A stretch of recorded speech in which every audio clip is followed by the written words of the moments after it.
ಜಲಘೋಷ ಜನನಿಗೆ ಜೀವವು ನಿನ್ನ ವೇಷ ಹಸುವಿನ ಗಿರಿಗಳ ಶಾಲೆ ನಿರ್ಣಯ ಕೊರಳಿನ ಮಾಲೆ ಕಪಿಲ ಪತಂಜಲ ಗೌತಮ ಜಿನಂಸ ಭಾರತ ಜನನಿಯ ತನು ಜಾತಿ ಜಯ ಹೇ ಕರ್ನಾಟಕ ಮಾತೆ ಶಂಕರ ರಮಣ ವಿದ್ಯಾರಣ್ಯ ಬಸವೇಶ್ವರ ದಿವ್ಯಾರಣ್ಯ ರನ್ನ ಷಡಕ್ಷರಿ ಪೊನ್ನ ಕುಮಪತಿ ಚನ್ನ ಕುಮಾರ ವ್ಯಾಸರ ಮಂಗಳಧಾಮ ಕವಿ ಕೋಗಿಲೆಗಳ ಪುಣ್ಯ ರಾಮ ಜ್ಞಾನಕರಾಮಾನಂದ ಕಬೀರನ ಭಾರತ ಜನನಿಯ ತನು ಜಾತಿ ಜಯ ಹೇ ಕರ್ನಾಟಕ ಮಾತೆ ತೈಲ ಪವೈಸರ ರಾಣಿಗ ನಾಡೆ ಡಂಕಣದ ಕನ್ನಡ ಮೆಚ್ಚಿನ ನೀಡೆ ಕೃಷ್ಣ ಶರಾವತಿ ತುಂಗ ಕಾವೇರಿಯ ವರರಂಗ ಚೈತನ್ಯ ಭಾರತ ಜನನಿಯ ತನು ಜಾತಿ ಜಯ ಹೇ ಕರ್ನಾಟಕ ಮಾತೆ ಸರ್ವಜನಾಂಗದ ಶಾಂತಿಯ ಸೋಟ ರಸಿಕರ ಕಂಗಳ ಸೆಳೆಯುವ ನೋಟ ಹಿಂದೂ ಶ್ರೇಷ್ಠ ಮುಸಲ್ಮಾನ ಪಾರಸಿಕ ಜೈನ ಉದ್ಯಾನ ಜನಗಣ ಹೋಲುವ ದೊರೆಗಳ ದಾನ ಗಾಯಕ ವೈದಿಕರ ರಾಮ ಕನ್ನಡ ನುಡಿ ಕುಡಿದಾಡುವ ದೇಹ ಕನ್ನಡ ತಾಯಿಯ ಮಕ್ಕಳ ದೇಹ ಭಾರತ ಜನನಿಯ ತನು ಜಾತಿ ಜಯ ಹೇ ಕರ್ನಾಟಕ ಮಾತೆ ಜಯ ಹೇ ಕರ್ನಾಟಕ ಮಾತೆ. ನಾನು ಮುಂದೆ ಹೇಳಿದ ವಿದ್ಯಾರ್ಥಿಗಳಿಗೆ ಧನ್ಯವಾದಗಳು. ಸರ್ವರನ್ನು ಸ್ವಾಗತಿಸಲು ಬರುತ್ತಿದ್ದಾರೆ ನಮ್ಮ ಶಾಲೆಯ ಮುಖ್ಯ ಶಿಕ್ಷಕರಾದ ಚಂದ್ರಶೇಖರ್.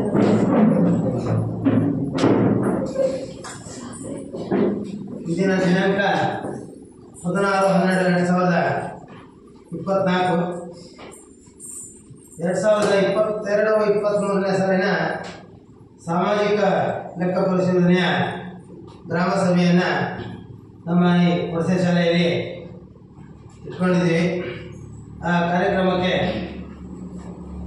ತಾಲೂಕು ನೋಡಲ್ ಅಧಿಕಾರಿ ಇರತಕ್ಕಂಥ ನಾಗೇಶ್ ಅವರು ಈ ಕಾರ್ಯಕ್ರಮಕ್ಕೆ ಆಗಮಿಸಿರುತ್ತಾರೆ. ಅವರಿಗೆ ಶಾಲಾ ಪರವಾಗಿ STMC ಪರವಾಗಿ ಹೃತ್ಪೂರ್ವಕ ಸ್ವಾಗತವನ್ನು ಬಯಸುತ್ತಿದ್ದೇನೆ. ಹಾಗೂ ನಮ್ಮ ಶಾಲೆಯ STMCಯ ಅಧ್ಯಕ್ಷರಾಗಿರತಕ್ಕಂಥ ನಾಗೇಂದ್ರ ಅವರು ಈ ಕಾರ್ಯಕ್ರಮಕ್ಕೆ ಆಗಮಿಸಿದ್ದಾರೆ. ಅವರಿಗೂ ಸಹ ಶಾಲಾ ಪರವಾಗಿ STMC ಪರವಾಗಿ ಹೃತ್ಪೂರ್ವಕ ಸ್ವಾಗತ. ಇದೇ ಕೊಡಸೆ ಗ್ರಾಮದ ಗ್ರಾಮ ಪಂಚಾಯತಿಯ ಸದಸ್ಯರಾಗಿರ್ತಕ್ಕಂಥ ಜಾಕಬ್ ಕೋಡು ಸಹ ಈ ಕಾರ್ಯಕ್ರಮಕ್ಕೆ ಆಗಮಿಸಿದ್ದಾರೆ. ಅವರಿಗೂ ಸಹ ಶಾಲಾ ಪರವಾಗಿ ಮತ್ತು STMC ಪರವಾಗಿ ಹೃತ್ಪೂರ್ವಕ ಸ್ವಾಗತವನ್ನು ಬಯಸುತ್ತೇವೆ. ಸಾಮಾಜಿಕ ಲೆಕ್ಕ ಪರಿಶೀಲನೆ ಮಾಡಕ್ಕೆ ಬಂದಿರತಕ್ಕಂಥ ದೇವೇಂದ್ರಪ್ಪನವರು ಮತ್ತು ನಳಿನಿ ಮೇಡಮ್ ಅವರು ಸಹ ಬಂದರು. ಸುದೀರ್ಘವಾಗಿ 3 ದಿನ ಏನು 22-23ನೇ ಸಾಲಿನ ಮತ್ತು ಶಾಲಾ ಆಡಳಿತ ಸಾಮಾಜಿಕ ಅಂದರೆ ಪ್ರತಿಯೊಂದು ಬಿಸಿಬಿಡುತ್ತ ಬರುತ್ತೆ, ಮನೆ ಭೇಟಿನೂ ಇದೆ, ಪ್ರತಿಯೊಂದು ಬರುತ್ತೆ. SSA ಸರ್ವ ಶಿಕ್ಷಣ ಅಭಿಯಾನದು, ಆಮೇಲೆ ಮನೆ ಭೇಟಿ ಎಲ್ಲ 3 ದಿನಗಳಲ್ಲಿ ಯಶಸ್ವಿಯಾಗಿ ನಡೆಸಿಕೊಂಡಿರತಕ್ಕಂಥ ದೇವೇಂದ್ರಪ್ಪರು ಸಹ ಈ ಕಾರ್ಯಕ್ರಮಕ್ಕೆ ಆಗಮಿಸಿದ್ದಾರೆ. ಅವರಿಗೂ ಸಹ ಶಾಲಾ ಪರವಾಗಿ STMC ಪೂರ್ವಕ ಸ್ವಾಗತವನ್ನು ಬಯಸುತ್ತಿದ್ದೇವೆ. ಹಾಗೂ ನಮ್ಮ ಶಾಲೆಯ ಸಂಘದ ಜ್ಞಾನದೀಪ ಶಿಕ್ಷಕಿಯಾಗಿ ಕರ್ತವ್ಯ ನಿರ್ವಹಿಸಿರ್ತಕ್ಕಂಥ ಸುಪ್ರಿಯ ಸಹ ಈ ಕಾರ್ಯಕ್ರಮಕ್ಕೆ ಆಗಮಿಸಿರ್ತಾರೆ. ಅವರಿಗೂ ಸಹ ಶಾಲಾ ಪರವಾಗಿ STMC ಪರವಾಗಿ ಹೃತ್ಪೂರ್ವಕ ಸ್ವಾಗತವನ್ನು ಬಯಸುತ್ತಿದ್ದೇವೆ. ಹಾಗೂ ಪೋಷಕರು 9 ಮಕ್ಕಳು, 9ರಲ್ಲಿ 2 ಇದ್ದು ಒಂದು 7 ಜನರು ಪೋಷಕರು ಬರಬೇಕಿತ್ತು. ರವಿ ಅವರು ಬಂದರೆ ಮಂಗಳೂರು ಹೋಗಿದ್ದಾರಂತೆ. ಹಾಗಾಗಿ ಹೆಚ್ಚಿನ ಸಂಖ್ಯೆಯಲ್ಲಿ ಮಕ್ಕಳ ಸಂಖ್ಯೆ ಕಡಿಮೆ ಇದ್ದಾಗ ಪೋಷಕರು ಕಡಿಮೆ ಬರಲೇಬೇಕಾಗತ್ತೆ. ಕೆಲವು ಅನಿವಾರ್ಯ ಕಾರಣದಿಂದ ಕೆಲವರು ಬಂದಿರೋದಿಲ್ಲ. ಇನ್ನು ಮುಂದಿನ ದಿನಗಳ ಆ ರೀತಿ ಆಗದೆ ಎಲ್ಲರೂ ಕಾರ್ಯಕ್ರಮಕ್ಕೆ ಭಾಗವಹಿಸಬೇಕು ಅಂತ ಹೇಳ್ತಾ, ಮತ್ತು ಹಾಗೆ ಬಂದಿರತಕ್ಕಂಥ ಪೋಷಕರಿಗೂ ಹಾಗೂ ಅಂಗನವಾಡಿಯ ಸಹಾಯಕರಿರ್ತಕ್ಕಂಥ ಕವಿತರಿಗೂ ಮತ್ತು ಈ ಕಾರ್ಯಕ್ರಮದ ರೂಢಿಯಾದ ಮಕ್ಕಳಿಗೂ ಸಹ ಸ್ವಾಗತವನ್ನು ಬಯಸುತ್ತಾ ನನ್ನ ಈ ಸ್ವಾಗತ ಭಾಷಣವನ್ನು ಮುಗಿಸಿದ್ದೆ. ಜೈ ಕರ್ನಾಟಕ. ಸರ್ವರನ್ನು ಸ್ವಾಗತಿಸಿದ ಸರ್ಗೆ ಸ್ವಾಗತಿಸ. ಸಾಧ್ಯವೇ ಇಲ್ಲ ಎಂದುಕೊಂಡರೆ ಏನನ್ನೂ ಸಾಧಿಸಲಾಗದು. ಪ್ರಯತ್ನಿಸುವುದರಿಂದ ನಷ್ಟವೇನಿದೆ? ಗೆದ್ದರೆ ಸಂತೋಷ, ಸೋತರೆ ಅನುಭವ. ಶ್ರೀ ನಾಗೇಶ್ ಕೆವಿ ಸರ್, ಸಾಮಾಜಿಕ ಪರಿಶೋಧನಾ ತಾಲೂಕು ಕಾರ್ಯಕ್ರಮ ವ್ಯವಸ್ಥಾಪಕರು, ತಾಲೂಕು ಪಂಚಾಯಿತಿ ಹೊಸನಗರ. ಇವರು ಈ ಕಾರ್ಯಕ್ರಮದ ಕುರಿತು ಪ್ರಾಸ್ತಾವಿಕ ನುಡಿಯನ್ನು ಹೇಳಬೇಕೆಂದು ಕೇಳಿಕೊಳ್ಳುತ್ತಿದ್ದೇನೆ. ಎಲ್ಲರಿಗೂ ನಮಸ್ಕಾರ. ದಿನ 2022-23ನೇ ಸಾಲಿನ ಸಮಗ್ರ ಶಿಕ್ಷಣ ಯೋಜನೆಗೆ ಸಂಬಂಧಪಟ್ಟಂತೆ ಸಾಮಾಜಿಕ ಪರಿಶೋಧನೆ ಗ್ರಾಮ ಸಭೆಯನ್ನು ಇದನ್ನು ನಡೆಸ್ತಾ ಇರ್ತಕ್ಕಂಥ ಈ ಒಂದು ಸಭೆಯಲ್ಲಿ ಉಪಸ್ಥಿತರಿರ್ತಕ್ಕಂಥ ಗ್ರಾಮ ಪಂಚಾಯತಿ ಸದಸ್ಯರೇ, SDMC ಅಧ್ಯಕ್ಷರೇ ಹಾಗೂ ಶಿಕ್ಷಕರ ಮುಖ್ಯ ಶಿಕ್ಷಕರೇ, ಶಿಕ್ಷಕರೇ, ಹೊಸ ಶಾಲಾರ್ಥಿ ಎಲ್ಲ ಪೋಷಕರೆಲ್ಲ ಗ್ರಾಮಸ್ಥರೇ ಹಾಗೂ ಮಕ್ಕಳೇ, ಬಹುಶಃ ತನ್ನಲ್ಲಿ ಕೂಡ ಹೊಸದಾಗಿ ಈ ಒಂದು ಸಾಮಾಜಿಕ ಪರಿಶೋಧನೆ ನಡೆಸ್ತಾ ಇರ್ತಕ್ಕಂಥದ್ದು ಹೊಸದಾಗಿ ಆಗಿರೋದ್ರಿಂದ ಪೋಷಕರು ಕೂಡ ಅದರ ಮಾಹಿತಿ ಬಂದಿಲ್ಲ ಅಂತ ಅನಿಸುತ್ತೆ. ಈ ಸಾಮಾಜಿಕ ಪರಿಶೋಧನೆ ಅಂತಕ್ಕಂಥದ್ದು ನೀವು ಗ್ರಾಮ ಪಂಚಾಯತಿಗಳಿಗೆ ಭೇಟಿ ಮಾಡ್ತಾ ಇದ್ರೆ ನಾವು ಈಗಾಗಲೇ 2010-11ರಿಂದನೂ ಕೂಡ ಅಲ್ಲಿ ಸಾಮಾಜಿಕ ಪರಿಶೋಧನೆ ಅಂತಕ್ಕಂಥ ಪ್ರಕ್ರಿಯೆ ಚಾಲನೆಯಲ್ಲಿದೆ. ನೀವೆಲ್ಲ NRG ಯೋಜನೆ ಮತ್ತೆ ದೀನ ಹಣಕಾಸು ಯೋಜನೆಯಲ್ಲಿ ಅಲ್ಲಿ ನಡೀತಾ ಇರುತ್ತೆ. ಅದಕ್ಕೆಲ್ಲ ವ್ಯಾಪಕ ಪ್ರಚಾರವನ್ನು ಮಾಡ್ತಾರೆ. ನಿಮ್ಮ ಗ್ರಾಮಗಳಿಗೂ ಅವರು ಪ್ರಚಾರ ಮಾಡಿ ಸಭೆಗಳನ್ನ ಮಾಡ್ತೀವಿ. ಅಲ್ಲೂ ಕೂಡ ಆ ಭಾಗದ ಅರ್ಥದ ಜನಗಳು ಬರ್ತಾರೆ ಬಿಟ್ಟರೆ ಕೆಲ ದೂರದಲ್ಲಿ ಇರೋರು ಕಡಿಮೆ ಬಂದಿರೋಲ್ಲ. ಹಾಗಾಗಿ ಎಲ್ಲರೂ ಕೂಡ ಈ ಸಾಮಾಜಿಕ ಪರಿಶೋಧನೆ ಬಗ್ಗೆ ಅಷ್ಟಾಗಿ ಕೇವಲ ಅನಿಸುತ್ತೆ. ಈ ಸಾಮಾಜಿಕ ಪರಿಶೋಧನೆ ಮಾಡ್ತಕ್ಕಂಥ ಉದ್ದೇಶ ಏನು ಅಂತಂದ್ರೆ, ಏನು ಯಾವುದೇ ಒಂದು ಯೋಜನೆ ಸರ್ಕಾರ ಜಾರಿಗೆ ತಂದ್ರೆ ಅದು ಹೇಗೆ ಈ ಒಂದು ಏನು ತಳಮಟ್ಟದಲ್ಲಿ ಅದರ ಕಾರ್ಯನಿರ್ವಹಣೆ ಹೇಗೆ ಆಗ್ತಾ ಇದೆ ಅಂತಕ್ಕಂಥದ್ದನ್ನು ನಾವು ಸರ್ಕಾರಕ್ಕೆ ವಾಸ್ತವ ಅಂಶ ಏನು ವಾಸ್ತವ ಪರಿಸ್ಥಿತಿ ಇದೆ ಅನ್ನೋದನ್ನು ನಾವು ಮಾಹಿತಿಯನ್ನು ಸರ್ಕಾರಕ್ಕೆ ಕಾಲಕಾಲಕ್ಕೆ ಒದಗಿಸಬೇಕಾಗುತ್ತೆ.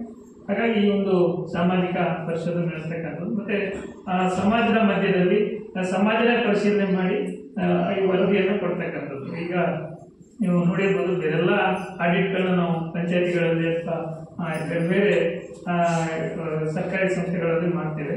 ಆದರೆ ಅದು ಯಾವುದೇ ಜನರ ಎದುರುಗಡೆ ನಾವು ಆಡಿಟ್ ಅನ್ನು ಮಾಡ್ತಕ್ಕಂಥದ್ದಿಲ್ಲ. ನಾವು ಅಲ್ಲಿ 4 ಗೋಡೆಗಳ ಮಧ್ಯದಲ್ಲಿ ಬಿಟ್ಟು ರೆಕಾರ್ಡ್ಸ್ ಅನ್ನು ನೋಡ್ತಕ್ಕಂಥದ್ದು, ಆಡಿಟ್ ಮಾಡಿ ವರದಿಯನ್ನು ಕೊಟ್ಟು ಹೋಗ್ತಕ್ಕಂಥದ್ದಿದೆ.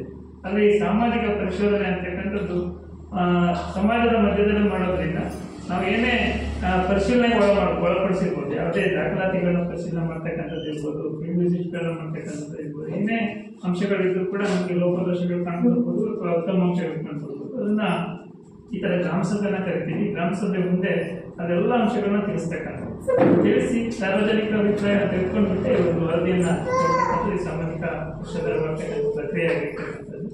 ಹಾಗಾಗಿ ಈ ಸಮಗ್ರ ಶಿಕ್ಷಣ ಯೋಜನೆ ಅಂತಕ್ಕಂಥದ್ದು 2018-19ರಲ್ಲಿ ಶಾಲಾ ಹಂತದಲ್ಲಿ ಜಾರಿಗೆ ತಂದಿರ್ತಕ್ಕಂಥದ್ದು.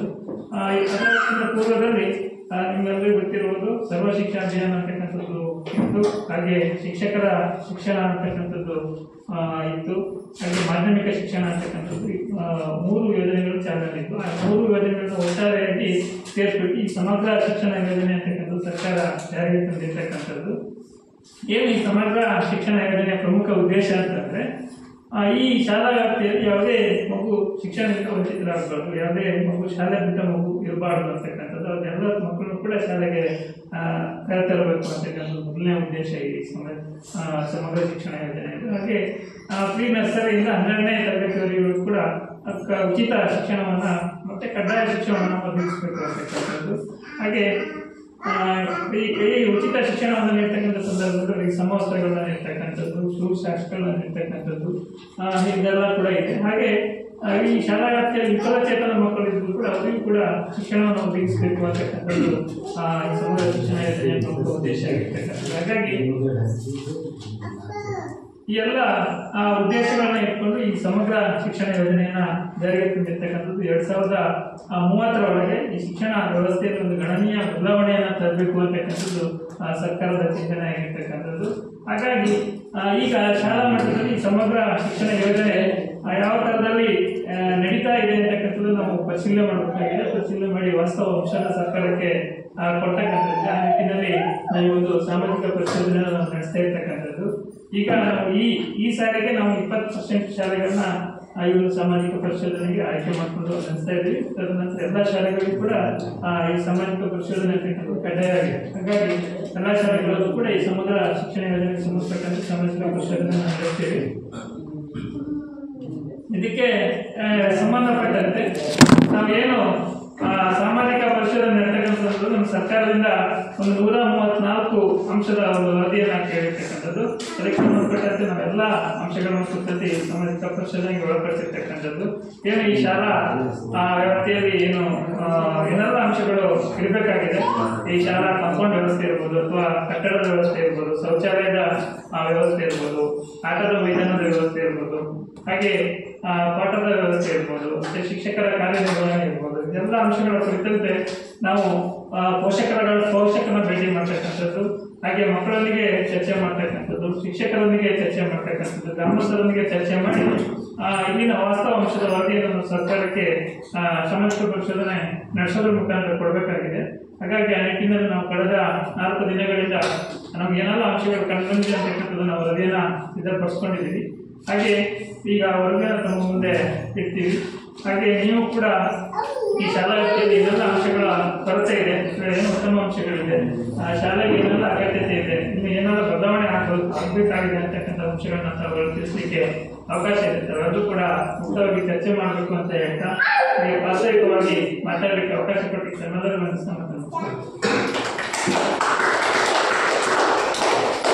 ಎಲ್ಲರಿಗೂ ಪ್ರಾಸ್ತಾವಿಕ ನುಡಿಯನ್ನು ಹೇಳಿದ ನಾಗೇಶ್ ಕೇಳಿಸಲು ಧನ್ಯವಾದಗಳು. ಈಗ ಕಾರ್ಯಕ್ರಮದ ಕುರಿತು ವರದಿ ಮಂಡನೆ ಮಾಡಬೇಕೆಂದು ಗ್ರಾಮ ಸಂಪನ್ಮೂಲ ವ್ಯಕ್ತಿಗಳಾದ ದೇವೇಂದ್ರಪ್ಪ ಸರ್ ಅವರಲ್ಲಿ ಕೇಳಿಕೊಳ್ಳುತ್ತಿದ್ದೇನೆ.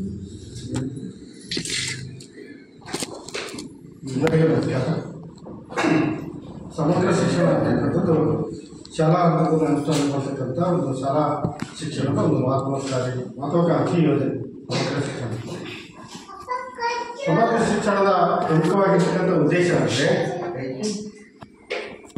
ಸಮಗ್ರ ಶಿಕ್ಷಣ ಅಂತ ಹೇಳಿದ್ರೆ ಬರೇ ತರಗತಿಗಳಲ್ಲಿ ಪಾಠ ಪ್ರವಚನಗಳಲ್ಲಿ ಬರೇ ಶಿಕ್ಷಣ ಅಲ್ಲ. ಪಾಠ ಪ್ರವಚನಗಳ ಜೊತೆಗೆ ಪಠ್ಯೇತರವಾಗಿರ್ತಕ್ಕಂಥ ಚಟುವಟಿಕೆಗಳು. ಪಠ್ಯೇತರವಾಗಿರ್ತಕ್ಕಂಥ ಚಟುವಟಿಕೆಗಳು ಅಂತ ಹೇಳಿದ್ರೆ ಕ್ರೀಡಾ ಚಟುವಟಿಕೆಗಳಿರ್ಬೋದು, ಆಮೇಲೆ ಪ್ರತಿಭೆಗೆ ಸಂಬಂಧಪಟ್ಟಿರ್ತಕ್ಕಂಥ ಚಟುವಟಿಕೆಗಳಿರ್ಬೋದು, ಆಮೇಲೆ ಕೌಶಲ್ಯಕ್ಕೆ ಸಂಬಂಧಪಟ್ಟಿರ್ತಕ್ಕಂಥ ವೃತ್ತಿ ಶಿಕ್ಷಣಕ್ಕೆ ಸಂಬಂಧಪಟ್ಟಿರ್ತಕ್ಕಂಥ ಶಿಕ್ಷಣ ಇರ್ಬೋದು, ಡಿಜಿಟಲ್ ಮಾಧ್ಯಮಗಳು, ಕಂಪ್ಯೂಟರ್ ಮುಂತಾಗಿರ್ತಕ್ಕಂಥ ಡಿಜಿಟಲ್ ಮಾಧ್ಯಮಗಳ ಮೂಲಕ ವಿದ್ಯಾರ್ಥಿಗಳಿಗೆ ಕಲಿಕೆಯನ್ನು ಮಾಡ್ತಕ್ಕಂಥದ್ದು ಇರ್ಬೋದು. ಹೀಗೆ ಅನೇಕ ರೀತಿಯಾಗಿರ್ತಕ್ಕಂಥ ಕಲಿಕೆಯನ್ನು ಮಾಡ್ತಕ್ಕಂಥದ್ದು ಸಮಗ್ರ ಶಿಕ್ಷಣದ ವ್ಯಾಪ್ತಿಗೆ ಬರ್ತದೆ. ಅದಲ್ಲದೆ ಶಾಲಾ ಪರಿಸರ,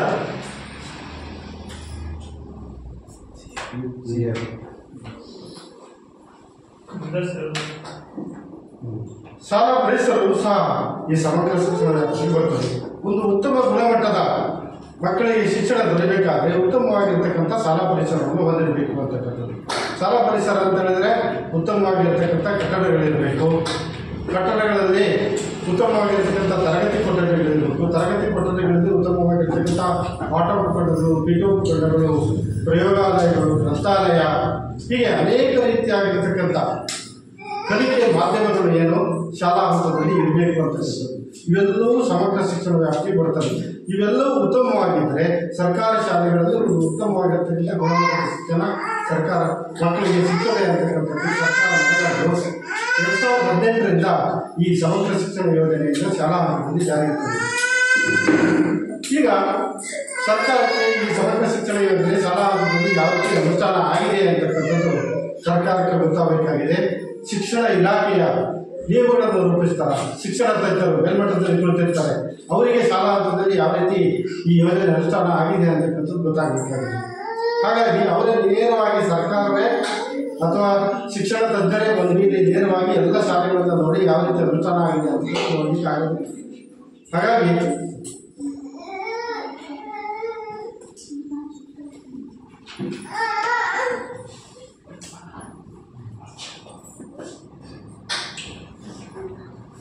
ನಮ್ಮ ಈ ಕಾರ್ಯಕ್ರಮಕ್ಕೆ ಈಗ ತಾನೇ ಆಗಮಿಸಿದ CSP ಸರ್ ಅವರಂತಹ ನಾಗರಾಜ್ ಸರ್ ಅವರಿಗೆ ಈ ಕಾರ್ಯಕ್ರಮಕ್ಕೆ ಸ್ವಾಗತವನ್ನು ಕೋರುತ್ತೇನೆ.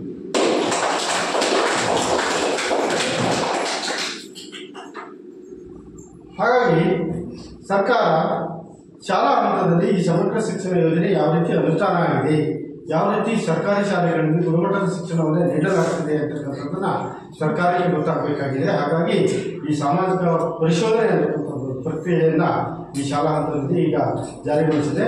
ಅದರಂತೆ ನಾವು ಸರ್ಕಾರದ ಆದೇಶದ ಪ್ರಕಾರ, ಯೋಜನೆಯ ಮಾರ್ಗಸೂಚಿ ಪ್ರಕಾರ ಸರ್ಕಾರ ಏನು ವೇಳಾಪಟ್ಟಿ ಏನಿದೆ ಅದರ ಪ್ರಕಾರ ನಾವು ಸಾಮಾಜಿಕ ಪರಿಶೋಧನೆಯನ್ನು ನಮ್ಮ ಶಾಲೆಯಲ್ಲಿ ಕಳೆದ 3-4 ದಿನಗಳಿಂದ ನಾವು ಕೈಗೊಂಡಿದ್ವಿ. ಎಲ್ಲವನ್ನ ಏನೇನು ಅಂಶಗಳು 134 ಅಂಶಗಳನ್ನು ಒಳಗೊಂಡಿರ್ತಕ್ಕಂಥ ಪರಿಶೀಲನೆಯನ್ನು ಮಾಡಬೇಕು. ಅವುಗಳನ್ನೆಲ್ಲ ನಾವು ಪರಿಶೀಲನೆ ನಡೆಸಿದ್ದೇವೆ. ಅದರಲ್ಲಿ ಏನೇನು ಅಂಶಗಳು ಬಂದಿದೆ ಅಂತಕ್ಕಂಥದ್ದನ್ನು ನಾನು ಶಾಲೆ ಮುಂದೆ ಮಂಡಿಸ್ತೇನೆ.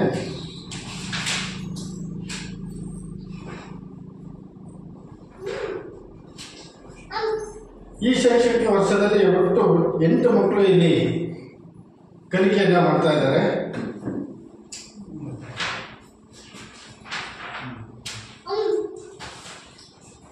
ನಾವು 2022-23 ಸಾಲಿನಲ್ಲಿ ಸಮಗ್ರ ಶಿಕ್ಷಣ ಯೋಜನೆಗೆ ಸಂಬಂಧಪಟ್ಟಿರ್ತಕ್ಕಂತೆ ಅಲ್ಲಿಂದ ಇಲ್ಲಿಯವರೆಗೆ ಸಮಗ್ರ ಶಿಕ್ಷಣ ಯೋಜನೆ ಯಾವ ರೀತಿ ಅನುಷ್ಠಾನ ಆಗಿದೆ ಅಂತಕ್ಕಂಥದ್ದನ್ನು ಸಾಮಾಜಿಕ ಪರಿಶೀಲನೆಗೆ ಒಳಪಡಿಸಿದ್ದೇವೆ. ಅದರಲ್ಲಿ ಏನೇನು ಅಂಶಗಳು ನಾವು ಪರಿಶೀಲನೆಗೆ ಒಳಪಡಿಸಿದ್ದೇವೆ ಅಂತಕ್ಕಂಥದ್ದನ್ನು ಈಗ ಒಂದೊಂದಾಗಿ ನಾನು ಸಭೆ ಮುಂದೆ ಮಂಡಿಸ್ತಾ ಇದ್ದೇನೆ. ಮಕ್ಕಳಿಗೆ ಪಠ್ಯಪುಸ್ತಕವನ್ನು ನೀಡಲಾಗಿದೆ. ಅದನ್ನು ಪಠ್ಯಪುಸ್ತಕವನ್ನು ಸರ್ಕಾರದಿಂದ ಉಚಿತವಾಗಿ ನೀಡ್ತಾ ಇದ್ದಾರೆ. ಅದನ್ನು ನೀಡಿದ್ದಾರೆ ಅಂತಕ್ಕಂಥ ದಾಖಲಾತಿಗಳನ್ನು ನಿರ್ಮಾಣ ಮಾಡಬೇಕಾಗಿದೆ. ಪಠ್ಯಪುಸ್ತಕವನ್ನೆಲ್ಲ ನೀಡಲಾಗಿದೆ. ಆಮೇಲೆ ಮಕ್ಕಳಿಗೆ ಸಮವಸ್ತ್ರವನ್ನು ನೀಡಲಾಗಿದೆ ಅಂತಕ್ಕಂಥದ್ದು. ಸಮವಸ್ತ್ರವನ್ನು ಎಲ್ಲ ಮಕ್ಕಳಿಗೆ ನೀಡಲಾಗಿದೆ, ದಾಖಲಾತಿ ನಿರ್ವಹಿಸಲಾಗಿದೆ. ಮಕ್ಕಳು ವಿದ್ಯಾರ್ಥಿ ವೇತನವನ್ನು ಪಡೆದಿದ್ದಾರೆ. ಸ್ಕಾಲರ್ಶಿಪ್ ಯಾವುದಾದ್ರು ಮಗುವಿಗೆ ಬಂದಿದೆ ಅಂತಕ್ಕಂಥದ್ದನ್ನು ನಾವು ನೋಡಿದ್ವಿ. ಯಾವುದೇ ಮಗುವಿಗೆ ವಿದ್ಯಾರ್ಥಿ ವೇತನ ನೀಡಿಲ್ಲ. ಆಮೇಲೆ ನಿಯಮಾನುಸಾರ ಅರ್ಹ ವಿದ್ಯಾರ್ಥಿಗಳಿಗೆ ಸಾರಿಗೆ ವ್ಯವಸ್ಥೆಯನ್ನು ನೀಡಲಾಗಿದೆ. ಸರ್ಕಾರದ ಒಂದು ವ್ಯವಸ್ಥೆ ಇದು. ಬಹಳ ದೂರದಿಂದ ಬರ್ತಕ್ಕಂಥ 2-3-4-5 ಕಿಲೋಮೀಟರಿಂದ ಕಚ್ಚಾ ದಾರಿಯಲ್ಲಿ ಬರ್ತಕ್ಕಂಥ ಹೊಳೆಹಳ್ಳಗಳನ್ನು ದಾಟಿ ಬರ್ತಕ್ಕಂಥ ಮಗುವಿಗೆ ಮರಗಳು ಶಾಲಾ ಪ್ರಸ್ತಾವನೆಯನ್ನು ಕಳಿಸಬೇಕು. ಶಾಲೆ ಯಾವ ಮಗು ಬಹಳ ದೂರದಿಂದ ಬರ್ತಾ ಇದೆ, ಕಚ್ಚಾ ದಾರಿಯಲ್ಲಿ ಬರ್ತಾ ಇರ್ತಕ್ಕಂಥದ್ದನ್ನು ಅದನ್ನು ಮರಗಳು ಸರ್ಕಾರ ಒಂದು ಸಾರಿಗೆ ವೆಚ್ಚವನ್ನು ನೀಡ್ತಕ್ಕಂಥ ಒಂದು ವ್ಯವಸ್ಥೆ ಇದೆ. ವರ್ಷಕ್ಕೆ 6,000 ರೂಪಾಯಿಗಳನ್ನು ಕೊಡ್ತಕ್ಕಂಥದ್ದು. ನಾವು ಇದು ನೋಡಿದಾಗ ಯಾವುದೇ ಸಾರಿಗೆ ವೆಚ್ಚ ಯಾವುದೇ ಮಗುವಿಗೆ ಸಿಕ್ಕಿಲ್ಲ, ನೀಡಿಲ್ಲ. ಸಾಕಷ್ಟು ಶಿಕ್ಷಕರು ಕಿರಿಯ ಪ್ರಾಥಮಿಕ ಶಾಲೆಯಲ್ಲಿ ಇದ್ದಾರೆಯೇ ಅಂದರೆ 30 ಮಕ್ಕಳಿಗೆ ಒಬ್ಬ ಶಿಕ್ಷಕ ಇರಬೇಕು ಅಂತಕ್ಕಂಥದ್ದು ಸರ್ಕಾರದ ಮತ್ತು ಶಿಕ್ಷಣ ಇಲಾಖೆ ನಿಯಮ. ಅದರ ಪ್ರಕಾರ ನಾವಿಲ್ಲಿ ಈ ಮಕ್ಕಳ ಅನುಪಾತಕ್ಕೆ ಸರಿಯಾಗಿ ಒಬ್ಬ ಕಾಯಂ ಶಿಕ್ಷಕರಿದ್ದಾರೆ, ಒಬ್ಬರು ಅತಿಥಿ ಶಿಕ್ಷಕರಿದ್ದಾರೆ.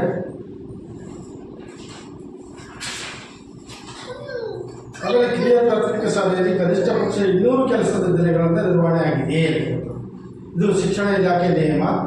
ಒಂದು ವರ್ಷದಲ್ಲಿ ಶೈಕ್ಷಣಿಕ ವರ್ಷದಲ್ಲಿ 10 ತಿಂಗಳು, 10 ತಿಂಗಳಲ್ಲಿ 200 ಕೆಲಸದ ದಿನಗಳನ್ನು ಶಾಲೆ ನಿರ್ವಹಣೆ ಮಾಡಬೇಕಾಗ್ತದೆ. ನಾವು ದಾಖಲಾತಿಯನ್ನು ಪರಿಶೀಲನೆ ಮಾಡಿದಾಗ 236 ದಿನಗಳು ಶಾಲೆ ನಿರ್ವಹಣೆ ಆಗಿರ್ತಕ್ಕಂಥದ್ದು ನಮಗೆ ಕಂಡುಬಂತು. ಆಮೇಲೆ ಸದರಿ ಶಾಲೆಯ ಹಿಂದಿನ ಮಾಹಿತಿಗಳಲ್ಲಿ ವಿದ್ಯಾರ್ಥಿಗಳ ಸರಾಸರಿ ಹಾಜರಾತಿ 80% ಅಥವಾ ಅದಕ್ಕಿಂತ ಹೆಚ್ಚಿದೆ ಅಂತಕ್ಕಂಥದ್ದು. ಮಕ್ಕಳ ಹಾಜರಾತಿ 80%ಕ್ಕಿಂತ ಹೆಚ್ಚಿದೆ ಅಂತಕ್ಕಂಥದ್ದನ್ನು ನಾವು ಪರಿಶೀಲನೆ ಮಾಡಬೇಕು. ಅದನ್ನು ನಾವು ನೋಡಿದಾಗ ಎಲ್ಲ ಮಕ್ಕಳ ಹಾಜರಾತಿ 80ಕ್ಕಿಂತ ಹೆಚ್ಚಿರ್ತಕ್ಕಂಥದ್ದು ಕಂಡುಬಂತು. ಆಮೇಲೆ ಶಾಲೆಗೆ ಬರುವ ಮಾರ್ಗವು ಸುರಕ್ಷಿತವಾಗಿದೆ ಅಂತಕ್ಕಂಥದ್ದನ್ನು ನಾವು ಇಲ್ಲಿ ನಾವು ಶಿಕ್ಷಕರನ್ನು ಕೇಳ್ತೇವೆ, ಮಕ್ಕಳನ್ನು ಕೇಳ್ತೇವೆ. ಆಮೇಲೆ ಮನೆ ಭೇಟಿಯನ್ನು ಮಾಡ್ತೇವೆ. ಅಲ್ಲೂ ನಾವು ಮಕ್ಕಳ ಪೋಷಕರನ್ನ, ಗ್ರಾಮಸ್ಥರನ್ನು ಕೇಳ್ತೇವೆ. ಎಲ್ಲ ಮಕ್ಕಳಿಗೆ ಬರ್ತಕ್ಕಂಥ ದಾರಿ ಸುರಕ್ಷಿತವಾಗಿದೆ ಅಂತಕ್ಕಂಥದ್ದನ್ನು ಎಲ್ಲ ಹೌದು ಅಂತಕ್ಕಂಥ ಅಭಿಪ್ರಾಯವನ್ನು ವ್ಯಕ್ತಪಡಿಸಿದ್ದಾರೆ. ಆಮೇಲೆ ಹೆಚ್ಚಿನ ಸಂಖ್ಯೆಯ ಮಕ್ಕಳಿಗೆ ಶಾಲೆಯ ದೂರವಿದ್ದು ಯಾವುದೇ ವ್ಯವಸ್ಥೆಯನ್ನು ನೀಡಲಾಗಿಲ್ಲ. ಆಮೇಲೆ ಮಕ್ಕಳ ಅವರ ವಯಸ್ಸಿನ ಅನುಗುಣವಾಗಿ ತರಗತಿಗಳಿಗೆ ದಾಖಲಾತಿ ಮಾಡಿಕೊಳ್ಳಲಾಗಿದೆ. ಸರ್ಕಾರದ ಒಂದು ನಿಯಮ ಇದೆ. 5 ವರ್ಷ 6 ತಿಂಗಳು, 8 ತಿಂಗಳು, 6 ವರ್ಷ ಅಂತಕ್ಕಂಥದ್ದು ನಿಯಮ ಮಾಡಿರ್ತದೆ. ಅದರ ಪ್ರಕಾರವೇ ದಾಖಲಾತಿ ಮಾಡಿಕೊಳ್ಬೇಕಾಗ್ತದೆ ಸರ್ಕಾರ. ಆ ನಿಯಮದ ಪ್ರಕಾರ ದಾಖಲಾತಿ ಮಾಡಿಕೊಳ್ಳಲಾಗಿದೆ. ಆಮೇಲೆ ಸೂಕ್ತ ದಾಖಲೆಗಳಿಲ್ಲದ ಕಾರಣ ಶಾಲಾ ದಾಖಲಾತಿಯನ್ನು ನಿರಾಕರಿಸಲಾಗಿದೆ. ಯಾವುದೇ ದಾಖಲೆಗಳು ಇಲ್ಲ ಅಂತಕ್ಕಂಥದ್ದು ಏನಾದರೂ ಇದ್ದರೆ ಅಂಥ ಮಗುವನ್ನು ಶಾಲೆ ದಾಖಲಾತಿಯನ್ನು ನಿರಾಕರಣೆ ಮಾಡೋದಿಲ್ಲ. ಕನಿಷ್ಠ ಒಂದು ದಾಖಲಾತಿಯನ್ನು ಪಡೆದು ಆ ಮಗುವನ್ನ ಶಾಲೆ ದಾಖಲಾತಿ ಮಾಡಿಕೊಳ್ಬೇಕಾಗ್ತದೆ. ಇದು ಕಡ್ಡಾಯವಾಗಿರ್ತಕ್ಕಂಥ ನಿಯಮ ಇದೆ. ಹೆಚ್ಚಿನ ಮಕ್ಕಳು ಶಾಲೆಯಿಂದ ಹೊರಗಿದ್ದಾರೆ. LKG UKGಯಿಂದ 1ರಿಂದ 12ನೇ ತರಗತಿಯವರೆಗೂ ಉಚಿತ ಮತ್ತು ಕಡ್ಡಾಯ ಶಿಕ್ಷಣ ಸರ್ಕಾರದ ಒಂದು ನಿಯಮ. ಅದರ ಪ್ರಕಾರ ಆ ಒಂದು ಇದರಲ್ಲಿ ಯಾವುದಾದ್ರು ಮಗು ಕಲಿಕೆಯಿಂದ ಹೊರಗಿದೆಯೇ ಅಂತಕ್ಕಂಥದ್ದನ್ನು ನಾವು ಇದೆಲ್ಲ ಪರಿಶೀಲನೆ ನಡೆಸಿದ್ವಿ. ಯಾವುದೇ ಮಗು ಹೊರಗಿಲ್ಲ ಅಂತಕ್ಕಂಥ ಅಭಿಪ್ರಾಯ ವ್ಯಕ್ತವಾಯಿತು. ಆಮೇಲೆ ಶಾಲೆಗೆ ದಾಖಲಾಗಿ ನಂತರ ಹೊರಗುಳಿದ ಮಕ್ಕಳ ಸಂಖ್ಯೆ ಯಾವುದೂ ಇಲ್ಲ. ಮಕ್ಕಳನ್ನು ಹೊರಹಾಕಿರುವ ಸಂಖ್ಯೆ ಇಲ್ಲ. ದುರ್ಬಲ ವರ್ಗದ ಮಕ್ಕಳಿಗೆ ತಾರತಮ್ಯ ಮಾಡಲಾಗ್ತಿದೆಯೇ? ಯಾವುದೇ ಜಾತಿ ಇರ್ಬೋದು, ಧರ್ಮ ಇರ್ಬೋದು, ಅಥವಾ ಬಡವ ಇರ್ಬೋದು, ಬಲ್ಲಿದ ಇರ್ಬೋದು, ಪ್ರಭಾವಿ ಇರ್ಬೋದು, ಹೀಗೆ ಯಾವುದೇ ರೀತಿಯಾಗಿರ್ತಕ್ಕಂಥ ತಾರತಮ್ಯ ಆ ಶಾಲೆಯಲ್ಲಿ ಏನಾದರೂ ನಡೀತದೆಯೇ? ದುರ್ಬಲ ವರ್ಗದ ಮಕ್ಕಳಿಗೆ ತಾರತಮ್ಯ ಆಗ್ತಿದೆಯೇ ಅಂತಕ್ಕಂಥದ್ದನ್ನು ನಾವು ಇಲ್ಲೆಲ್ಲ ಪರಿಶೀಲನೆ ಒಳಪಡಿಸಿದ್ವಿ. ಶಿಕ್ಷಕರಲ್ಲಿ ಕೇಳಿದ್ವಿ, ಪೋಷಕರಲ್ಲಿ ಕೇಳಿದ್ವಿ, ಮಕ್ಕಳನ್ನು ಕೇಳಿದ್ವಿ, ಎಲ್ಲ ಗ್ರಾಮಸ್ಥರಲ್ಲಿ ಕೇಳಿದ್ವಿ. ಯಾವುದೇ ತಾರತಮ್ಯ ಇಲ್ಲ ಅಂತಕ್ಕಂಥ ಅಭಿಪ್ರಾಯ ವ್ಯಕ್ತವಾಯಿತು. ಮಕ್ಕಳಿಗೆ ದೈಹಿಕ ಶಿಕ್ಷಣ ನೀಡಲಾಗ್ತದೆಯೇ? ಆ ರೀತಿಯಾಗಿರ್ತಕ್ಕಂಥ ವ್ಯವಸ್ಥೆ ಇಲ್ಲ ಅಂತಕ್ಕಂಥ ಅಭಿಪ್ರಾಯ ಬಂತು. ಮಕ್ಕಳನ್ನ ಮಾನಸಿಕ ಕಿರುಕುಳಕ್ಕೆ ಒಳಪಡಿಸಲಾಗ್ತದೆಯೇ? ಯಾವುದೇ ಮಗುವನ್ನು ಮಾನಸಿಕ ಕಿರುಕುಳಕ್ಕೆ ಒಳಪಡಿಸಿಕ್ಕೆ ಅವಕಾಶ ಇಲ್ಲ. ಆ ಮಗುವಿನ ಮಾನಸಿಕತೆಗೆ ಅನುಗುಣವಾಗಿ ಅದಕ್ಕೆ ಶಿಕ್ಷಣವನ್ನು ನೀಡಬೇಕು ಅಂತಕ್ಕಂಥದ್ದು ಸರ್ಕಾರದ ನಿಯಮ. ಆ ರೀತಿಯಾಗಿರ್ತಕ್ಕಂಥದ್ದು ಯಾವುದೂ ಇಲ್ಲ ಅಂತಕ್ಕಂಥ ಅಭಿಪ್ರಾಯ ವ್ಯಕ್ತವಾಯಿತು. ಆಮೇಲೆ ಮಕ್ಕಳನ್ನು ಲೈಂಗಿಕ ಕಿರುಕುಳಕ್ಕೆ ಒಳಪಡಿಸಲಾಗಿದೆ. ಈ ರೀತಿ ಪ್ರಕರಣ ಆಗಿರ್ತಕ್ಕಂಥದ್ದನ್ನು ನಾವು ಅನೇಕ ಮಾಧ್ಯಮಗಳ ಮೂಲಕ ನಾವು ತಿಳ್ಕೊಳ್ತಿದ್ದೇವೆ. ನಾವು ಇಲ್ಲಿ ಎಲ್ಲ ಪರಿಶೀಲನೆ ಒಳಪಡಿಸಿದ್ದೀವಿ. ಈ ರೀತಿಯಾಗಿರ್ತಕ್ಕಂಥ ಪ್ರಕರಣ ಇಲ್ಲ ಅಂತಕ್ಕಂಥ ಅಭಿಪ್ರಾಯ ಎಲ್ಲ ವ್ಯಕ್ತವಾಯಿತು. ಎಲ್ಲ ಅಪೇಕ್ಷಣೀಯ ಮಕ್ಕಳಿಗೆ ವರ್ಗಾವಣೆ ಪ್ರಮಾಣ ಪತ್ರವನ್ನು ನೀಡಲಾಗಿದೆ. TC ನೀಡ್ತಕ್ಕಂಥದ್ದು ಅವ್ರು ಕೇಳಿದರೆ ಕೊಡಬೇಕು ಶಾಲೆ. ಆ ರೀತಿಯಾಗಿರ್ತಕ್ಕಂಥ ಇದೆ ಅಂತಕ್ಕಂಥ ಅಭಿಪ್ರಾಯ ವ್ಯಕ್ತವಾಯಿತು. ಆಮೇಲೆ ವಿಶೇಷ ಅಗತ್ಯಗಳ ಮಕ್ಕಳಿದ್ದಾರೆ. ವಿಶೇಷ ಅಗತ್ಯಗಳ ಮಕ್ಕಳು ಅಂತ ಹೇಳಿದ್ರೆ ಅಂಗವಿಕಲ ಮಕ್ಕಳು, ಆಮೇಲೆ ದೃಷ್ಟಿಮಾಂದ್ಯರು, ಕಿವುಡರು, ಹೀಗೆ ಅನೇಕ ರೀತಿಯಾಗಿರ್ತಕ್ಕಂಥ ವಿಶೇಷಚೇತನ ಮಕ್ಕಳು. ಆ ರೀತಿಯಾಗಿರ್ತಕ್ಕಂಥ ಮಕ್ಕಳು ಇಲ್ಲಿ ಈ ಶಾಲೆಯಲ್ಲಿ ಇಲ್ಲ. ಆಮೇಲೆ ಎಲ್ಲ ಹವಾಮಾನದಿಂದ ಸುರಕ್ಷಿತವಾದ ಶಾಲಾ ಕಟ್ಟಡ ಇದೆ. ಸಮಗ್ರ ಶಿಕ್ಷಣ ಯೋಜನೆ ಅಡಿಯಲ್ಲಿ ಉತ್ತಮವಾಗಿರ್ತಕ್ಕಂಥ ಕಟ್ಟಡ ಇದ್ದರೆ ಸಮಗ್ರ ಶಿಕ್ಷಣ ಯೋಜನೆಯಲ್ಲಿ ಬರ್ತಕ್ಕಂಥ ಒಂದು ಅಂಶ ಅದು. ಆ ಕಟ್ಟಡ, ತರಗತಿ ಕೊಠಡಿ, ಪಾಠೋಪಕರಣ, ಪೀಠೋಪಕರಣಗಳಿದ್ದರೆ ಅಲ್ಲಿ ಗುಣಮಟ್ಟದ ಶಿಕ್ಷಣವನ್ನು ನೀಡಲಿಕ್ಕೆ ಸಾಧ್ಯತೆ ಇದೆ ಅಂತಕ್ಕಂಥ ಸರ್ಕಾರದ ಉದ್ದೇಶ. ಹಾಗಾಗಿ ನಿಮ್ಮ ಶಾಲೆಯಲ್ಲಿ ಉತ್ತಮವಾಗಿರ್ತಕ್ಕಂಥ ಸುರಕ್ಷಿತವಾದ ಶಾಲಾ ಕಟ್ಟಡ ಇದೆ ಅಂತಕ್ಕಂಥದ್ದನ್ನು ನಾವು ಪರಿಶೀಲನೆ ಮಾಡಿದ್ವಿ. ನಾವು ಅದು ನೋಡಿದಾಗ 4 ಮತ್ತು 5ನೇ ತರಗತಿಯ ಕೊಠಡಿ ಮೇಲ್ಚಾವಣಿ ದುರಸ್ತಿಯಲ್ಲಿದೆ. ಆ ಕೊಠಡಿ ಹಂಚು ಒಡೆದೋಗಿದೆ ಸೈಡಿಂದು. ಅದ್ರ ಮೇಲೆ ಟಾರ್ಪಲನ್ನು ಹೊದಿಕೆ ಮಾಡಿದ್ದಾರೆ. ಆಮೇಲೆ ಟಾರ್ಪಲ್ ಹೊದಿಕೆ ಆಗಿರ್ತಕ್ಕಂಥದ್ದು ಆ ಮೂಲೆಯಲ್ಲಿ ಹಂಚು ಹೋಗಿದೆ. ಗಾಳಿಯಲ್ಲಿ ಏನಾದರೂ ಟಾರ್ಪಲ್ ಹಾರಾಟ ಮಾಡಿದರೆ ಹಂಚು ಕೆಳಗಡೆ ಬೀಳ್ತಕ್ಕಂಥ ಸಂದರ್ಭ ಬರ್ತದೆ. ಅವಾಗ ಮಗು ಏನಾದರೂ ತರಗತಿ ಕೊಠಡಿಗಳ ಕೆಳಗಡೆ ಇದ್ದರೆ ಏನಾದರೂ ತಲೆ ಮೇಲೆ ಬಿದ್ದರೆ ಅಥವಾ ಬೇರೆ ಬೇರೆ ಅಂಗಗಳನ್ನು ಇದ್ದರೆ ಅನಾಹುತ ಆಗ್ತಕ್ಕಂಥ ಸಂದರ್ಭಗಳು. ಅದನ್ನು ಎಚ್ಚರಿಕೆಯಿಂದ ನಿರ್ವಹಣೆ ಮಾಡಬೇಕಾಗ್ತದೆ ಶಾಲಾ ಶಿಕ್ಷಕರು. ಆಮೇಲೆ ಸಾಕಷ್ಟು ತರಗತಿ ಕೊಠಡಿಗಳಿವೆ. 2 ತರಗತಿ ಕೊಠಡಿಗಳಿವೆ. ಒಂದು ಅಕ್ಷರ ದಾಸೋಹ ಕೊಠಡಿ ಇದೆ, ಮಧ್ಯಾಹ್ನ ಬಿಸಿ ಊಟದ ಕೊಠಡಿ. ಆಮೇಲೆ ಬಾಲಕರಿಗೆ ಸಾಕಷ್ಟು ಶೌಚಾಲಯದ ವ್ಯವಸ್ಥೆ ಇದೆ. ಬಾಲಕಿಯರಿಗೆ ಸಾಕಷ್ಟು ಶೌಚಾಲಯದ ವ್ಯವಸ್ಥೆ ಇದೆ. ಶೌಚಾಲಯದಲ್ಲಿ ನೀರಿನ ವ್ಯವಸ್ಥೆ ಇದೆ. ಶೌಚಾಲಯ ಬಳಕೆಗೆ ಯೋಗ್ಯವಾಗಿದೆ ಅಂತಕ್ಕಂಥದ್ದನ್ನು ನಾವು ಪರಿಶೀಲನೆ ಮಾಡಿಕೊಳ್ಬೇಕಾಗ್ತದೆ. ಏಕೆಂತಂದರೆ ಒಂದು ಶಾಲೆ ಉತ್ತಮವಾಗಿರ್ತಕ್ಕಂಥ ಶಾಲೆ ಅಂತ ಹೇಳಿದ್ರೆ ಅಲ್ಲಿ ಉತ್ತಮವಾಗಿರ್ತಕ್ಕಂಥ ಶೌಚಾಲಯವನ್ನು ಹೊಂದಿರಬೇಕು. ಯಾಕೆ ಶೌಚಾಲಯವನ್ನು ಹೊಂದಿರಬೇಕು ಅಂತ ಹೇಳಿದ್ರೆ ಮಗು ಕಲಿಕೆಯಲ್ಲಿ, ಗುಣಮಟ್ಟದ ಕಲಿಕೆಯಲ್ಲಿ ಭಾಗವಹಿಸಬೇಕಾದ್ರೆ ಶೌಚಾಲಯ ಉತ್ತಮವಾಗಿರಬೇಕು, ನೀರಿರಬೇಕು, ಬಳಕೆಗೆ ಯೋಗ್ಯವಾಗಿರಬೇಕು. ಮಗು ಏನಾದ್ರು ಶೌಚಾಲಯಕ್ಕೆ ಹೋದರೆ ಅಲ್ಲಿ ಏನಾದರೂ ಅವ್ಯವಸ್ಥೆ ಇದ್ದರೆ ಮಗು ಆ ಶೌಚಾಲಯದ ಬಗ್ಗೆ ಯೋಚನೆಯನ್ನು ಮಾಡ್ತಾ ಇರ್ತದೆ. ನಾವು ಇನ್ನೊಂದು ಬಾರಿ ಶೌಚಾಲಯಕ್ಕೆ ಹೇಗೆ ಹೋಗ್ಬೋದು ಅಂತಕ್ಕಂಥದ್ದು. ತರಗತಿ ಕೊಠಡಿ ಬರ್ತದೆ, ಕೂರ್ತದೆ. ಅದು ಭೌತಿಕವಾಗಿ ಮಾತ್ರ ತರಗತಿ ಕೊಠಡಿಗಳಿರ್ತದೆ, ಮಾನಸಿಕವಾಗಿ ಅದು ಶೌಚಾಲಯದ ಬಗ್ಗೆ ಯೋಚನೆ ಮಾಡ್ತಾ ಇರ್ತದೆ. ಹಾಗಾಗಿ ಅದು ಕಲಿಕೆಯಲ್ಲಿ ಪಾಲ್ಗೊಳ್ಳೋದಿಲ್ಲ. ಮಗು ಕಲಿಕೆಯಲ್ಲಿ ಹಿಂದೆ ಬೀಳ್ತದೆ ಅಂತಕ್ಕಂಥದ್ದು ಸರ್ಕಾರದ ಶಿಕ್ಷಣ ಇಲಾಖೆಯ ಉದ್ದೇಶ. ಹಾಗಾಗಿ ಒಂದು ಶಾಲೆ ಉತ್ತಮವಾಗಿರ್ತಕ್ಕಂಥ ಶೌಚಾಲಯವನ್ನು ಹೊಂದಿರಬೇಕು, ಅಲ್ಲಿ ನೀರಿನ ವ್ಯವಸ್ಥೆ ಇರಬೇಕು ಮತ್ತು ಬಳಕೆಗೆ ಯೋಗ್ಯವಾಗಿರಬೇಕು ಅಂತಕ್ಕಂಥದ್ದು. ನಾವಿಲ್ಲಿ ನೋಡಿದಾಗ ಶೌಚಾಲಯ ಪರವಾಗಿಲ್ಲ, ಮಧ್ಯಮ ರೀತಿಯಲ್ಲಿ ಇದೆ, ನೀರಿನ ವ್ಯವಸ್ಥೆ ಇದೆ, ಬಳಕೆಗೂ ಉತ್ತಮವಾಗಿರ್ತಕ್ಕಂಥದ್ದು ನಮಗೆ ಕಂಡುಬಂತು. ಆಮೇಲೆ ಕುಡಿಯೋ ನೀರಿನ ಶಾಲೆಯಲ್ಲಿ ಸಾಕಷ್ಟು ಪ್ರಮಾಣದಲ್ಲಿ ನೀರಿನ ಸೌಲಭ್ಯವಿದೆಯೇ? ನೀರಿನ ಸೌಲಭ್ಯ ಇರಬೇಕು. ಈಗ ಮಕ್ಕಳಿಗೆ ಶುದ್ಧ ಕುಡಿಯುವ ನೀರನ್ನು ಒದಗಿಸಬೇಕು ಅಂತಕ್ಕಂಥದ್ದು ಸರ್ಕಾರದ ಉದ್ದೇಶ. ಅದರ ಜೊತೆಗೆ ಮಧ್ಯಾಹ್ನದ ಬಿಸಿ ಊಟದಲ್ಲಿ ಶುದ್ಧ ನೀರನ್ನು ಉಪಯೋಗಿಸಿ ಬಿಸಿ ಊಟವನ್ನು ತಯಾರು ಮಾಡಬೇಕು ಅಂತಕ್ಕಂಥದ್ದು ಸರ್ಕಾರದ ಉದ್ದೇಶ. ಹಾಗಾಗಿ ಒಂದು ಶಾಲೆ ಉತ್ತಮವಾಗಿರ್ತಕ್ಕಂಥ ಗುಣಮಟ್ಟದ ಒಂದು ಶುದ್ಧ ಕುಡಿಯುವ ನೀರಿನ ವ್ಯವಸ್ಥೆಯನ್ನು ಹೊಂದಿರಬೇಕು ಅಂತಕ್ಕಂಥದ್ದು, ಶುದ್ಧ ಕುಡಿಯುವ ನೀರಿನ ಘಟಕವನ್ನು ಹೊಂದಿರಬೇಕು ಅಂತಕ್ಕಂಥದ್ದು ಸರ್ಕಾರದ ಉದ್ದೇಶ. ನಾವಿಲ್ಲಿ ನೋಡಿದಾಗ ಬಾವಿಯಿಂದ ಸರ್ ಬೋರ್ ನೀರು ಬರ್ತಕ್ಕಂಥದ್ದು, ಅದನ್ನು ಶುದ್ಧೀಕರಿಸಿ ಉಪಯೋಗಿಸಬೇಕಾಗ್ತದೆ ಮಕ್ಕಳಿಗೆ ಕುಡಿಯೋದಕ್ಕೆ ಮತ್ತು ಅಡಿಗೆ ಮಧ್ಯಾಹ್ನ ಬಿಸಿ. ಯಾಕೆಂದರೆ ನಾವು ಬರೀ ಕಡೆಯಲ್ಲಿ ನೋಡಿದಾಗ ನೀರಿನಲ್ಲಿರ್ತಕ್ಕಂಥ ಯಾವುದೇ ಸೂಕ್ಷ್ಮಾಣು ಜೀವಿಗಳು ನಮಗೆ ಕಾಣಿಸೋದಿಲ್ಲ. ಆ ಸೂಕ್ಷ್ಮಾಣು ಜೀವಿಗಳಿದ್ದಲ್ಲಿ ಅದನ್ನು ಕುಡಿಯೋದಕ್ಕೆ ಮಗುವಿಗೆ ಕೊಟ್ಟಾಗ ಅದು ಅಡಿಗೆಯಲ್ಲಿ ಉಪಯೋಗಿಸಿದಾಗ ಏನಾಗ್ತದೆ, ಮಗುವಿನ ಆರೋಗ್ಯದ ಮೇಲೆ ಪರಿಣಾಮ ಬೀರುತ್ತದೆ. ಹಾಗಾಗಿ ಅದನ್ನು ಶುದ್ಧೀಕರಿಸಿ ನೀರನ್ನು ಉಪಯೋಗಿಸಬೇಕಾಗ್ತದೆ. ಕುಡಿಯುವ ನೀರಿನ ಗುಣಮಟ್ಟವನ್ನು ಉತ್ತಮವಾಗಿದೆ ಅಂತಕ್ಕಂಥದ್ದು ನಾವು ನೋಡಿದಾಗ ನಾವು ಮೇಲ್ನೋಟಕ್ಕೆ ನೋಡಿದ್ವಿ, ಶುದ್ಧವಾಗಿದ್ದಂತೆ ಕಂಡು ಬಂತು. ಆದರೆ ಒಂದು ಇಲಾಖೆ ಇದೆ ತಾಲೂಕು ಮಟ್ಟದಲ್ಲಿ, ಅದನ್ನು ಪ್ರತಿ 6 ತಿಂಗಳಿಗೆ ಆ ನೀರನ್ನು ತೆಗೆದುಕೊಂಡು ಹೋಗಿ ಅಲ್ಲಿ ಗುಣಮಟ್ಟದ ಪರೀಕ್ಷೆಯನ್ನು ನಡೆಸಬೇಕು. ಈ ನೀರು ಕುಡಿಲಿಕ್ಕೆ ಯೋಗ್ಯವಾಗಿದೆಯಾ, ಅಡಿಗೆಗೆ ಬಳಸಲಿಕ್ಕೆ ಯೋಗ್ಯವಾಗಿದೆ ಅಂತಕ್ಕಂಥದ್ದು ಅದನ್ನು ಶಾಲೆ ನಿರ್ವಹಣೆ ಮಾಡಬೇಕಾಗ್ತದೆ. ಅದರ ನೀರಿನ ಗುಣಮಟ್ಟ ಉತ್ತಮವಾಗಿದೆ ಅಂತಕ್ಕಂಥದ್ದು ದೃಢೀಕರಣವನ್ನು ಶಾಲೆಯಲ್ಲಿ ನಿರ್ವಹಣೆ ಮಾಡಬೇಕಾಗ್ತದೆ. ಅದನ್ನು ನಿರ್ವಹಣೆ ಮಾಡಿದ್ದಾರೆ. ಈಗ 1 ವರ್ಷಕ್ಕೊಮ್ಮೆ ಮಾಡ್ತಾ ಇದ್ದಾರೆ. ಈಗ ಪ್ರತಿ 6 ತಿಂಗಳಿಗೊಮ್ಮೆ ಮಾಡಬೇಕಾಗ್ತದೆ ಸರ್. ಪ್ರತಿ 6 ತಿಂಗಳಿಗೊಮ್ಮೆ ಮಾಡಿ ಅದರ ದೃಢೀಕರಣವನ್ನು ಶಾಲೆಯಲ್ಲಿ ನಿರ್ವಹಣೆ ಮಾಡಬೇಕಾಗ್ತದೆ. ಹೌದು. ಆಮೇಲೆ ಶಾಲೆಗೆ ವಿದ್ಯುತ್ ಸಂಪರ್ಕವಿದೆಯೇ? ಶಾಲೆಗೆ ಒಂದು ಕೃತಕವಾಗಿರ್ತಕ್ಕಂಥ ವಿದ್ಯುತ್ ಸಂಪರ್ಕ ಇರಬೇಕು.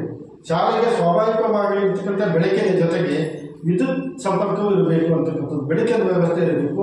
ಮಕ್ಕಳಿಗೆ ಪಾಠ ಪ್ರವಚನಗಳನ್ನು ಅವರು ಉತ್ತಮವಾಗಿ ಕಲಿಕೆ ಆಗಬೇಕಾದ್ರೆ ಬೆಳಕಿನ ವ್ಯವಸ್ಥೆ ಉತ್ತಮವಾಗಿ ತರಗತಿ ಕೊಠಡಿಗಳಲ್ಲಿ ಇರಬೇಕು ಅಂತಕ್ಕಂಥದ್ದು.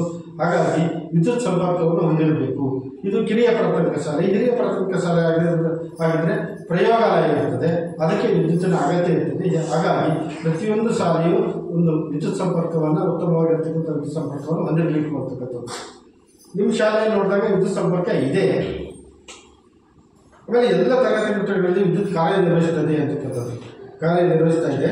ಆಮೇಲೆ ಶಾಲಾ ಆವರಣದಲ್ಲಿ ಆಟದ ಮೈದಾನ ಇದೆಯೇ? ಶಾಲಾ ಆವರಣದಲ್ಲಿ ಒಂದು ಉತ್ತಮವಾಗಿರ್ತಕ್ಕಂಥ ಆಟದ ಮೈದಾನ ಇರಬೇಕು ಅಂತಕ್ಕಂಥದ್ದು. ಪಠ್ಯೇತರವಾಗಿರ್ತಕ್ಕಂಥ ಚಟುವಟಿಕೆಗಳಲ್ಲಿ ಮಗು ಭಾಗವಹಿಸಬೇಕು.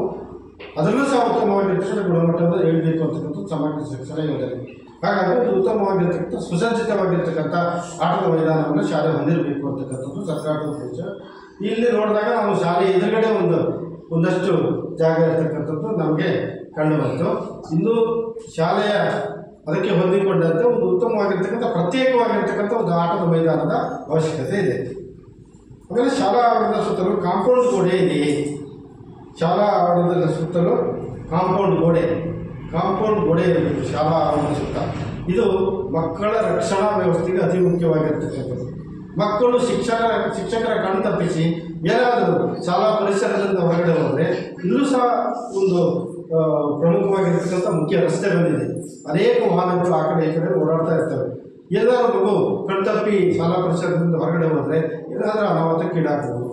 ಅಥವಾ ಶಾಲೆಯ ಸುತ್ತ ಏನಾದರೂ ಸಣ್ಣ ಪುಟ್ಟ ಗಿಡಗಳು ಮರಗಳು ಇದ್ದರೆ ವಿಷಜಂತುಗಳು ಏನಾದರೂ ಶಾಲೆಯ ಒಳಗಡೆ ಬರ್ಬೋದು, ತರಗತಿ ಕೊಠಡಿಗಳಲ್ಲಿ ಸೇರ್ಕೋಬೋದು, ಮಗುವಿಗೆ ಏನಾದರೂ ಅನಾಥವಾಗ್ತಕ್ಕಂಥ ಕಾರಣಗಳಿರ್ತದೆ. ಹಾಗಾಗಿ ಒಂದು ಉತ್ತಮವಾಗಿರ್ತಕ್ಕಂಥ ಸರ್ಕಾರಿ ಶಾಲೆ, ಒಂದು ಉತ್ತಮವಾಗಿರ್ತಕ್ಕಂಥ ಶಾಲಾ ಸುತ್ತಲೂ ಕಾಂಪೌಂಡ್ ಗೋಡೆಯನ್ನು ಹೊಂದಿರಬೇಕು ಅಂತಕ್ಕಂಥದ್ದು ಸಮಗ್ರ ಶಿಕ್ಷಣ ಯೋಜನೆಯ ಒಂದು ಉದ್ದೇಶ. ನಿಮ್ಮ ಶಾಲೆಯಲ್ಲಿ ನೋಡಿದಾಗ ಶಾಲಾ ಸುತ್ತ ಒಂದು ಕಾಂಪೌಂಡ್ ಗೋಡೆ ಇಲ್ಲ, ಕಾಂಪೌಂಡ್ ಗೋಡೆಯನ್ನು ಹೊಂದಿರಬೇಕು ಅಂತಕ್ಕಂಥದ್ದು. ಆಮೇಲೆ ಶಾಲೆಯು ಗ್ರಂಥಾಲಯವನ್ನು ಹೊಂದಿದೆಯೇ ಅಂತ, ಒಂದು ಉತ್ತಮವಾಗಿರ್ತಕ್ಕಂಥ ಶಾಲೆ ಒಂದು ಉತ್ತಮವಾಗಿರ್ತಕ್ಕಂಥ ಗ್ರಂಥಾಲಯವನ್ನು ಹೊಂದಿರಬೇಕು. ಅಲ್ಲಿ ಎಲ್ಲ ವಿಷಯದ ಪುಸ್ತಕಗಳಿರಬೇಕು. ಭಾಷೆಗೆ ಸಂಬಂಧಪಟ್ಟಿರ್ತಕ್ಕಂಥ, ವ್ಯಾಕರಣಕ್ಕೆ ಸಂಬಂಧಪಟ್ಟಿರ್ತಕ್ಕಂಥ, ಆಮೇಲೆ ವಿಜ್ಞಾನಕ್ಕೆ ಸಂಬಂಧಪಟ್ಟಿರ್ತಕ್ಕಂಥ, ಗಣಿತಕ್ಕೆ ಸಂಬಂಧಪಟ್ಟಿರ್ತಕ್ಕಂಥ, ಆಮೇಲೆ ಸಾಮಾನ್ಯ ಜ್ಞಾನ, ಪ್ರಚಲಿತ ವಿದ್ಯಮಾನಗಳು, ಕರೆಂಟ್ ಈವೆಂಟ್ಸ್ ಅಂತ ಕರಿತೇವೆ, ಅದಕ್ಕೂ ಸಂಬಂಧಪಟ್ಟಿರ್ತಕ್ಕಂಥ ಎಲ್ಲ ಪುಸ್ತಕಗಳನ್ನು ಶಾಲೆ ಹೊಂದಿರಬೇಕು. ಅದನ್ನು ನಿರ್ವಹಣೆ ಮಾಡಬೇಕು. ಮಗುವಿಗೆ ಒಂದು ನಿಗದಿತ ಸಮಯದಲ್ಲಿ ಪಾಠ ಪ್ರವಚನಗಳ ಜೊತೆಗೆ ಗ್ರಂಥಾಲಯದ ಪುಸ್ತಕವನ್ನು ಓದಲಿಕ್ಕೆ ನೀಡಬೇಕು ಅಂತಕ್ಕಂಥದ್ದು ಹೆಚ್ಚಿನ ಜ್ಞಾನವನ್ನು ಪಡೆಯಲಿಕ್ಕೆ ಅನುಕೂಲ ಆಗ್ತದೆ ಹಾಗಾಗಿ ಒಂದು ಶಾಲೆ ಉತ್ತಮವಾಗಿರ್ತಕ್ಕಂಥ ಗ್ರಂಥಾಲಯವನ್ನು ಹೊಂದಿರಬೇಕು ಅಂತಕ್ಕಂಥದ್ದನ್ನು ನಾವು ನೋಡಿದಾಗ ಇಲ್ಲೂ ಸಹ ಒಂದು ಗ್ರಂಥಾಲಯ ಇದೆ. ಅಂದರೆ ಈ ಮಕ್ಕಳ ಸಾಮರ್ಥ್ಯಕ್ಕೆ ಸರಿಯಾಗಿ ಅಲ್ಲಿ ಪುಸ್ತಕಗಳು ಇರ್ತಕ್ಕಂಥದ್ದು ಕಾಣಬಹುದು. ಇನ್ನೂ ಹೆಚ್ಚಿನ ಮಕ್ಕಳನ್ನು ಇಲ್ಲಿ ದಾಖಲಾತಿ ಆದಾಗ ಇನ್ನು ಹೆಚ್ಚಿನ ಪುಸ್ತಕಗಳ ಅವಶ್ಯಕತೆ ಇದೆ.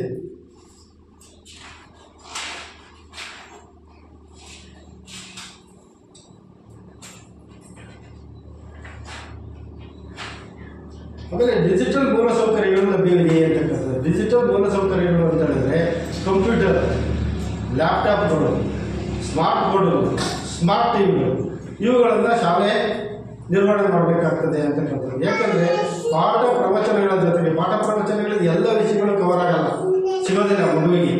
ಬೇರೆ ಬೇರೆ ಕಂಪ್ಯೂಟರ್ ಮೂಲಕ ಅನೇಕ ವಿಷಯಗಳನ್ನು ತಿಳ್ಕೊಳ್ತಕ್ಕಂಥದ್ದು ಇರ್ತದೆ. ಆಮೇಲೆ ಸ್ಮಾರ್ಟ್ ಬೋರ್ಡ್ಗಳ ಮೂಲಕ, ಆಮೇಲೆ ಕಂಪ್ಯೂಟರ್ಗೆ ನಮ್ಮ ಫೋನ್ಗಳ ಮೂಲಕ ಅದಕ್ಕೆ ಕನೆಕ್ಷನ್ ಕೊಟ್ಕೊಂಡು ಬೇರೆ ಬೇರೆ ರೀತಿಯಾಗಿರ್ತಕ್ಕಂಥ ಪಾಠ ಪುಸ್ತಕಗಳ ನಿರ್ವಹಣೆ ಆಗ್ತಕ್ಕಂಥದ್ದನ್ನು ಹಾಕಿ ಕಂಪ್ಯೂಟರ್ಗಳ ಮೂಲಕ ತೋರಿಸ್ಬೋದು. ಆಮೇಲೆ ಸ್ಮಾರ್ಟ್ ಟಿವಿಗಳ ಮೂಲಕ, ಸ್ಮಾರ್ಟ್ ಬೋರ್ಡ್ಗಳ ಮೂಲಕ ಅನೇಕ ನಮ್ಮ ಇದರಲ್ಲಿ ಫೋನ್ಗಳ ಮೂಲಕವೇ ಪಾಠ ಪ್ರವಚನಗಳನ್ನು ಅದಕ್ಕೆ ಕನೆಕ್ಷನ್ ಮಾಡಿದ್ದು ಇಲ್ಲಿ ಮಗುವಿಗೆ ಪಾಠ ಪ್ರವಚನ ನಿರ್ವಹಣೆ ಆಗ್ತಕ್ಕಂಥ ಒಂದು ವ್ಯವಸ್ಥೆಯನ್ನು ಮಾಡಲಿಕ್ಕೆ ಅವಕಾಶ ಇದೆ. ಹಾಗಾಗಿ ಒಂದು ಉತ್ತಮವಾಗಿರ್ತಕ್ಕಂಥ ಡಿಜಿಟಲ್ ಮೂಲಸೌಕರ್ಯಗಳನ್ನು ಶಾಲೆ ಹೊಂದಿರಬೇಕು ಅಂತಕ್ಕಂಥದ್ದು ಸಮಗ್ರ ಶಿಕ್ಷಣ ಯೋಜನೆಯ ಒಂದು ಉದ್ದೇಶ. ಇಲ್ಲಿ ನಾವು ನೋಡಿದಾಗ ಯಾವುದೇ ಡಿಜಿಟಲ್ ಮೂಲಸೌಕರ್ಯಗಳು ಇಲ್ಲ ಶಾಲೆ. ಆಮೇಲೆ ಜಾಗೃತ ದಿನ ಜಾರಿ ಮಾಡಲಾಗಿದೆ. ಮಗು ತಿಂಗಳಲ್ಲಿ 2-3 ದಿನ ಆದರೂ ಬ್ಯಾಗ್ ಶಾಲೆಗೆ ಬರಬೇಕು ಅಂತಕ್ಕಂಥದ್ದು ಒಂದು ಸಂಭ್ರಮ ಶನಿವಾರ ಅಂತಕ್ಕಂಥದ್ದು ಆಚರಣೆ ಮಾಡ್ತಕ್ಕಂಥದ್ದು. ಅದರ ಪ್ರಕಾರ ಇಲ್ಲಿ ಜಾರಿ ಮಾಡಲಾಗಿದೆ. ಆಮೇಲೆ ವಿಜ್ಞಾನ ಮತ್ತು ಗಣಿತ ಕಿಟ್ಗಳು ಕಿಟ್ಗಳ ಮೂಲಕ ಪಾಠ ಪ್ರವಚನ ಶಿಕ್ಷಣ ನಿರ್ವಹಣೆ ಮಾಡಬೇಕು. ಅದರ ಮೂಲಕ ಇಲ್ಲಿ ವಿಜ್ಞಾನ ಕಿಟ್ ಇಲ್ಲ, ಗಣಿತ ಕಿಟ್ ಇದೆ ಅಂತಕ್ಕಂಥದ್ದು ವ್ಯಕ್ತವಾಯಿತು. ಆಮೇಲೆ ಶಾಲೆಯಲ್ಲಿರ್ತಕ್ಕಂಥ ಘನತ್ಯಾಜ್ಯ ಮತ್ತು ದ್ರವ ತ್ಯಾಜ್ಯದ ವಿಲೇವಾರಿ ಹೇಗೆ ನಿರ್ವಹಣೆ ಆಗ್ತಿದೆ ಅಂತಕ್ಕಂಥದ್ದನ್ನು ನಾವು ತಿಳಿಸಿದ್ವಿ. ಅದನ್ನು ನಾವು ಪರಿಶೀಲನೆ ಮಾಡಿದಾಗ ಶಾಲೆಯ ಸುತ್ತ ಏನಾದರೂ ಘನತ್ಯಾಜ್ಯಗಳಿದ್ದರೆ ಅದನ್ನು ಶಾಲೆಯಲ್ಲಿ ಕೆಲವು ಶಾಲೆಗಳಲ್ಲಿ ಸುಟ್ಟಾಗ್ತಕ್ಕಂಥ ವ್ಯವಸ್ಥೆ ಇದೆ. ಆ ರೀತಿ ಮಾಡಲಿಕ್ಕೆ ಅವಕಾಶ ಇಲ್ಲ. ಅದರಿಂದ ಸಹ ಮಕ್ಕಳ ಆರೋಗ್ಯಕ್ಕೂ ಪರಿಣಾಮ ಬೀರುತ್ತೆ ಅಂತಕ್ಕಂಥದ್ದು. ಸ್ಥಳೀಯ ಸರ್ಕಾರವಾಗಿರ್ತಕ್ಕಂಥ ಗ್ರಾಮ ಪಂಚಾಯತಿ ಇದೆ. ಗ್ರಾಮ ಪಂಚಾಯತಿಗೆ ಮಾಹಿತಿಯನ್ನು ನೀಡಿ ಗ್ರಾಮ ಪಂಚಾಯತಿ ಅದನ್ನು ನಿರ್ವಹಣಾ ಜವಾಬ್ದಾರಿ ಅದಕ್ಕೆ ಇದೆ.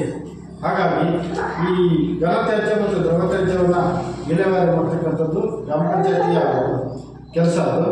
ಹಾಗಾಗಿ ಶಾಲೆ ಮಾಹಿತಿ ಕೊಟ್ಟಾಗ ಆ ತ್ಯಾಜ್ಯಗಳನ್ನು ವಿಲೇವಾರಿ ಮಾಡ್ತಕ್ಕಂಥದ್ದು ಸ್ಥಳೀಯ ಸರ್ಕಾರವಾಗಿರ್ತಕ್ಕಂಥ ಗ್ರಾಮ ಪಂಚಾಯತಿ. ಅದರ ಪ್ರಕಾರ ನಡೀತಾ ಇದೆ ಅಂತಕ್ಕಂಥದ್ದು ಎಲ್ಲ ಶಿಕ್ಷಕರು ಹೇಳಿದರು. ಕೆಲವು ಮೂಲಸೌಕರ್ಯಗಳು ಇತರೆ ಇಲಾಖೆಗಳ ಯೋಜನೆಗಳಿಂದ ಮಂಜೂರಾಗಿದೆ ಅಂತಕ್ಕಂಥದ್ದು. ಕೆಲವು ಮೂಲಸೌಕರ್ಯಗಳನ್ನು ಕಟ್ಟಡ ಇರ್ಬೋದು, ತರಗತಿ ಕೊಠಡಿಗಳಿರ್ಬೋದು, ತರಗತಿ ನೆಲಹಾಸು ಇರ್ಬೋದು, ಕಾಂಪೌಂಡ್ ಗೋಡೆ ಇರ್ಬೋದು, ಗ್ರಂಥಾಲಯ ಇರ್ಬೋದು, ಹೀಗೆ ಅನೇಕ ಮೂಲಸೌಕರ್ಯಗಳು ಶಾಲೆಗೆ ಸಂಬಂಧಪಟ್ಟಿರ್ತಕ್ಕಂಥದ್ದು. ಅಡಿಗೆ ಕೋಣೆ ಇರ್ಬೋದು, ದಾಸ್ತಾನು ಕೊಠಡಿ ಇರ್ಬೋದು, ಈಗ ಅನೇಕ ಮೂಲಸೌಕರ್ಯಗಳು ಶಾಲೆಗೆ ಬೇಕಲ್ಲ. ಶೌಚಾಲಯ ಇರ್ಬೋದು, ಈಗ ಅನೇಕ ಸೌಕರ್ಯಗಳು ಬೇಕು ಶಾಲೆಗೆ, ಒಂದು ಉತ್ತಮ ಶಾಲೆ ಅಂತ ಹೇಳಿದ್ರೆ. ಇತರೆ ಇಲಾಖೆಗಳಿಂದ ಮಂಜೂರಾಗಿದೆ ಅಂತಕ್ಕಂಥದ್ದು. ಇಲ್ಲಿ ನಾವು ನೋಡಿದಾಗ 2022-23 ಸಾಲಿನಿಂದ ಈಚೆಗೆ ಯಾವುದೇ ಈ ಶಿಕ್ಷಣ ಇಲಾಖೆಗೆ ಮಾತ್ರ ಬೇರೆ ಇಲಾಖೆಗಳಿಂದ ಅನುದಾನ ಪಡ್ತಕ್ಕಂಥ ಎಲ್ಲ ಅವಕಾಶಗಳನ್ನು ಸರ್ಕಾರ ಕೊಟ್ಟಿದೆ. ಆದರೆ ಬೇರೆ ಯಾವುದೇ ಇಲಾಖೆಗೆ ಯಾವ ರೀತಿಯಾಗಿರ್ತಕ್ಕಂಥ ಅವಕಾಶ ಇಲ್ಲ. ಆ ಇಲಾಖೆ ಹಣವನ್ನು ಬಳಸಿ ಆ ಒಂದು ಇಲಾಖೆಯನ್ನು ಅಭಿವೃದ್ಧಿಪಡಿಸಬೇಕು. ಇಲ್ಲಿ ಹಾಗಿಲ್ಲ. ಬೇರೆ ಎಲ್ಲ ಇಲಾಖೆಗಳಿಂದ ಗ್ರಾಮ ಪಂಚಾಯತ್ ಇರ್ಬೋದು, ಜಿಲ್ಲಾ ಪಂಚಾಯತ್ ಇರ್ಬೋದು, ತಾಲೂಕು ಪಂಚಾಯತ್ ಇರ್ಬೋದು, ಶಾಸಕರ ಅನುದಾನ ಇರ್ಬೋದು, ಸಂಸದರ ಅನುದಾನ ಇರ್ಬೋದು, ಶಿಕ್ಷಕರ ಪ್ರತಿನಿಧಿ ಇರ್ತಾರೆ ಅವರ ಅನುದಾನ ಇರ್ಬೋದು, ಯಾವುದೇ ದಾನಿಗಳ ಅನುದಾನ ಇರ್ಬೋದು, ಸ್ಥಳೀಯ ಸುತ್ತಮುತ್ತಲು ಇರ್ತಕ್ಕಂಥ ದಾನಿಗಳ ಅನುದಾನ ಇರ್ಬೋದು, ಅವುಗಳನ್ನು ಬಳಸಿಕೊಂಡು ಶಾಲೆಯಲ್ಲಿ ಉತ್ತಮವಾಗಿರ್ತಕ್ಕಂಥ ಮೂಲಸೌಕರ್ಯಗಳನ್ನು ಬಳಸಿಕೊಂಡು ಉತ್ತಮವಾಗಿರ್ತಕ್ಕಂಥ ಶಾಲೆಯನ್ನು ನಿರ್ಮಾಣ ಮಾಡಿಕೊಂಡು ಉತ್ತಮವಾಗಿರ್ತಕ್ಕಂಥ ಗುಣಮಟ್ಟದ ಶಿಕ್ಷಣ ನೀಡಲಿಕ್ಕೆ ಅವಕಾಶವನ್ನು ಸರ್ಕಾರ ಮಾಡಿಕೊಟ್ಟಿದೆ. ಹಾಗಾಗಿ ನಿಮ್ಮ ಶಾಲೆಯಲ್ಲಿ ನೋಡಿದಾಗ ನಾವು ಇತ್ತೀಚೆಗೆ ಯಾವುದೇ ರೀತಿಯಾಗಿರ್ತಕ್ಕಂಥ ಮೂಲಸೌಕರ್ಯಗಳು ಆಗಿಲ್ಲ. ಯಾವುದೇ ರೀತಿಯಾಗಿರ್ತಕ್ಕಂಥ ಮೂಲಸೌಕರ್ಯಗಳ ಕೆಲಸ ಇಲ್ಲಿ 2022-23 ಸಾಲಿಗೆ ಇತ್ತೀಚೆಗೆ ಯಾವುದೋ ನಿಮ್ಮ ಶಾಲೆಯಲ್ಲಿ ಯಾವುದೇ ಕೆಲಸ ಕಾರ್ಯಗಳು ಕಾಮಗಾರಿಗಳು ನಿರ್ವಹಣೆ ಆಗಿಲ್ಲ. ಆಮೇಲೆ ಶಿಕ್ಷಕರು ನಿಯಮಿತವಾಗಿ ಶಾಲೆಗೆ ಹಾಜರಾಗ್ತಾರೆ. ನಾವು ಎಲ್ಲರನ್ನ ಪರಿಶೀಲನೆ ಮಾಡಬೇಕು. ನಾವು ವಿಚಾರಣೆ ಮಾಡಿದ್ವಿ, ನಿಯಮಿತವಾಗಿ ಶಾಲೆಗೆ ಹಾಜರಾಗ್ತಾರೆ ಅಂತಕ್ಕಂಥ ಅಭಿಪ್ರಾಯವನ್ನು ನಾವು ಹೇಳಿದ್ವಿ. ಮಕ್ಕಳ ಹತ್ರ ಕೇಳಿದ್ವಿ, ನಾವು ಪೋಷಕರ ಹತ್ರ ಕೇಳಿದ್ವಿ, ಗ್ರಾಮಸ್ಥರ ಹತ್ರ ಕೇಳಿದ್ವಿ.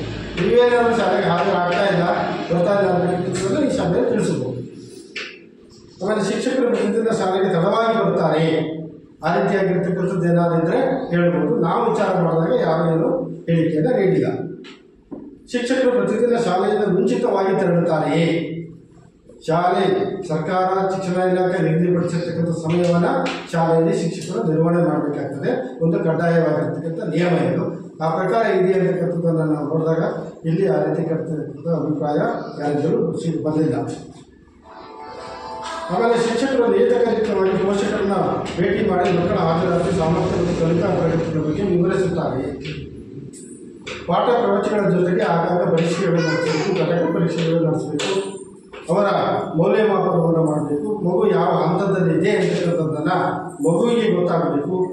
ಅದರ ಮೌಲ್ಯಮಾಪನದ ಪೇಪರ್ ಮಗುವಿಗೆ ಕೊಡಬೇಕು. ಅದನ್ನು ಅವರ ಮಕ್ಕಳ ಪೋಷಕರಿಗೆ ತಲುಪಿಸಬೇಕು.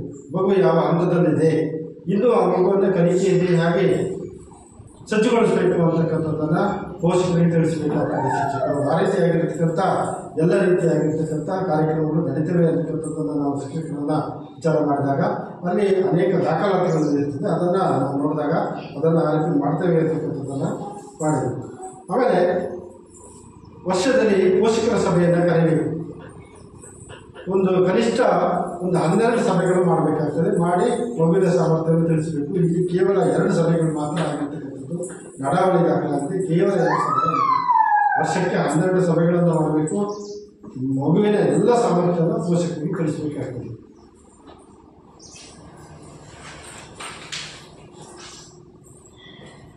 ಆಮೇಲೆ ಮಕ್ಕಳ ಮ್ಯಾಪಿಂಗ್ ಮತ್ತು ಜಾಡಿ ಹಿಡಿಯುವ ಕಾರ್ಯ ಮಾಡಲಾಗಿದೆ. ಮ್ಯಾಪಿಂಗ್ ಅಂದರೆ ಶಾಲೆಯಿಂದ ಹೊರಗುಳಿದಿರ್ತಕ್ಕಂಥ ಮಗು ಏನಾದರೂ ಶಾಲೆಗೆ ದಾಖಲಾಗಲಿಲ್ಲ, ಆಮೇಲೆ ಮಗು ಏನಾದರೂ ಶಾಲೆಗೆ ದಾಖಲಾಗಿ ಶಾಲೆಗೆ ಬರಲಿಲ್ಲ, ಶಿಕ್ಷಕರು ಶೈಕ್ಷಣಿಕ ವರ್ಷದ ಪ್ರಾರಂಭ ಜೂನ್ ಮತ್ತು ಜುಲೈ ತಿಂಗಳಲ್ಲಿ ಅಲ್ಲಿ ಭೇಟಿ ನೀಡಿ ಆ ಮಗುವನ್ನು ಶಾಲೆಗೆ ಕರೆತರ್ತಕ್ಕಂಥ ಕಾರ್ಯವನ್ನು ಮಾಡಬೇಕಾಗ್ತದೆ. ಆ ರೀತಿ ಮಾಡ್ತೇವೆ ಅಂತಕ್ಕಂಥದ್ದು ಅಭಿಪ್ರಾಯ ವ್ಯಕ್ತವಾಗಿದೆ.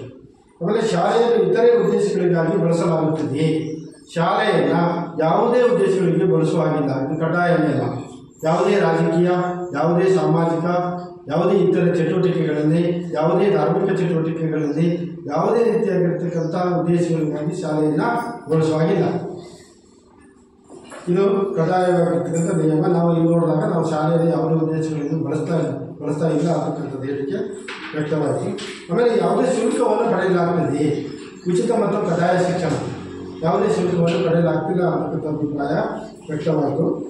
ಆಮೇಲೆ ಶಾಲಾಭಿವೃದ್ಧಿ ಮತ್ತು ಮೇಲ್ವಿಚಾರಣೆ ಸಮಿತಿ ರಚಿಸಲಾಗಿದೆ. STMC ಸಮಿತಿ ಇದು ಒಂದು ಕಡ್ಡಾಯ ನಿಯಮ.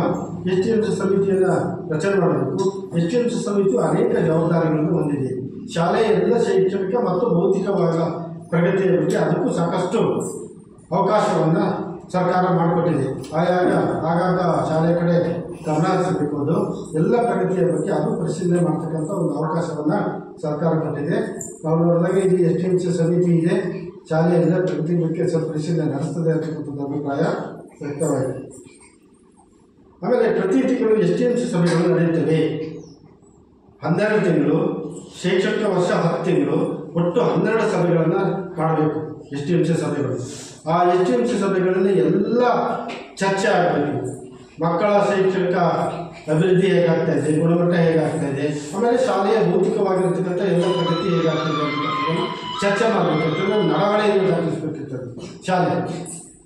ನಾವಿಲ್ಲಿ ನೋಡಿದಾಗ 2 ಬಾರಿ ಮಾತ್ರ 2020-2023 ಕೇವಲ 2 ಬಾರಿ STMC ಸಭೆ ನಡೆದಿರ್ತಕ್ಕಂಥ ಕಂಡು ಬಂತು.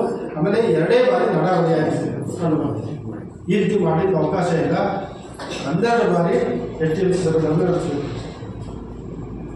ಆಮೇಲೆ ಕ್ಷೇತ್ರ ಶಿಕ್ಷಣಾಧಿಕಾರಿಗಳು ಶಾಲೆಗೆ ಎಷ್ಟು ಸಾರಿ ಭೇಟಿ ನೀಡಿದ್ದಾರೆ ಅಂತಿದೆ. ಅವರು ವರ್ಷಕ್ಕೆ ಒಮ್ಮೆ ಆದರೂ ಒಂದು ಶಾಲೆಗೆ ಭೇಟಿ ನೀಡಬೇಕಾಗ್ತದೆ. ಇಲ್ಲಿ ಯಾವುದೇ ಭೇಟಿ ಅವರು ನೀಡಿಲ್ಲ.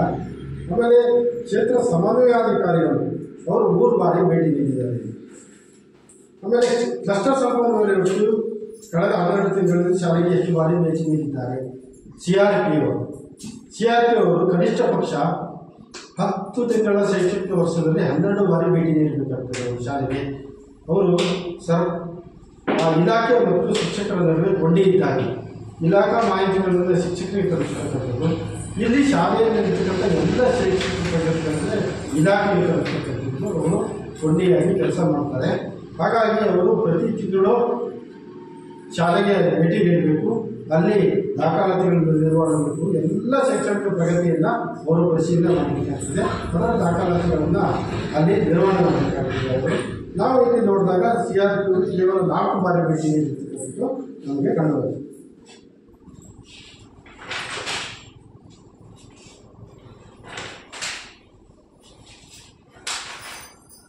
ಆಮೇಲೆ ಶಾಲಾ ಸುರಕ್ಷತಾ ಸಮಿತಿಯಿಂದ ರಚಿಸಲಾಗಿದೆ. ಶಾಲೆಯಲ್ಲಿ ಒಂದು ಸುರಕ್ಷತಾ ಸಮಿತಿ ಅಂತ ರಚನೆ ಮಾಡಬೇಕು. 5 ರಿಂದ 6, 7, 8 ಸದಸ್ಯರನ್ನು ಹೊಂದಿರಬೇಕು. ಶಾಲೆಯ ಮುಖ್ಯ ಶಿಕ್ಷಕರು ಒಳಗೊಂಡಿರ್ತಕ್ಕಂಥ ಒಂದು ಸಮಿತಿ ಅದು. ಆ ಸಮಿತಿ ಮಕ್ಕಳಿಗೆ ಏನಾದರೂ ಆರೋಗ್ಯದಲ್ಲಿ ಬೇರೆ ರೀತಿಯಾಗಿರ್ತಕ್ಕಂಥ ತೊಂದರೆ ಆದಾಗ ಆ ಸಮಿತಿ ಜಾಗೃತಿ ವಹಿಸಿ ಆ ಮಗುವಿನ ಆರೋಗ್ಯದ ಕಡೆ ಹೆಚ್ಚು ಗಮನ ಕೊಡ್ತಕ್ಕಂಥ ಯಾವುದೇ ಇದರ ಬಗ್ಗೆ ಗಮನ ಕೊಡ್ತಕ್ಕಂಥ ಒಂದು ಸಮಿತಿಯನ್ನು ರಚನೆ ಮಾಡಬೇಕು. ಅದು ಹೆಚ್ಚಿನ ಗಮನವನ್ನು ಹರಿಸಬೇಕು ಅಂತಕ್ಕಂಥದ್ದು ಇಲ್ಲಿ ಒಂದು ಸುರಕ್ಷತಾ ಸಮಿತಿಯನ್ನು ರಚನೆ ಮಾಡಲಾಗಿದೆ. ಅದರ ಫಲಕವನ್ನು ಮುಖ್ಯ ಶಿಕ್ಷಕರ ಕೊಠಡಿಯಲ್ಲಿ ನಿರ್ವಹಣೆ ಮಾಡಲಾಗಿದೆ. ಆಮೇಲೆ ವಿದ್ಯುತ್ ತಂತಿಗಳನ್ನು ಮತ್ತು ಕೇಬಲ್ಗಳನ್ನು ಸರಿಯಾದ ಅರ್ಥಗಳೊಂದಿಗೆ ಇನ್ಸುಲೇಟ್ ಮಾಡಲಾಗಿದೆ. ಆಮೇಲೆ ಮಕ್ಕಳು ತಲುಪುವ ಹಂತದಲ್ಲಿ ಇರುತ್ತದೆ. ವಿದ್ಯುತ್ ತಂತಿಗಳನ್ನು ಯಾವುದೇ ನೆಲದಲ್ಲಿ ಹಾದು ಹೋಗ್ತಕ್ಕಂಥದ್ದು, ಮೇಲ್ಭಾಗದಲ್ಲಿ ತಳಭಾಗದಲ್ಲಿ ಹಾದು ಹೋಗ್ತಕ್ಕಂಥದ್ದು ಶಾಲೆಯ ಪರಿಸರದ ಒಳಗಡೆ ಇರಬಾರದು. ಏಕೆಂತಂದರೆ ಏನಾದರೂ ಮಗು ಯಾವುದೋ ಸಂದರ್ಭದಲ್ಲಿ ಹೋಗಿ ವಿದ್ಯುತ್ ತಂತಿಗಳನ್ನು ಹಾರಿ ತೆಗೆದು ಕೊಡ್ತಕ್ಕಂಥದ್ದು ಅಥವಾ ನೆಲಭಾಗದಲ್ಲಿ ಏನಾದರೂ ಅರ್ತಿಂಗಾಗಿ ಏನಾದರೂ ವ್ಯವಸ್ಥೆ ಆಗ್ತಕ್ಕಂಥದ್ದು ಆ ರೀತಿಯಾಗಿರ್ತಕ್ಕಂಥದ್ದು ಇದ್ದರೆ ಮಗು ಅನಾಹುತಕ್ಕೀಡಾಗ್ತದೆ ಅಂತಕ್ಕಂಥದ್ದು. ಹಾಗಾಗಿ ಅತಿ ಎಚ್ಚರಿಕೆಯಿಂದ ವಿದ್ಯುತ್ ತಂತಿಗಳನ್ನು ಶಾಲೆಯ ಪರಿಸರದಲ್ಲಿ ಶಾಲೆ ನಿರ್ವಹಣೆ ಮಾಡಬೇಕಾಗ್ತದೆ. ಅದು ಎಲ್ಲರೂ ತಳಮಟ್ಟದಲ್ಲಿ ಇದೆಯೋ ಅಥವಾ ನೆಲದ ಒಳಗಡೆ ಹೋಗಿದ್ದರೆ ಅರ್ತಿಂಗ್ ಆಗ್ತದೆ ಅಂತಕ್ಕಂಥದ್ದು ಎಚ್ಚರಿಕೆ ವಹಿಸಬೇಕಾಗ್ತದೆ ಶಾಲೆ. ಆ ರೀತಿಯಾಗಿರ್ತಕ್ಕಂಥ ನಾವೆಲ್ಲರೂ ನೋಡಿದಾಗ ಯಾವುದೇ ರೀತಿಯಾಗಿರ್ತಕ್ಕಂಥ ತಂತಿಗಳು ತಳಮಟ್ಟದಲ್ಲಿ ಅಥವಾ ನೆಲ ಹಂತದಲ್ಲಿ ಹೋಗಿರ್ತಕ್ಕಂಥದ್ದು ನಮಗೆ ಕಂಡು ಬಂದಿಲ್ಲ. ಆಮೇಲೆ ಶಾಲೆ ಒಂದು ಸಲಹಾ ಪೆಟ್ಟಿಗೆಯನ್ನು ಹೊಂದಿದೆ, ದೂರು ಪೆಟ್ಟಿಗೆ ಅಂತಕ್ಕಂಥದ್ದು. ಏನಾದರೂ ದೂರುಗಳಿದ್ದರೆ ಒಂದು ಪತ್ರದ ಮೂಲಕ ದೂರುಗಳನ್ನು ಸಲ್ಲಿಸ್ತಕ್ಕಂಥ ಒಂದು ವ್ಯವಸ್ಥೆ ಇರಬೇಕು. ದೂರು ಪೆಟ್ಟಿಗೆಯಿಂದ ಶಾಲೆ ನಿರ್ವಹಣೆ ಮಾಡಿದೆ. ಆಮೇಲೆ ಪ್ರಥಮ ಚಿಕಿತ್ಸಾ ಪೆಟ್ಟಿಗೆ ನಿರ್ವಹಣೆ ಮಾಡಿದೆ. ಮಕ್ಕಳಿಗೆ ಏನಾದರೂ ಆಟಪಾಠದಲ್ಲಿ ಭಾಗವಹಿಸಿದಾಗ ಏನಾದರೂ ಸಣ್ಣಪಟ್ಟ ಗಾಯಗಳಾಗಿದ್ದಾಗ ಒಂದು ಪ್ರಥಮ ಚಿಕಿತ್ಸಾ ಪೆಟ್ಟಿಗೆ ಶಾಲೆ ನಿರ್ವಹಣೆ ಮಾಡಬೇಕು. ಅದರಲ್ಲಿ ಕನಿಷ್ಠ ದರ್ಜೆಯ ಔಷಧಿಗಳನ್ನು ನಿರ್ವಹಣೆ ಮಾಡಬೇಕಾಗ್ತದೆ, ಕೆಲವೊಂದು ಔಷಧಿಗಳನ್ನು. ಇಲ್ಲಿ ನಾವು ನೋಡಿದಾಗ ಪ್ರಥಮ ಚಿಕಿತ್ಸಾ ಪೆಟ್ಟಿಗೆ ನಾವು ಬಂದಾಗ ಲಭ್ಯ ಇರಲಿಲ್ಲ. ಈಗಾಗಲೇ ಅದನ್ನು ಮಾಡಿದ್ದಾರೆ. ಈಗ ಔಷಧಿಗಳನ್ನು ತೆಗೆದುಕೊಂಡು ಬಂದಿದ್ದಾರೆ. ಅದನ್ನು ಪೆಟ್ಟಿಗೆ ನಿರ್ವಹಣೆ ಆಗಿಲ್ಲ, ಪೆಟ್ಟಿಗೆ ನಿರ್ವಹಣೆ ಮಾಡಿ ಇರ್ತೀವಿ ಅಂತ ಶಿಕ್ಷಕರು ತಿಳಿಸಿದ್ದಾರೆ. ಆಮೇಲೆ ತುರ್ತು ದೂರವಾಣಿ ಸಂಖ್ಯೆಗಳನ್ನು ಪ್ರದರ್ಶಿಸಲಾಗಿದೆ. ಮುಖ್ಯ ಶಿಕ್ಷಕರ ಕೊಠಡಿಯಲ್ಲಿ ತುರ್ತು ದೂರವಾಣಿ ಸಂಖ್ಯೆಗಳನ್ನು ನಿರ್ವಹಣೆ ಮಾಡಬೇಕಾಗ್ತದೆ.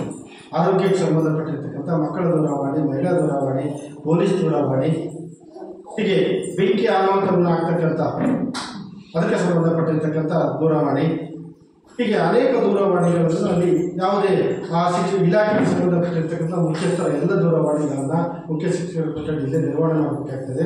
ಅದನ್ನು ಅಲ್ಲಿ ನಿರ್ವಹಣೆ ಮಾಡಿದ್ದಾರೆ. ಆಮೇಲೆ ಕನಿಷ್ಠ ಉಪಶಿಕ್ಷಕರು ವೃತ್ತಿಪರ ಮಾರ್ಗದರ್ಶನ ಮತ್ತು ಸಮಾಲೋಚನೆ ಕೌಶಲ್ಯವನ್ನು ತರಬೇತಿಯನ್ನು ಪಡೆದಿದ್ದಾರೆ. ವೃತ್ತಿಪರ ಮಾರ್ಗದರ್ಶನ ಅದಕ್ಕೆ ಸಂಬಂಧಪಟ್ಟಿರ್ತಕ್ಕಂಥ ಒಂದು ತರಬೇತಿಯನ್ನು ಪಡ್ತಕ್ಕಂಥ ಶಿಕ್ಷಕರು ಇರಬೇಕು ಅಂತಕ್ಕಂಥದ್ದು. ಆಮೇಲೆ ಕೌಶಲ್ಯಗಳು ಸ್ಕಿಲ್ಗೆ ಸಂಬಂಧಪಟ್ಟಿರ್ತಕ್ಕಂಥ ಸಮಾಲೋಚನೆಯ ಮಗು ಏನಾದರೂ ಮಾನಸಿಕವಾಗಿ ಖಿನ್ನತೆಗೆ ಒಳಗಾದಾಗ ಆ ಮಗುವಿನ ಮಾನಸಿಕತೆಗೆ ಅನುಗುಣವಾಗಿ ಆ ಮಗುವಿನ ಸರಿದಾರಿಗೆ ತರ್ತಕ್ಕಂಥದ್ದು, ಆ ರೀತಿಯಾಗಿರ್ತಕ್ಕಂಥ ಕೌಶಲ್ಯ ಅಂತಕ್ಕಂಥ ತರಬೇತಿಯನ್ನು ಇಲಾಖೆ ನೀಡ್ತದೆ. ಅದರ ತರಬೇತಿಯನ್ನು ಯಾರಾದರೂ ಪಡೆದಿದ್ದಾರೆ ಅಂತಕ್ಕಂಥದ್ದು ನಾವು ಕೇಳಿದಾಗ ಮುಖ್ಯ ಶಿಕ್ಷಕರು ಅದನ್ನು ಪಡೆದಿದ್ದಾರೆ ಅಂತ ಅಂಶವನ್ನು ಅವರು ಹೇಳಿದರು. ಶಾಲೆಯಲ್ಲಿ ಉತ್ತಮ ರೂಢಿಗಳಿದ್ದರೆ ಅದನ್ನು ನಮೂದಿಸುವುದು. ಯೋಗ, ಧ್ಯಾನ, ಇತರ ಯಾವುದೇ ಚಟುವಟಿಕೆಗಳು, ಕ್ರೀಡೆಗೆ ಸಂಬಂಧಪಟ್ಟಿರ್ತಕ್ಕಂಥದ್ದು, ಮಕ್ಕಳ ಕಲಿಕೆಗೆ ಸಂಬಂಧಪಟ್ಟಿರ್ತಕ್ಕಂಥದ್ದು ಯಾವುದೇ ರೂಢಿಗಳಿದೆಯಾ ಅಂತಕ್ಕಂಥದ್ದು, ಅದು ಯಾವುದೇ ಇಲ್ಲ ಅಂತಕ್ಕಂಥದ್ದು ವ್ಯಕ್ತವಾಯಿತು. ಈ ಎಲ್ಲ ಅಂಶಗಳು ಹಿರಿಯ ಪ್ರಾಥಮಿಕ ಶಾಲೆ ಮತ್ತು ಹಿರಿಯ ಪ್ರಾಥಮಿಕ ಶಾಲೆ, ಪ್ರೌಢಶಾಲೆ, PUC ಹಂತದ ಶಾಲೆಗೆ ಸಂಬಂಧಪಟ್ಟಿರ್ತಕ್ಕಂಥ ಒಟ್ಟು 134 ಅಂಶಗಳಿದೆ. ಅದರಲ್ಲಿ ಹಿರಿಯ ಪ್ರಾಥಮಿಕ ಶಾಲೆಗೆ ಬರ್ತಕ್ಕಂಥ ಏನೇನು ಅಂಶಗಳಿದೆ ಅಂತಕ್ಕಂಥದ್ದನ್ನು ನಾನು ಸಭೆಯ ಮುಂದೆ ಮಂಡಿಸಿದ್ದೇನೆ. ಅದರಲ್ಲಿ ಏನೇನು ಅಂಶಗಳು ಕಂಡುಬಂದಿದೆ ಅಂತಕ್ಕಂಥದ್ದು, ಉತ್ತಮ ಅಂಶ ಇದೆ, ಲೋಪದೋಷವಿದೆ ಅಂತಕ್ಕಂಥದ್ದನ್ನು ಸಭೆ ತಿಳಿಸಿದ್ದೇನೆ. ತಾವು ಸಭೆಯಲ್ಲಿ ಎಲ್ಲ ಅಂಶಗಳನ್ನ ಚರ್ಚೆಗೊಳಪಡಿಸಿ ಇನ್ನೂ ಏನೇನು ಅಂಶಗಳು ಶಾಲೆಯಲ್ಲಿ ಉಪಯೋಗಿಸಲಿಕ್ಕೆ ಬೇಕಾಗ್ತದೆ ಅಂತಕ್ಕಂಥದ್ದು ನಮ್ಮ ಅಭಿಪ್ರಾಯಗಳನ್ನು ಚರ್ಚೆಯ ಮೂಲಕ ತಿಳಿಸಿದ್ವಿ. ನೇರವಾಗಿ ಆ ಎಲ್ಲ ಅಭಿಪ್ರಾಯಗಳನ್ನು ನಾವು ವರದಿಗಳ ಮೂಲಕ, ನಡವಳಿಕೆಗಳ ಮೂಲಕ ಇದೇ ರೀತಿ ವಿಡಿಯೋ ಆಗ್ತಿದೆ, ಅದರ ಮೂಲಕ ನಾವು ಸರ್ಕಾರಕ್ಕೆ ನೇರವಾದ ವರದಿಯನ್ನು ನಾವು ಹೇಳ್ತೇವೆ. ಹಾಗಾಗಿ ತಾವೆಲ್ಲರೂ ಈ ಅಂಶಗಳ ಮೇಲೆ ಚರ್ಚೆ ನಡೆಸಿ ಕೆಲವು ಅಭಿಪ್ರಾಯಗಳನ್ನು ತಿಳಿಸಬೇಕು ಅಂತ ತಿಳಿಸ್ತಾ ಈ ಎಲ್ಲ ಅಂಶಗಳನ್ನು ತಿಳಿಸಲಿಕ್ಕೆ ಅವಕಾಶ ಕೊಟ್ಟಿದ್ದಕ್ಕೆ ಎಲ್ಲರಿಗೂ ಧನ್ಯವಾದ. ಕಾರ್ಯಕ್ರಮದ ಕುರಿತು ವರದಿ ಬಿಡುಗಡೆ ಮಾಡಿದ ರೇವಂತ್ ಪ್ರಸಾದ್ ಅವರಿಗೆ ಧನ್ಯವಾದಗಳು. ಈಗ ಪೋಷಕರು ಅಥವಾ ಗ್ರಾಮಸ್ಥರಿಂದ ಏನಾದರೂ ಚರ್ಚೆಗಳನ್ನು ಮಾಡಬಹುದು. ಈ ಸ್ಕೂಲಿಗೆ ಆಟೋಪಕರಣಗಳೇನು ಬರಲ್ಲ, ಅದು ಮೆನ್ಷನ್ ಮಾಡಬೇಕು. ಅದೇ ಆಟೋ ಉಪಕರಣಗಳು ಯಾವುದೂ ಇಲ್ಲ ಅಲ್ಲ, ಅದ್ರ ವರದಿ ಮಾಡೋಕ್ಕಾಗಲ್ಲ. ಇಲಾಖೆಯಲ್ಲಿ ಕೊಡ್ಲಿಕ್ಕೆ ಅವಕಾಶ ಇಲ್ಲ ಅಂತ ಕೇಳ್ತಾರಲ್ಲ. ಇಲಾಖೆ ವರದಿ ನಾನು ಕೇಳ್ತೇನೆ. ನೀವು ಇಲ್ಲಿ ಲೋಕಾಯುಕ್ತ ನೀವು ಪಟ್ಟಿ ಮಾಡಿಲ್ಲ, ಅದ್ರಲ್ಲಿ ಅದನ್ನ ಪಟ್ಟಿ ಮಾಡಿ ಈಗ ಸರ್ ಬಂದಿದ್ದಾರೆ ಅವ್ರು ಹೇಳ್ತಾರೆ. ಅದರಲ್ಲಿದೆ, ಇಲ್ಲ ಅಂತಾನೆ ಹೇಳಿ ಹಾಕೊಂಡಿದ್ದಾರೆ. ಇಲ್ಲ ಅಂತ ಹಾಕಿದ್ದಾರೆ. ಹೇಳಿ ಕಂಪೌಂಡ್ ಮೆನ್ಷನ್ ಮಾಡಿದೆ. ಆಟೋ ಉಪಕರಣಗಳು ಇಲ್ಲ.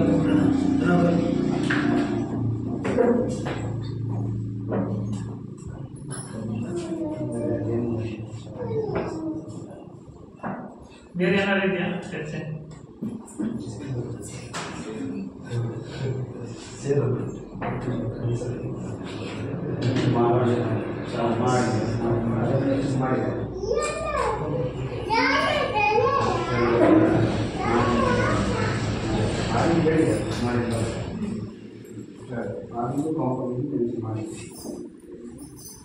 ನಮ್ಗೇನೇನು ಗಮನಿಸ್ತಿದೆ ಅದನ್ನೆಲ್ಲರೂ ಪಟ್ಟಿ ಮಾಡಿದ್ದಾರೆ.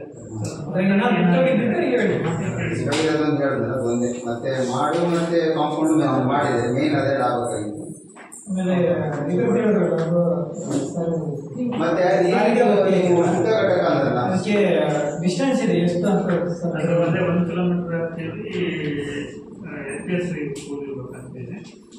3 ಕಿಲೋಮೀಟರ್ 5 ಕಿಲೋಮೀಟರ್ 5 ಕಿಲೋಮೀಟರ್ ಆ ವ್ಯಾಪ್ತಿಯಲ್ಲಿ ಶಾಲೆ ಇಲ್ಲ. ಆಮೇಲೆ ಇಲ್ಲಿದೆ ಕಿರಣ ಶಾಲೆ 1 ಕಿಲೋಮೀಟರ್ ದೂರದಿಂದ ಬರ್ತಕ್ಕಂಥದ್ದು ಚಿಂತನ, ಬೆನಕ, ಸಮರ್ಥ, ಸಮೀಕ್ಷಾ, ಸುರಕ್ಷಾ ಇವರು ಆಚೆಯಿಂದ ಬರ್ತಾ ಇದ್ದಾರೆ. ನಾವು ರಿಪೋರ್ಟಲ್ಲಿ ತೋರಿಸಿದ್ದೇವೆ ಸಾರಿಗೆ ವೆಚ್ಚದ ಅವಶ್ಯಕತೆ ಇದೆ ಅಂತಕ್ಕಂಥದ್ದನ್ನು ರಿಪೋರ್ಟಲ್ಲಿ ತೋರಿಸಿದ್ದೇವೆ. ಆಮೇಲೆ 2022-23 ಸಾಲಿನಲ್ಲಿ ಒಬ್ಬರು ಶಿಕ್ಷಕರು ಯಾರು ಶರಣಮ್ಮ ಅಂತಕ್ಕಂಥ ಶಿಕ್ಷಕರು ಅವರು 236 ಶಾಲೆ ನಿರ್ವಹಣೆ ಆಗಿದೆ.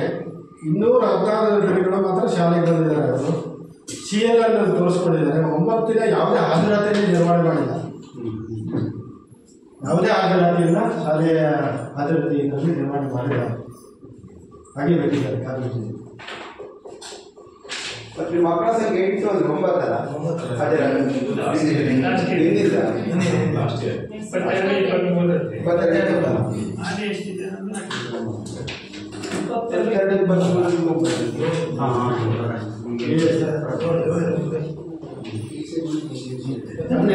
ಎಷ್ಟು ಅಂತ ಹೇಳಿದ್ರೆ ಆ ದಿನ ಒಂದು ಗೈರಾಗಿದೆ. ನಾವು ಸೋಷಿಯಲ್ ಆಡಿಟಿಗೆ ಬಂದಾಗ ಆ ದಿನ ಮಗು ಎಷ್ಟಿದೆ ಅಂತಕ್ಕಂಥ ಟೋಟಲ್ 9, 8 ದಿನ 8 ಮಾತ್ರ ಹಾಜರಿದೆ. 9 ಗೈರಾಗಿದೆ. ಹಾಜರಿ ಏನು ಗೈರಾಜರಿ 1 ಹಾಜರಿ 9 ಗೈರಾಜರಿ 1 ಆ ದಿನದ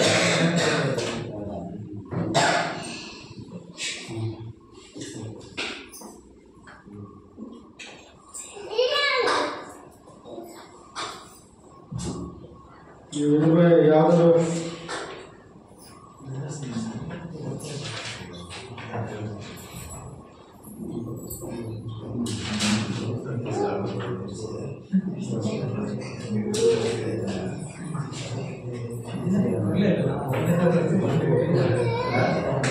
ಸಾರಿಗೆ ಬರ್ತೀಯಾ? ಯಾವ 2009 ಇದೆ. ಇವತ್ತೇ ಬರಲ್ಲ. ಮೆನ್ಷನ್ ಮಾಡ್ಬೋದಾ? ಧ್ವಜಸ್ತಂಭ ನಮಗೆ ಸರಿಯಾದ ಧ್ವಜಸ್ತಂಭ ಇಲ್ಲ, ಅದನ್ನು ಮೆನ್ಷನ್ ಮಾಡಬೇಕು. ಕಟ್ಟೆ ಸರಿ ಇಲ್ಲ.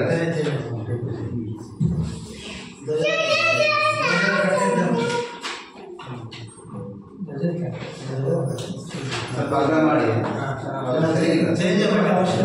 ಧ್ವಜಸ್ತಂಭ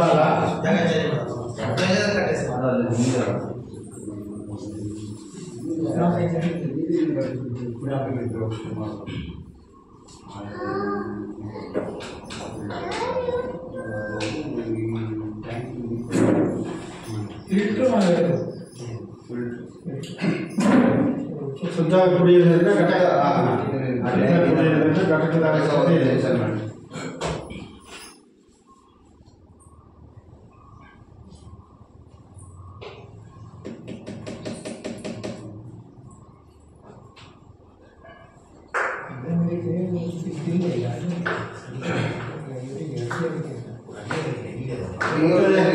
ಶಾಲೆ ಸುತ್ತ ನಾವು ಮೆನ್ಷನ್ ಮಾಡಿದ್ವಿ. ನಾವು ಸಾರ್ವಜನಿಕ ಚರ್ಚೆಯಲ್ಲೂ ಬರಲ್ಲ ಅದೊಂದು ಅಂಶ ಚರ್ಚೆ ಶಾಲೆ ಕಾಂಪೌಂಡ್ ಬೇಕು. ಆಮೇಲೆ ಶಾಲಾ ಬಹಳ ಉದ್ದು ಆಗಬೇಕು ಏನೇನೋ ಇಲ್ಲ ಅಂತ ಕೊಡ್ತಾ ಇದ್ದೀವಿ. ಗ್ರಾಮ ಪಂಚಾಯತಿಗೆ ಮಾಡ್ತಾರೆ, ಈಗ ಕೆಲವೊಂದು ಕಟ್ಟೆಯನ್ನ ಇದು ಮಾಡಿರ್ತೀವಿ, ಸೇರಿಸಿರ್ತೀವಿ. ಸ್ವಲ್ಪ ಕಾಂಪೌಂಡ್ ಏನಾದ್ರು ಸೇರಿಸ್ಬೋದು. ಬೇರೆ ಇಲಾಖೆಗಳಿಂದ ಎಲ್ಲ ಅನುದಾನ ಕೊಡತಕ್ಕಂಥ ಅವಕಾಶ ಶಾಲೆಗಳಿಗೆ ಇರ್ತಕ್ಕಂಥದ್ದು. ಸೌಕರ್ಯಗಳನ್ನ ಇಲಾಖೆಯಿಂದ ಏನೇನು ಸೌಕರ್ಯಗಳು ಬರ್ತದೆ ಅದನ್ನು ಪಡ್ಕೊಂಡು ಇಲಾಖಾಧಿಕಾರಿಗಳು ಇರ್ತಾರೆ, ಅವರಿಂದ ಸಲಹೆ ಮಾಹಿತಿಗಳು ಪಡ್ಕೊಂಡು ಬೇರೆ ಬೇರೆ ಇಲಾಖೆಗಳಿಂದ ಹೆಚ್ಚಿನ ಅನುದಾನವನ್ನು ಪಡೆದು ಶಾಲೆ ಅಭಿವೃದ್ಧಿಪಡಿಸಲಿಕ್ಕೆ ಅವಕಾಶ ಇದೆ. ಅದನ್ನು ನೀವು ಎಲ್ಲ ಸಂಸದರ ಅನುದಾನದವರೆಗೂ ಹೋಗ್ಬೋದು.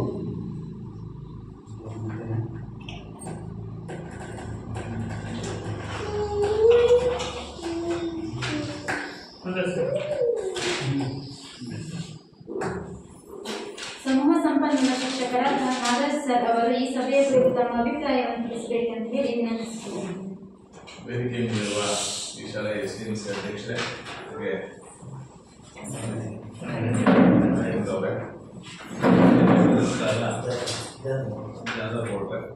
ಹಾಗೆ ನಮ್ಮ ಈ ಸಾಮಾಜಿಕ ಲೆಕ್ಕ ಪರಿಶೋಧನೆಯ ಮುಖ್ಯಸ್ಥರಾಗಿದ್ದ ನಮ್ಮ ನಾಗೇಶ್ ಸರ್ ಅವರೇ, ಹಾಗೆಯೇ ಸತತ 3 ದಿನಗಳ ಕಾಲ ನಿಮ್ಮ ಶಾಲೆಗೆ ಬಂದು ಒಂದು ಸಂಶೋಧನೆಯನ್ನು ಮಾಡೋ ರೀತಿಯಲ್ಲಿ ಎಲ್ಲ ಮಕ್ಕಳ ಕೇಳಿ ಅದನ್ನ ತಪಾಸಣೆಯನ್ನು ಮಾಡಿದ್ದಾರೆ ದೇವೇಂದ್ರ ಸರ್ ಅವರೇ. ಅವರು ಶಿಕ್ಷಕರು ಕೂಡ ಹೌದು, ಶಿಕ್ಷಕರಾಗಿ ಸೇವೆ ಸಲ್ಲಿಸಿರೋದ್ರಿಂದ ಅವರಿಗೆ ಶಾಲೆಯ ಎಲ್ಲ ಮಾಹಿತಿಗಳು ಇರ್ತದೆ. ಆ ಉದ್ದೇಶದಿಂದ ಅವರು ಬಹಳ ಚೆನ್ನಾಗಿ ಇದನ್ನ ತಪಾಸಣೆಯನ್ನು ಮಾಡಿದ್ದಾರೆ. ಹಾಗೆ ಈ ಶಾಲೆಯ ಮುಖ್ಯ ಶಿಕ್ಷಕರಾದಂಥ ಚಂದ್ರಶೇಖರ್ ಸರ್ ಅವರೇ, ಹಾಗೆ ಗೌರವ ಶಿಕ್ಷಕಿಯಾಗಿರ್ತಕ್ಕಂಥ ಸುಪ್ರೀತಾ ಅವರೇ, ಹಾಗೇನೆ ಎಲ್ಲ ವೇದಿಕೆಯ ಮುಂಭಾಗದಲ್ಲಿರ್ತಕ್ಕಂಥ ಪೋಷಕ ಮಿತ್ರರೇ, ಅಂಗನವಾಡಿಯ ಸಿಬ್ಬಂದಿಯವರೇ, ಹಾಗೆ ನಮ್ಮ ಜೊತೆಗೆ ಕೇಂದ್ರ ಬಿಂದುಗಳು ಅವರೇ, ಮಕ್ಕಳು ಈ ಕಾರ್ಯಕ್ರಮದ ಮುಖ್ಯ ಫಲಾನುಭವಿಗಳು ಮಕ್ಕಳಾಗಿರೋದ್ರಿಂದ ಮುದ್ದು ಮಕ್ಕಳೇ. ಈ ದಿನ ಈ ಶಾಲೆಯಲ್ಲಿ ಸರ್ಕಾರದ ನಿಯಮದ ಪ್ರಕಾರ ಕೆಲವು ಗ್ರಾಮ ಪಂಚಾಯಿತಿಗಳಿಂದ ಆಯ್ದ ಶಾಲೆಗಳಿಗೆ ಮಾತ್ರ ಈ ಸಾಮಾಜಿಕ ಲೆಕ್ಕ ಪರಿಶೋಧನೆ ಇದೆ. ಈ ನಗರ ಹೋಬಳಿಯಲ್ಲಿ ಎಲ್ಲ ಶಾಲೆಗಳಿಗಿಲ್ಲ.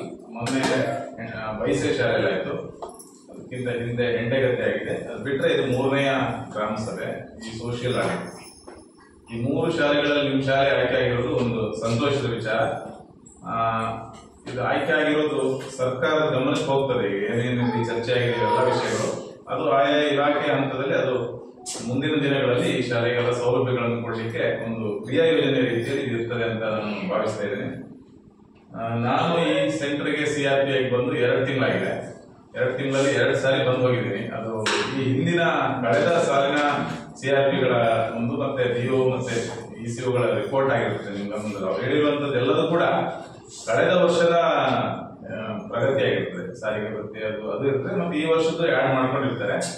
ಈ ವರ್ಷ ಸರ್ಕಾರದಿಂದ ಬರುವಂತ ಎಲ್ಲಾ ಸೌಲಭ್ಯಗಳನ್ನ ನಮ್ಮ ಚಂದ್ರಶೇಖರ್ ಸರ್ ಅವರು ಫಸ್ಟ್ ತಂದು ಇಲ್ಲಿ ಕೊಡಿಸಕ್ಕೆ ತಲುಪಿಸ್ತಾರೆ. ಅದೊಂದು ಬಹಳ ವಿಶೇಷ ಮತ್ತೆ ಖುಷಿಯಾದ ವಿಚಾರ. ಉದಾಹರಣೆ ಪಠ್ಯ ಪುಸ್ತಕ ಬೋರ್ಡಲ್ಲಿ ಬರೋದ್ರೊಳಗಡೆ ಅವ್ರು 3ನೇ ಸರಿ ಬಂದು CRPಗಳನ್ನ ಮತ್ತೆ ECOಗಳನ್ನ ಭೇಟಿ ಮಾಡಿ ನಮ್ಮ ಶಾಲೆ ಕೊಟ್ಬಿಡಿ ಅಂತ ತಗೊಂಬಂದು ಇಲ್ಲಿಗೆ ತಲುಪಿಸ್ತಾರೆ. ಅವರು ಅಷ್ಟು ಹೊಸನಗರದಲ್ಲಿ ಆಕ್ಟಿವ್ ಆಗಿದ್ದಾರೆ. ಅವರು ಏನೇ ಸರ್ಕಾರದಿಂದ ಸೌಲಭ್ಯಗಳು ಬಂದ್ರು, ಮೊಟ್ಟೆ ಆಗಿರ್ಬೋದು, ಪುಸ್ತಕ ಆಗಿರ್ಬೋದು, ಬಟ್ಟೆ ಆಗಿರ್ಬೋದು, ಈ ಲೇಖನ ಸಾಮಗ್ರಿಗಳಾಗಿರ್ಬೋದು, ಏನಾದ್ರೂ ಗೌರ್ಮೆಂಟ್ ಇಂದ ಬಂದವಿದ್ರೆ ಅದನ್ನ ತಗೊಂಬರ್ತಾರೆ.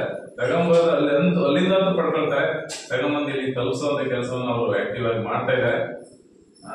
ಮೊದಲಿನ 2 ವರ್ಷದಲ್ಲಿ ಶಾಲೆಯಲ್ಲಿ ಸ್ವಲ್ಪ ಶಿಕ್ಷಕರ ಕೊರತೆ, ಶಿಕ್ಷಕರು ಇದ್ರೂ ಕೂಡ ಹೊಂದಾಣಿಕೆ ಇರದೇ ಇರುವಂತದ್ದು, SDMC ವೃತ್ತಿಗೆ ಒಂದೇ ಬಾಂಧವ್ಯ ಇರದೇ ಇರುವಂತದ್ದು, ಆ ಒಂದು ಕಾರಣದಿಂದ ಸಾಕಷ್ಟು ಸ್ವಲ್ಪ ಮಕ್ಕಳ ಸಂಖ್ಯೆ ಬಹಳ ಕಡಿಮೆ ಇದ್ದ ದಿನಗಳಲ್ಲೂ ನಾನು ನೋಡಿದ್ದೇನೆ. ಇಲ್ಲಿ 3 ಮಕ್ಕಳೇನೋ ಆಗಿತ್ತು ಒಂದ್ಸಾರಿ, 2-3 ವರ್ಷದಿಂದ 3 ಮಕ್ಕಳಿತ್ತು. ಇನ್ನು 5 ಮಕ್ಕಳು ಒಳಗಿನ ಶಾಲೆಗಳನ್ನು ಮುಚ್ಚೋದು ಅಂತ ಒಂದ್ಸರಿ ಆದೇಶ ಬಂದ ಪ್ರಕಾರ ಇವತ್ತು ಈ ಶಾಲೆ ಇರ್ತಿರ್ಲಿಲ್ಲ. ಆದ್ರೆ ಅದು ಹೇಗೋ ಏನೋ ಮತ್ತೆ ಇವರು ಆ ಕಡೆ ಬೇಳೂರು ನಗರದಿಂದ ಈ ಕಡೆ ಬಂದ ಮೇಲೆ ಮತ್ತೆ ಊರವರ ಶ್ರಮದಿಂದ ಶಾಲೆ ಒಂದು ಹಂತಕ್ಕೆ ಉಳ್ಕೊಂಡಿದೆ. ಈಗ 9 ಮಕ್ಕಳಿದ್ದಾರೆ ಅಂದ್ರೆ ಏನು ಸದ್ಯಕ್ಕೇನು ಮುಚ್ಚುವ ಯಾವುದೇ ಲಕ್ಷಣಗಳು ಕಂಡು ಬರ್ತಾ ಇಲ್ಲ. ಅದು ಕೂಡ ಒಂದು ನಿಯಮ, 10 ಒಳಗಡೆ ಇರಬಾರ್ದು. 10 ಒಳಗಡೆ ಇದ್ರೆ ಅದು ಯಾವತ್ತೂ ಸ್ವಲ್ಪ ಡೇಂಜರ್, ತೂಗುಗತಿ ಇದ್ದಂಗೆ. ಹಾಗಾಗಿ ನೀವು ಒಂದು 10 ಮಕ್ಕಳನ್ನ ಮುಂದಿನ ಸಾರಿ ಆ ಕಡೆ ಭಾಗದಿಂದ ಸ್ವಲ್ಪ ಬೇರೆ ಪ್ರೈವೇಟಿಗೆ ಹೋಗೋರಿದ್ರೆ, ನಂಗೆ ಗೊತ್ತಿಲ್ಲ ಇಲ್ಲಿ ಸನ್ನಿವೇಶದಲ್ಲಿ ಹೇಗಿದೆ ಅಂತ ನಮ್ಗೆ ಅಷ್ಟೊಂದು ಅನುಭವ ಇಲ್ಲ. ಒಂದು ಈ ಸ್ಟ್ರೆಂತ್ ಅನ್ನ ಉಳಿಸ್ಕೊಳ್ಳುವಂತ ಕೆಲಸವನ್ನು ಮಾಡಿ. 9 ಇದೆಯಲ್ಲ, ಅದು ಈ ಸರಿ 5ರಲ್ಲಿ ಎಷ್ಟು ಜನ ಇದ್ದಾರೆ? 5 ಇದ್ದಾರೆ, ಅವ್ರು ಹೋಗ್ತಾರೆ. ಇನ್ನೊಂದು 2-3 ಸೇರ್ಪಡೆ ಆದ್ರೆ ಅಂಗನವಾಡಿಯಲ್ಲಿ ಎಷ್ಟು ಫೀಲ್ಡಿಂಗ್ ಇದೆ ನೋಡ್ಕೊಂಡು, ಅಲ್ಲಿಂದ ಬರುವಂತದ್ದು ನೋಡ್ಕೊಂಡು, ಪ್ರೈವೇಟಿಗೆ ಹೋಗ್ತಿರುವಾಗ ನೋಡ್ಕೊಂಡು, ಯಾಕಂದ್ರೆ ಹಳದಿ ಬಸ್ಗಳ ಹಾವಳಿ ಬಹಳ ಇದೆ. ಮಕ್ಕಳನ್ನ ದೂರಕ್ಕೆ ಕಳಿಸ್ಬಿಟ್ರೆ ಅಲ್ಲಿ ಏನೋ ಬಹಳ ಕಡಿತಾರೆ ಅಥವಾ ಏನೋ ಕಲಿತಾರೆ ಅಂತ ನಮ್ಮ ಕೆಲವು ಪೋಷಕರ ಭಾವನೆ ಇದೆ. ಆದ್ರೆ ನಾನು ಹೇಳ್ತೀನಿ, ನಾನು ಸರ್ಕಾರಿ ಶಿಕ್ಷಕನಾಗಿ ನನ್ನ 2 ಮಕ್ಕಳನ್ನು ಕೂಡ ನಾನು ಸರ್ಕಾರಿ ಶಾಲೆಗೆ ಸೇರಿಸಿಕೊಂಡು, ಅವ್ರು ಈಗ 9ನೇ ಕ್ಲಾಸಲ್ಲಿ ಓದ್ತಾ ಇದ್ದಾನೆ, ಒಬ್ಬನು 2ನೇ ಕ್ಲಾಸಲ್ಲಿ ಓದ್ತಾ ಇದ್ದಾನೆ, ಒಬ್ಬ LPS ಬಾವಿಕೈ ಅಂತ ಅಲ್ಲಿದ್ದಾನೆ, ಒಬ್ಬ ಸರ್ಕಾರಿ ಜೂನಿಯರ್ ಕಾಲೇಜ್ ಹೊಸನಗರ ಪದವಿ ಪ್ರೌಢಶಾಲಾ ವಿಭಾಗದಲ್ಲಿ ಓದ್ತಾ ಇದ್ದಾನೆ. ಅದು ಯಾಕೆ ನಾನು ಸರ್ಕಾರಿ ಶಾಲೆಗೆ ಸೇರಿಸಿದೆ ಅಂದ್ರೆ, ಸರ್ಕಾರಿ ಶಿಕ್ಷಕನಾಗಿ ನಾನು ಖಾಸಗಿ ಶಾಲೆ ಮಕ್ಕಳನ್ನ ಕಳಿಸ್ಬೇಡಿ ಅಂತ ಹೇಳಲಿಕ್ಕೆ ನಮ್ಮ ಹತ್ರ ಒಂದು ನೈತಿಕ ಹಕ್ಕಿರ್ಬೇಕು. ನಾವು ಖಾಸಗಿ ಶಾಲೆಗೆ ಕಳಿಸ್ಬಿಟ್ಟು ನಮ್ಮ ಮಕ್ಕಳನ್ನೆಲ್ಲ ನಿಮ್ಮ ಮಕ್ಕಳನ್ನ ನೀವು ಎಲ್ಲ ಗೌರ್ಮೆಂಟಿಗೆ ಕಳಿಸಿ ಅಂತ ಹೇಳ್ತಾ ಇದ್ದಾರೆ. ಎಲ್ಲ ನಾನು ನೋಡಿದ್ದೀನಿ. ಈಗ ನನ್ನ ಜೊತೆಗಿರುವಂತ ಶಿಕ್ಷಕರಾಗಿರ್ಬೋದು, ರಾಜಕಾರಣಿಗಳಾಗಿರ್ಬೋದು, ಎಲ್ಲರೂ ಕೂಡ ಹೇಳೋದೇನು, ಸರ್ಕಾರಿ ಶಾಲೆ ಉಳಿಸಿ ಅಂತ. ನಿಮ್ಮ ಮಕ್ಕಳು ಎಲ್ಲಿದ್ದಾರೆ ಕೇಳಿದ್ರೆ, ನನ್ನ ಮಗ ಒಬ್ಬ ರಾಮಕೃಷ್ಣದಲ್ಲಿದ್ದಾನೆ, ಓಲಿ ರೆಡಿಮಲ್ಲಿದ್ದಾನೆ, ಗುರುಜಿಲಿದ್ದಾನೆ ಅಂತ. ಅಂದ್ರೆ ಅವರ ನಡೆಗೂ ನುಡಿಗೂ ವ್ಯತ್ಯಾಸ ಇರುತ್ತದೆ. ಆ ತರ ನೀವು ಇಲ್ಲಿ ಎಲ್ಲ ಮಕ್ಕಳನ್ನು ಕಳಿಸಿದ್ರೆ ಅಂದ್ರೆ ಅದು ಬಹಳ ಸಂತೋಷದ ವಿಚಾರ. ನೀವೆಲ್ಲರೂ ಸರ್ಕಾರಿ ಶಾಲೆ ಉಳಿಸುವ ನಿಟ್ಟಿನಲ್ಲಿ ಕೊಡಸೆ ಭಾಗದ ಎಲ್ಲರೂ ಕೂಡ ಶ್ರಮ ಹಾಕ್ತಾ ಇದ್ದೀರಾ. ಇದು ಇನ್ನೂ ಚೆನ್ನಾಗಬೇಕು. ಶಾಲೆ ಆಟದ ಮೈದಾನಗಳಲ್ಲಿ 1-2 ಮಕ್ಕಳಿಗೆ ಸಣ್ಣ ಪುಟ್ಟ ಆಟ ಆಡ್ಲಿಕ್ಕೆ ಒಂದಿಷ್ಟು ಸಣ್ಣ ಇದ್ರಲ್ಲೇ ಒಂದು ಸಣ್ಣ ಕೋರ್ಟ್ಗಳು, ಆಟದ ಸಾಮಗ್ರಿಗಳು ಅಂತ ಹೇಳಿದ್ರೆ, ನಿಮ್ದು ಮಕ್ಕಳ ಸಂಖ್ಯೆ ಕಡಿಮೆ ಇರೋದ್ರಿಂದ ಏನೇ ಸೌಲಭ್ಯಗಳು ಬಂದರೂ ಅದು ದೊಡ್ಡ ಶಾಲೆಗಳ ಪಾಲಾಗಿರುತ್ತೆ. ಆದ್ರೆ ಮುಂದಿನ ದಿನಗಳಲ್ಲಿ ಎಷ್ಟೇ ಮಕ್ಕಳಿರಲಿ ಈ ಶಾಲೆ ಉಳಿಸುವ ನಿಟ್ಟಿನಲ್ಲಿ ಇಲಾಖೆಯಿಂದ ಏನೇ ಸೌಲಭ್ಯಗಳು ಬಂದರೂ ಮೊದಲ ಪ್ರಿಫರೆನ್ಸ್ ನಿಮ್ಗೆ ಕೊಡ್ತೀವಿ ನಾನಿರುವಂತಹ ಅವಧಿಯಲ್ಲಿ ಅಂತ ಹೇಳ್ತಾ, ಕ್ರೀಡಾ ಸಾಮಗ್ರಿಗಳನ್ನು ಮತ್ತೆ HPSCಗೆ ಲೈಬ್ರರಿ ಬುಕ್ಸ್ ತಗೊಳ್ಳಿಕ್ಕೆ ಈಗ 6,000 ಹಾಕಿದ್ರು, ಬಟ್ LPSC ಹಾಕಿಲ್ಲ. ಸರ್ಕಾರನು ಎಲ್ಲ ಸ್ವಲ್ಪ HPS ಇದ್ದಂತ ಶಾಲೆಗಳಿಗೆ ಎಲ್ಲ ಸೌಲಭ್ಯಗಳನ್ನು ಕೊಡ್ತದೆ. ಆಟದ ಸಾಮಗ್ರಿಗಳನ್ನು ಖರೀದಿ ಮಾಡೋಕ್ಕೂ ಕೂಡ HPSC ದುಡ್ಡು ಹಾಕ್ತದೆ, ಆದ್ರೆ LPSC ಹಾಕೋದಿಲ್ಲ. ಒಂದು ಸಾರಿ ಏನೋ ಈ ಹಿಂದೆ 5,000 ರೂಪಾಯಿಗಳನ್ನು ಹಾಕಿದ್ರು, 5,000 ರೂಪಾಯಿ. ಅವಾಗ ಏನೇನೋ ವಸ್ತುಗಳನ್ನು ತಗೊಂಡ್ಬಂದಿದ್ರು, ಅದೇನೋ ಹಾಳಾಗಿರ್ಬೋದು. ಈಗ ವಾಲಿಬಾಲ್, ನೆಟ್ ಬಾಲ್ ಇರೋದು ತಂದಿರ್ಬೋದು. ಅದನ್ನ ಬರೀ ಸರ್ಕಾರನೇ ಎಲ್ಲರೂ ಕೊಡ್ತದೆ ಅಂತ ಹೇಳಿ ನಾವು ನಿರೀಕ್ಷೆ ಮಾಡೋದು ಈಗಿನ ಇದರಲ್ಲಿ ಕಷ್ಟ. ನಾವು ಈಗ ಖಾಸಗಿ ಶಾಲೆ ಕಳಿಸ್ಕೊಂಡಿದ್ರೆ ಒಂದು 3,000, 4,000, 5,000 ಖರ್ಚು ಮಾಡಬೇಕಾಗಿತ್ತು ವರ್ಷಕ್ಕೆ, ಬಸ್ಸಿಗೆ ಮತ್ತೆ ಫೀಸು ಅಂತ ಹೇಳಿ. ಅದರ ಬದಲಿಗೆ ನಾವೇ ನಮ್ಮ ಕೈಲಾದಂತ ಒಂದೊಂದನ್ನ ಕೊಡುಗೆಯಾಗಿ ಕೊಡೋದ್ರ ಮೂಲಕ ಈ ಶಾಲೆಯಲ್ಲಿ ಓದಿರೋ ಹಳೆ ವಿದ್ಯಾರ್ಥಿಗಳಿಂದ ನಮ್ಮ ಚಂದ್ರಶೇಖರ್ ಸರ್ ಅವರಿಗೆ ನಾನು ಮಾಹಿತಿಯನ್ನು ಕೊಡ್ತೀನಿ. ಹಳೆ ವಿದ್ಯಾರ್ಥಿ ಸಂಘ ರಚನೆ ಮಾಡಬೇಕಾಗಿದೆ. ಎಲ್ಲಾ ಶಾಲೆಗಳಲ್ಲೂ ಒಂದು ಹಳೆ ವಿದ್ಯಾರ್ಥಿ ಸಂಘ ಇರಲೇಬೇಕು. ಅವ್ರು ವಾಟ್ಸಪ್ ಅದೆಲ್ಲ ಮಾಡಿ ಒಂದು ಗುಂಪು ಮಾಡ್ಬೇಕು ಅಂತ ಇದೆ. ಅದಾಗಿದೆ ಅಂತ ನಾನು ಅನ್ಕೊಂಡಿದ್ದೀನಿ. ಮಾಡ್ಬೇಕು, ಹಳೆ ವಿದ್ಯಾರ್ಥಿ ಸಂಘನ ಆಕ್ಟಿವ್ ಮಾಡಬೇಕು. ನಾನು ಇವತ್ತೇ ಸೂಚನೆ ಕೊಡ್ತಾ ಇದ್ದೀನಿ. ಹಳೆ ವಿದ್ಯಾರ್ಥಿ ಸಂಘ ಮಾಡಿ ಅವರಿಗೆ ಈ ಶಾಲೆಯಲ್ಲಿ ನಾವು ಕೈಗೊಳ್ಳುವಂತ ಎಲ್ಲ ಹೊಸ ಹೊಸ ವಿಚಾರಗಳನ್ನ ಆ ವಾಟ್ಸಪ್ ಗ್ರೂಪಿಗೆ ಹಾಕಬೇಕು. ಆವಾಗ ಅವ್ರು ಇಲ್ಲೆಲ್ಲ ಬೆಂಗಳೂರಲ್ಲಿ ಏನೋ ಯಾರು ಫ್ರೆಂಡ್ ಇರ್ತಾರೆ, ಅವರಿಂದ ಇಲ್ಲಿ ಒಂದು ಪ್ರಿಂಟರು, ಅವರಿಂದ ಒಂದು ವಾಲಿಬಾಲ್, ಅವರಿಂದ ಒಂದು ಸ್ವಲ್ಪ ಏನಾದ್ರು ಅದೇ ಕೆಲಸ ಮಾಡಿಸಿ ಅಂತ ಹೇಳೋದು 5,000. ಹೀಗೆ ಸಾಕಷ್ಟು ಹಣ ಈ ಮಾರ್ಚ್ 31 ಒಳಗಡೆ ನೀವು ಒಂದು ನಿರ್ಧಾರ ತಗೊಳ್ಳಿ. ಎಲ್ಲ SLC ಅವರು ಹಳೆಯ ವಿದ್ಯಾರ್ಥಿಗಳಲ್ಲಿ ಓದೋದವರು ತುಂಬಾ ಜನ ಇರ್ಬೋದು. ನನ್ನ ಪ್ರಕಾರ ತುಂಬಾ ಹಳೆ ಶಾಲೆ. ಎಷ್ಟು ವರ್ಷ ಆಗಿದೆ? 62 ಅಂತ ಹೇಳಿದ್ರೆ ಸಾಕಷ್ಟು ಜನ ಸರ್ಕಾರಿ ನೌಕರಿ ಇದ್ದಾರೆ, ಬೇರೆ ರಿಟೈರ್ಡ್ ಆಗಿದ್ದಾರೆ. ಇವತ್ತೇ ಈಗ ನಮ್ಮ ಆಕ್ಟಿವ್ ಧರ್ಮಸ್ಥಳ ಸಂಘದಿಂದ ಒಂದು ತಗೊಂಡಿರಲ್ಲ ಮೇಡಮ್ ಅವರು ಇಟ್ಕೊಂಡು ಒಂದು ವಾಟ್ಸಪ್ ಗ್ರೂಪ್ ಮಾಡಿ ಹಳೆ ವಿದ್ಯಾರ್ಥಿ ಸಂಘ ಅಂತ ಮಾಡಿ ಈಗ ಒಂದು ಗೇಟ್ ಮಾಡೋಣ, ಗೇಟಿಗೆ ಬಣ್ಣ ಹೊಡೆಯೋದಕ್ಕೆ ಯಾರೋ ಒಬ್ರು ದಾನಿಗಳು ಸಿಗ್ತಾರೆ. ಈ ರೀತಿ ಮಾಡೋದ್ರ ಮೂಲಕ ಈ ಶಾಲೆನ ಮತ್ತೆ ಹಳೆಯ ಇತಿಹಾಸಕ್ಕೆ ತರೋಣ. ಫಸ್ಟ್ ಮುಂದಿನ ಈ SDLC ಮೀಟಿಂಗ್ ನೋಡಿ ಕಡಿಮೆ ಕರ್ಕೊಂಡಿದ್ದಾರೆ. ಉದಾಹರಣೆ ಅದನ್ನೊಂದು ಸರಿ ಆಗ್ಬೇಕು. ಮಂತ್ಲಿ ಒಂದು ಮೀಟಿಂಗ್ ಆಗ್ಲೇಬೇಕು, SDLC ಮೀಟಿಂಗ್. ನೀವೆಲ್ಲರೂ ಬರ್ಬೇಕು. ನೀವು ಬಂದು ಈ ಶಾಲೆಯಲ್ಲಿ ಏನ್ ಕೊರತೆ ಇದೆ, ಈ ತಿಂಗಳಿಂದೆಲ್ಲ ಮುಗಿಸಿದಾರೋ ಇಲ್ವೋ, ಕರೆಕ್ಟ್ ಆಗಿ ಅಭ್ಯಾಸ ಪುಸ್ತಕ ಎಲ್ಲ ನೋಡಿ ಸೈನ್ ಹಾಕಿದಾರೋ ಇಲ್ವೋ, ಆಫೀಸಿಂದ ಬಿಡಿ ತಿಂಗಳಿಗೆ ಒಂದ್ಸರಿ ಬರ್ತಾರೆ, ಅವ್ರು ಏನೋ ಒಂದು ಇಲಾಖೆ ಮಾಹಿತಿಗಳನ್ನು ತಗೊಂಡು ಹೋಗ್ಬಿಡ್ತಾರೆ. ನಾನಾದ್ರೂ ಕೂಡ ಬಂದ್ರು ಕೂಡ ಸಾಕಷ್ಟು 2-3 ಸೆಂಟರ್ ನಿರ್ವಹಣೆ ಇರೋದ್ರಿಂದ ಕೂಲಂಕುಷವಾಗಿ ನಿರ್ವಹಣೆ ಮಾಡಕ್ಕಾಗಲ್ಲ. ಈಗ ನಗರ ಹೋಗ್ಲಿ ಅಂತ ಹೇಳಿದ್ರೆ CRPಗಳು ಇಲ್ಲ. ಈಗ 2 ಸೆಂಟರ್ ಮಾಡಿದ್ದಾರೆ. ಈಗ ನಗರದವರಿಗೆ ಸೊನ್ಲೆ ಮತ್ತು ನಗರ ಮಿಕ್ಸ್ ಮಾಡಿದ್ದಾರೆ. ಸಂಪೆಕಟ್ಟವರಿಗೆ RC-ಪುರ ರಾಮಚಂದ್ರಪುರ ಮಿಕ್ಸ್ ಮಾಡಿದ್ದಾರೆ. ಈಗ ನಿಟ್ಟೂರಿನಲ್ಲಿ ಹೊಸನಗರ ಮಿಕ್ಸ್ ಮಾಡಿದ್ದಾರೆ. ಹೀಗೆ ಈ ಭಾಗಕ್ಕೆ ಸ್ವಲ್ಪ ಇಬ್ಬಿಬ್ರು ಇರ್ತಾರೆ. ಹಾಗಾಗಿ CRPಗಳಾಗಿರ್ಬೋದು, ECO CRPಗಳಾಗಿ ಬರ್ಲಿಕ್ಕೆ ಕಷ್ಟ ಆಗ್ತದೆ. ಆದ್ರೂ ಕೂಡ ನಾವು ಬರ್ತೀವಿ. ಬಂದು ಈ ಮುಂದಿನ ಮಾರ್ಚ್ 31 ಒಂದು ಸಣ್ಣ ಈ ಸಭೆ ಮಾಡಿದ್ಕಾದ್ರೂ ಹಳೆಯ ವಿದ್ಯಾರ್ಥಿ ಸಂಘ ರಚನೆಯಾಗಿ ಅವರಿಂದ ಒಂದು ಸಣ್ಣ ಕೊಡುಗೆಗಳು ಈ ಶಾಲೆಗೆ ಬರಲಿ. ಅದಕ್ಕೆ ನಮ್ಮ ಮುಖ್ಯ ಶಿಕ್ಷಕರಾದ ಚಂದ್ರಶೇಖರ್ ಸರ್ ಅವರು ಇನಿಷಿಯೇಟ್ ತಗೋಬೇಕು. ಅದಕ್ಕೆ ಸಾಕಾಗಿ ಹೊಸ ಶಿಕ್ಷಕಿಯವರಿದ್ದಾರೆ, ಅವರು ಆಕ್ಟಿವ್ ಆಗಿದ್ದಾರೆ. ಅವರು ತುಂಬಾ ಇವರು ಹೊರಗಡೆ ಹಾರ್ಡ್ವೇರ್ ಆದ್ರೆ ಅವರು ಸಾಫ್ಟ್ವೇರ್, ಅಂದ್ರೆ ಹೊರಗಡೆ ಎಲ್ಲ ತರೋದು ಬರೋದು ಜವಾಬ್ದಾರಿ ಅವ್ರು ತಗೊಂಡ್ರೆ ಮಕ್ಕಳ ಜೊತೆ ಹೆಚ್ಚು ಸಮಯ ಕಳೆಯೋ ವ್ಯಕ್ತಿ ಟೀಚರ್ ಅವರಾಗಿದ್ದಾರೆ. ನಾನು ಗಮನಿಸಿದ್ದೀನಿ. ಒಳ್ಳೆ ಆಕ್ಟಿವ್ ಆಗಿ ವರ್ಕ್ ಮಾಡ್ತಾ ಇರ್ತಾರೆ. ಯಾವಾಗ ಬಂದು ನಾನು ನೋಡಿದಾಗೆಲ್ಲ ಶಾಲೆ ಚೆನ್ನಾಗಾಗಲಿ. ಮತ್ತೆ ಆ ಮೇಲ್ಚಾವಣಿಗೆ ಈ ಸರಿ ಲಿಸ್ಟ್ ಬಂದಿತ್ತು ಮೊನ್ನೆ ಫ್ಲಡ್ ಅಲ್ಲಿ. ನಾನು ಬರೋಕ್ಕಿಂತ ಮುಂಚೆನೆ ಅದೊಂದು ಪಟ್ಟಿ ಆಗಿಬಿಟ್ಟಿತ್ತು. ಆ ಪಟ್ಟಿಯಲ್ಲಿ ಹೆಸರು ಹೋಗಿದೆ. ಅದರಲ್ಲಿ ಆದೋಕೆಲ್ಲ 2 ಲಕ್ಷ ಎಲ್ಲ ಬಿಡುಗಡೆ ಆಗುತ್ತೆ. ಈಗ ಈ ಫ್ಲಡ್ ಲಿಸ್ಟಲ್ಲಿ ಸೇರಿದೆಯಲ್ಲ ನಂಗೆ ಗೊತ್ತಿಲ್ಲ ಮಾಹಿತಿ. ಆಫೀಸಿಂದ ಒಂದು ಪಟ್ಟಿ ಕೇಳಿದ್ರು. ನನಗೆ ಈಗ ಹೊಸ 2 ತಿಂಗಳಾಗಿರೋದ್ರಿಂದ ಈ ಸರಿ ಫ್ಲಡ್ ಇಂದು ಲಿಸ್ಟ್ ಇಂದೆಲ್ಲ ಈ ಕೆಲಸಗಳಲ್ಲಿ ಸ್ಟಾರ್ಟ್ ಆಗ್ತಾ ಇದೆ. 2 ತಿಂಗಳಿಂದ ಒಂದು ಪಟ್ಟಿ ಮಾಡಕ್ ಹೇಳಿದ್ರು ಆಫೀಸಿಂದ. ಫೋಟೋ ಅಲ್ಲಿ ಹೋಗಿಲ್ಲ. ನಿಮ್ದು ಆಕ್ಚುಲಿ ಬೇಗ ಸ್ಯಾಂಕ್ಷನ್ ಆಗುತ್ತೆ. ಯಾಕಂದ್ರೆ ನೀವು ಮೇಲ್ಗಡೆ ಟಾಪರ್ ಎಲ್ಲ ಹಾಕಿ ಫೋಟೋ ಅಕ್ಷಾಂಶ ರೇಖಾಂಶ ಎಲ್ಲ ಕರೆಕ್ಟ್ ಇರೋ ಒಂದು ಫೋಟೋ ಕಳ್ಸಕ್ ಹೇಳಿದ್ರು. ನಾನು ಬಂದಿರೋದು ಜಸ್ಟ್ ಆಗಿರೋದ್ರಿಂದ ನನಗೆ ಮಾಹಿತಿ ಇಲ್ಲ ಕಳ್ಸಿದಾರ ಇಲ್ಲ ಅಂತೇಳಿ. ಬಟ್ ಮುಂದಿನ ದಿನಗಳಲ್ಲಿ ಆ ಫೋಟೋಸ್ ನಾನು ಅಪ್ಲೋಡ್ ಮಾಡೋದಾಗಿರ್ಬೋದು, ಅದು ಸ್ಯಾಟ್ಸ್ ಅಲ್ಲಿ UDIS ಪ್ಲಸ್ ಎಲ್ಲ ಅಪ್ಲೋಡ್ ಮಾಡೋದಾಗಿರ್ಬೋದು. ಗೌರ್ಮೆಂಟ್ ಇದನ್ನ ಸ್ಯಾಂಕ್ಷನ್ ಬಂತು. ಅದನ್ನ ನಾನು ಕ್ರಮ ವಹಿಸ್ತೀನಿ ಅಂತೇಳಿ ಎಲ್ಲರಿಗೂ ಒಟ್ಟಾರೆ ತುಂಬಾ ಚೆನ್ನಾಗಿದೆ. ಇಲ್ಲಿ ಈ ಶಾಲೆ ವಾತಾವರಣ ಈ ರೋಡಿಂದ ಹೋಗಬೇಕಾದ್ರೆ ಚೆನ್ನಾಗಿ ಕಾಣುತ್ತೆ. ಅಲ್ಲೊಂದು ಸ್ವಲ್ಪ ಎದುರುಗಡೆ ಎಲ್ಲ ಅಟ್ರಾಕ್ಷನ್ ಮಾಡ್ಬೇಕು. ಒಂದು ಬೋರ್ಡ್ ಅನ್ನು ಹೊಸದಾಗಿ ಏನೋ ಒಂದು ಸಣ್ಣಕ್ಕೆ ಒಂದಿಷ್ಟು ಗಿಡಗಿ ಎಲ್ಲ ತಗೊಂಬಂದು ಒಂದು ಗಾರ್ಡನ್ ತರ ಮಾಡಿದ್ರೆ. ಈಗ ಹಿಲ್ಕುಂಜಿಯಲ್ಲಿ ಅದನ್ನ ಕೈಗೆತ್ಕೊಂಡಿದ್ದಾರೆ. ಹಿಲ್ಕುಂಜಿಯಲ್ಲಿ ನೋಡ್ರಿ ಗೇಟ್ ನ ಚೆನ್ನಾಗಿ ಮಾಡಿದ್ರು. ಗೇಟ್ ಮಾಡಿ ಈಗ ಮುಂದಿನ ವರ್ಷ ಜೂನಿಗೆ ಒಂದು ಒಳ್ಳೆ ಚೆನ್ನಾಗಿ ಮಾಡೋ ಪ್ಲಾನಿಂಗ್ ಎಲ್ಲ ಇಟ್ಕೊಂಡಿದ್ದಾರೆ. ನೀವು ಕೂಡ SDMs ಎಲ್ಲ ಸೇರ್ಕೊಂಡು ಒಂದು ಮಾದರಿ ಶಾಲೆ ಮಾಡ್ಬೇಕು ಅಂತ ಹೇಳಿದ್ರೆ ಶಿಕ್ಷಕರು ಒಬ್ಬರಿಂದ ಸಾಧ್ಯ ಇಲ್ಲ. ನೀವಂತೂ ಕೈ ಜೋಡಿಸಿ ಅಂತ ಹೇಳಿದ್ರೆ ಮೀಟಿಂಗ್ ಕರೆದಾಗ ಬನ್ನಿ. ಆಮೇಲೆ ಏನಾದ್ರು ಒಂದು ಶ್ರಮದಾನ ಇಟ್ಕೊಂಡು ಇಲ್ಲೇನಾದ್ರು ಒಂದು ಮಾಡೋಣ ಅಂದಾಗ ಬನ್ನಿ. ನಾವು ಕೂಡ ನಿಮ್ ಜೊತೆಗೆ ಇರ್ತೀವಿ. ಒಂದು ಒಳ್ಳೆ ಶಾಲೆಯಾಗಿ ಇದನ್ನು ಮಾಡೋಣ ಅಂತ ಹೇಳ್ತಾ ಇಲಾಖೆಯ ಸೌಲಭ್ಯಗಳನ್ನೆಲ್ಲ ಅವರು ಸಾಮಾನ್ಯವಾಗಿ ತಗೊಂಡ್ಬರ್ತಾರೆ. ಅವರು ತಗೊಬರೋದ್ರಲ್ಲಿ ಕೊಡೋದ್ರಲ್ಲಿ ಯಾವ ಇದನ್ನ ಮಾಡಲ್ಲ. ಚಂದ್ರಶೇಖರ್ ಸರ್ ಅವರು ಒಳ್ಳೆ ಆಕ್ಟಿವ್ ಆಗಿದ್ದಾರೆ. ಅವರಿಬ್ರು ಮತ್ತೆ ಅವರು ಕೂಡ ಇಬ್ರು ಒಳ್ಳೆ ಶಿಕ್ಷಕರು ಬಂದಿದ್ದಾರೆ. ಮಕ್ಕಳಲ್ಲಿ ಒಳ್ಳೆ ಶಿಕ್ಷಣವನ್ನು ಕೊಡ್ತಾ ಇದ್ದಾರೆ ಅಂತ ಹೇಳ್ತಾ ಸಾರಿಗೆ ಬಗ್ಗೆ ಮೊದಲು SSC ಅಂತ ಇದ್ದಾಗ ಸ್ಯಾಂಕ್ಷನ್ ಆಗ್ತಾ ಇತ್ತು. ಈಗ ಹೊಸ ಸಮಗ್ರ ಶಿಕ್ಷಣ ಯೋಜನೆಯಲ್ಲಿ ಇನ್ನೂ ಯಾರಿಗೂ ಎಲ್ಲೂ ಸಾರಿಗೆ ಬಗ್ಗೆ ಬಂದಿಲ್ಲ ನಮ್ಮ ತಾಲೂಕಲ್ಲಿ. ಏನಾದ್ರೂ ಹಂಗೆ BRC ಹಂತದಲ್ಲಿ ಸೇರ್ಸಕ್ಕೆ ಅವಕಾಶಗಳಿದ್ರೆ ಇಲ್ಲಿ ಯಾರೋ ಒಬ್ರಿಬ್ರು ದೂರದಿಂದ ಬರೋ ಇರ್ಬೋದು. ಯಾಕಂದ್ರೆ ಇಲ್ಲಿ ಸ್ವಲ್ಪ ಹಳ್ಳ ಕೊಳ್ಳ ದಾಟಿ ಮೇಲೆ ಕೊಡ್ಸೆ ಅಂದ್ರೆ ಇದು ರೋಡ್ ಸೈಡ್ ಅಲ್ಲ, ಹಳ್ಳಿಯಿಂದ ಬರೋಲ್ಲ. ನಮ್ಮ ಶಿಕ್ಷಕರಿಂದ ಮಾಹಿತಿ ಪಡ್ಕೊಂಡು ಏನಾದ್ರು ಸೌಲಭ್ಯಗಳಿದ್ರೆ ಸೇರ್ಸಕ್ಕೆ ವ್ಯವಸ್ಥೆ ಮಾಡೋಣ.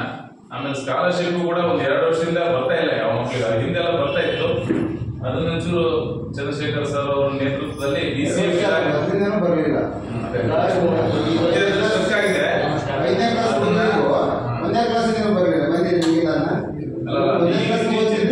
ಸರ್ಕಾರದವರು ಒಂದು ಸಪರೇಟ್ DCM ಇಲಾಖೆ ಅಂತ ಸಪರೇಟ್ ಆಗಿ ಮಾಡಿ ಅವ್ರ ಮೂಲಕ ನಿರ್ವಹಣೆ ಮಾಡ್ತಿದ್ದಾರೆ. ನಮ್ಮ ಚಂದ್ರಶೇಖರ್ ಸರ್ ಅವರು ಈ ಸಾರಿ ಏನಾದ್ರು ಲಿಸ್ಟ್ ಸೇರ್ಸಕ್ಕೆಲ್ಲ ಏನಾದ್ರು ಪ್ಲಾನಿಂಗ್ ಕಟ್ಟಡ ಕಾರ್ಮಿಕರು ಅಂತ ಮಾಡ್ಕೊಂಡಿದ್ದಾರೆ. ಅವ್ರ ಮಗುವಿಗೆ ಏನೋ ಬೆನಿಫಿಟ್ ಬರ್ತಾ ಇದೆ ಅಷ್ಟೇ. ಅದು ಏನಾದ್ರು ಬಂದ್ರೆ ಎಲ್ಲ ಮಾಡೋಣ. ಈಗ ನಾವು ಮಾಡ್ಕೊಂಡಿಲ್ಲ.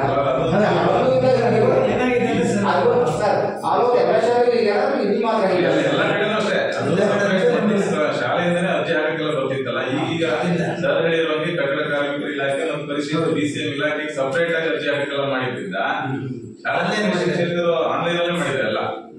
ಹಾಗಾಗಿರೋದ್ರಿಂದ ನಾನು ಈ ಸರಿ ಏನಾದ್ರು ಅವಕಾಶಗಳಿದೆಯಾ ಅಥವಾ ಮುಂದಿದೆ ಮುಂದಿನ ಸರಿಗಳಲ್ಲೆಲ್ಲ BCM ಇಲಾಖೆ ಜೊತೆ ಸ್ವಲ್ಪ ಟಚ್ ಇಟ್ಕೊಂಡು ಏನೇನು ಇದಾವ ಅಂತ ನಿಮ್ಮ ಪೋಷಕರು ಇವ್ರ ಮೂಲಕ ತಿಳಿಸೋಂಥ ಕೆಲಸ ಮಾಡ್ತೀವಿ. ಏನೇ ಸೌಲಭ್ಯಗಳಿದ್ರೆ ಧರಣ ಫಸ್ಟ್ ಬಿಲ್ಡಿಂಗ್ ಅನ್ನು ಹಳೆಯದಾಗಿದ್ದ ಮಕ್ಕಳ ಮೇಲೆ ಬೆಳೆದಿದ್ದಂಗೆ ಹೆಚ್ಚಿಗೆ ಕೂರಿಸ್ಕೊಳ್ಳೋ ಜವಾಬ್ದಾರಿ ನೀವು ಮಾಡಿ. ಯಾಕಂದ್ರೆ ಬಹಳ ಡೇಂಜರ್ ಇದೆ. ಮಕ್ಕಳ ಮೇಲೆ ಬಿದ್ದು ಆಯ್ತು ಅಂದ್ರೆ ನಮ್ದು ನಿಮ್ದು ಎಲ್ಲ ಕೆಲಸ ಹೋಗ್ತದೆ ಮತ್ತು ಮಕ್ಕಳಿಗೆ ಭವಿಷ್ಯನೂ ಹಾಳಾಗ್ತದೆ. ಪೋಷಕರ ನೀವುಗಳು ಏನೋ ಕಾಫ್ ಹಾಕಿದ್ರಿ ಪಾಪ ಎಲ್ಲ ಶಾಲೆ ಅಷ್ಟು ರಿಸ್ಕ್ ತಗೊಳ್ಳಲ್ಲ. ಏನೋ ತಾತ್ಕಾಲಿಕ ಮಾಡ್ಯಾರೆ ಮಾಡಿ. ಈ ಸರಿ ಮಳೆಗಾಲ ಶುರು ಆಗೋದ್ರೊಳಗೆ ಅದನ್ನ ಏನಾದ್ರು ಒಂದು ವ್ಯವಸ್ಥೆ ಮಾಡ್ಬೇಕು. ಅಕಸ್ಮಾತ್ ಏನಾದ್ರು ಪ್ರಾಬ್ಲಮ್ ಇದ್ರೆ ಇಲ್ಲ ಅದನ್ನು ಕೂರಿಸ್ಕೊಂಡು ನಿಮ್ಮೆಲ್ಲರ ಅಲ್ಲಿ ಮಾಡಬಾರ್ದು ಅಂತ ಜಾಗದಲ್ಲಿ ಪಾಠ ಮಾಡೋದು ಅದು ಏನಾದ್ರು ಆದ್ರೆ ಎಲ್ಲರಿಗೂ ತೊಂದರೆ ಆಗ್ತದೆ ಅಂತ ಹೇಳ್ತಾ ವಿಶೇಷವಾಗಿ ಅದನ್ನ ಮಾಡಿ ಅಂತ ಹೇಳ್ತಾ ನಮ್ಮ ಕಡೆಯಿಂದ ಏನು ಈ ಶಾಲೆಗೆ ಸಹಕಾರ ಬೇಕು ಎಲ್ಲನೂ ಕೊಡೋಣ. ಫಸ್ಟ್ ಹಳೆ ವಿದ್ಯಾರ್ಥಿ ರಚನೆ ಆಗಿ ಸಂಘ ಮಾರ್ಚ್ 31 ಒಳಗಡೆ ಒಂದಿಷ್ಟು ಫಿಲ್ಟ್ರು, ಒಂದಿಷ್ಟು ವಾಲಿಬಾಲ್, ಹುಡುಗರಿಗೆ ಆಟ ಸಣ್ಣ ಕೂದಿಷ್ಟು ಆಟ ಸಾಮಾನು, ಮುಂದ್ಗಡೆ ಒಂದು ಗೇಟಿ ಸುಣ್ಣ ಬಣ್ಣ ಇಷ್ಟಾದ್ರು ಮಾಡಿಕೊಂಡು ಒಂದು ಸಣ್ಣ ಸಮುದಾಯದ ಶಾಲಾ ಕಾರ್ಯಕ್ರಮನೇ ಸ್ವಲ್ಪ ಅದ್ದೂರಿಯಾಗಿ ಮಾಡೋದು. ವಾರ್ಷಿಕೋತ್ಸವ ಇಲ್ಲದೆ ಇದನ್ನ ಹೇಳೋದು. ವಾರ್ಷಿಕೋತ್ಸವ ಮಾಡ್ಬೇಕಂತ ಪ್ಲಾನ್ ಇದ್ರೆ ಮಾಡಿ. ಡಿಸೆಂಬರ್ 31 ಮಾಡಬೇಕು. ಸಮುದಾಯದ ಶಾಲೆ ಕಾರ್ಯಕ್ರಮ ಇರ್ತದಲ್ಲ ಅವಾಗ ಒಂದಿಷ್ಟು ಯಾರ್ಯಾರು ಈ ಶಾಲೆಗೆ ಸ್ವಲ್ಪ ಸಹಕಾರ ಕೊಟ್ಟಾರ ಅವ್ರನ್ನೆಲ್ಲ ಕರೆದು ಒಂದು ಸನ್ಮಾನ ಮಾಡಿಬಿಟ್ರೆ ಮುಂದಿನ ಸರಿ ಅವ್ರು ಇನ್ನೂ ಜಾಸ್ತಿ ಸರ್ಕಾರ ಸಹಕಾರ ಎಲ್ಲ ಕಡೆಯಿಂದ ಬರ್ತದೆ. ಅದನ್ನೆಲ್ಲ ನಮ್ಮ ಚಂದ್ರಶೇಖರ್ ಸರ್ ಅವರು ಈಗ ಮಾಡಿ SDMC ಮೀಟಿಂಗ್ ಮಾತ್ರ ತಿಂಗಳ ಒಂದೊಂದು ಕರೀಲೇಬೇಕು, ನೀವು ಬರಲೇಬೇಕು. ಈ 9 ಮಕ್ಕಳಿಗೆ ನ್ಯಾಯ ಒದಗಿಸಲೇಬೇಕು ಅಂತ ಹೇಳ್ತಾ ನಮ್ಮ ಈ ತಂಡದವರು ನಿಮ್ಮ ಮನೆಯವರ ಬಾಗಿಲಿಗೆ ಬಂದಾಗೆಲ್ಲ ನೀವು ಅದ್ದೂರಿಯಾಗಿ ಅವರಿಗೆಲ್ಲ ನಮ್ಮಲ್ಲೆಲ್ಲ ಕೆಲವು ಕಡೆ ಎಲ್ಲ ಅವರಿಗೆಲ್ಲ ಒಳ್ಳೆ ಸ್ವಾಗತ ಮಾಡಿಕೊಂಡು ಮಾಹಿತಿಗಳನ್ನೆಲ್ಲ ಕೊಟ್ಟಿದ್ದಾರೆ. ಎಲ್ಲ ಹಾಕಿ ಮನೆ ಬಾಗಿಲಿಗೆ ಬರ್ತಿದ್ದಾರೆ ಅಂತ ಹೇಳಿದ್ರೆ ನೀವು ಕೂಡ ಅದೇ ರೀತಿಯಲ್ಲಿ ಅವರಿಗೆಲ್ಲ ಮಾಹಿತಿಗಳನ್ನು ಕೊಟ್ಟಿದ್ದಾರೆ. ಮತ್ತೆ ಎಲ್ಲೂ ಕೂಡ ನೆಗೆಟಿವ್ ಆಗಿ ಎಲ್ಲೂ ಇಲ್ಲ, ಎಲ್ಲ ಪಾಸಿಟಿವ್ ಆಗಿ ಮಾಹಿತಿಗಳಿದ್ದಾವೆ. ಅದೊಂದು ಒಳ್ಳೆ ನಿಮ್ಮ ಗುಣ. ಒಡ್ಸೆ ಭಾಗದಲ್ಲಿ ಮಕ್ಕಳೆಲ್ಲರೂ ಅಭಿವೃದ್ಧಿ ಆಗಲಿ. ಮತ್ತೆ ಬರುವಂಥ ಮಕ್ಕಳಿಗೆ ಹೆಚ್ಚಿನ ಶಿಕ್ಷಣದಲ್ಲಿ ಇನ್ನೂ ಒಳ್ಳೆ ಇಂಗ್ಲಿಷ್ ಶಿಕ್ಷಣ ಸಿಗಬೇಕು ಅನ್ನೋದು ನನ್ನ ಒಂದು ಉದ್ದೇಶ ಇದೆ. ಅದಕ್ಕೆ ನಾನು ಮುಂದಿನ ದಿನಗಳಲ್ಲಿ ಬಂದಾಗ ಇವರಿಗೆ ಹೊಸ ಹೊಸ ಮಾರ್ಗದರ್ಶನಗಳನ್ನು ಮಾಡ್ತಾ ಇವ್ರನ್ನೂ ಕೂಡ ಎಲ್ಲದರಲ್ಲೂ ಮುಂದುವರಿಯೋದಕ್ಕೆ ನಾನು ಸಹಕಾರ ಕೊಡ್ತೀನಿ ಅಂತ ಹೇಳ್ತಾ ನಾನು ಮಾತು ಮುಗಿಸ್ತೇನೆ. ಅಭಿಪ್ರಾಯವನ್ನು ತಿಳಿಸಿದ ನಾಗೇಶ್ವರ ಅವರಿಗೆ ಧನ್ಯವಾದಗಳು. ಈಗ SDMC ಅಧ್ಯಕ್ಷರಾದ ನಾಗೇಂದ್ರ ಅವರು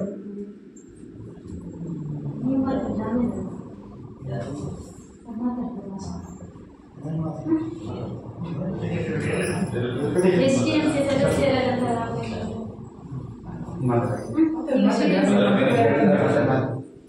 ಯಾರು ಮಾತಾಡಲ್ಲ.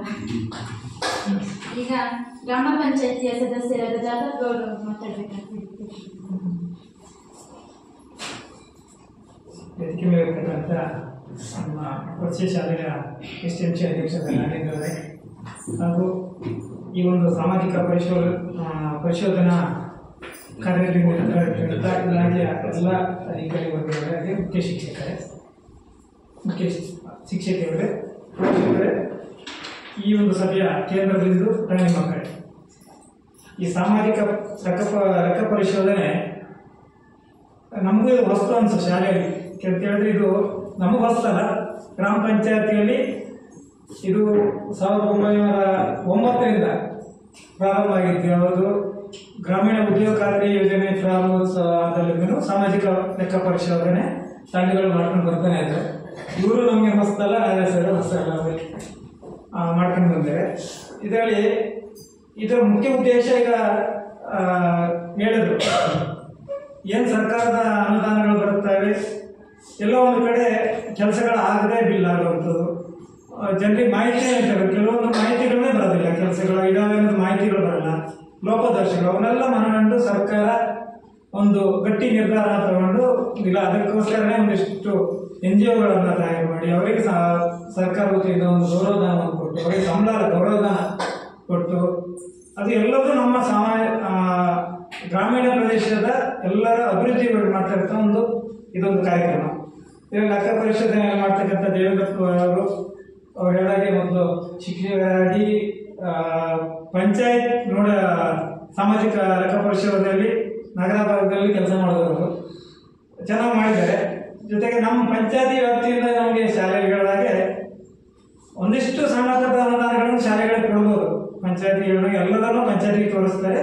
ನಾವು ಆದಷ್ಟು ಸಹಕಾರ ಮಾಡ್ತೀವಿ. ಈ ವರ್ಷದಲ್ಲಿ ಯಾವುದೇ ಒಂದು ಅನುದಾನಗಳನ್ನು ಕೊಡ್ಲಿಕ್ಕೆ ಆಗಿಲ್ಲ. ಇಲ್ಲಿ ಆದರೂ ಕೆಲವೊಂದು ಸಣ್ಣ ಪುಟ್ಟ ಮಾಸ್ಟರ್ಗೆ ನಾವು ಹೇಳಿ ಅಂತ ಹೇಳ್ತೀವಿ ಅಂತ ಒಂದು ಅನುದಾನಗಳು ಕೊಡ್ತೀವಿ ಪಂಚಾಯತಿಯಿಂದ.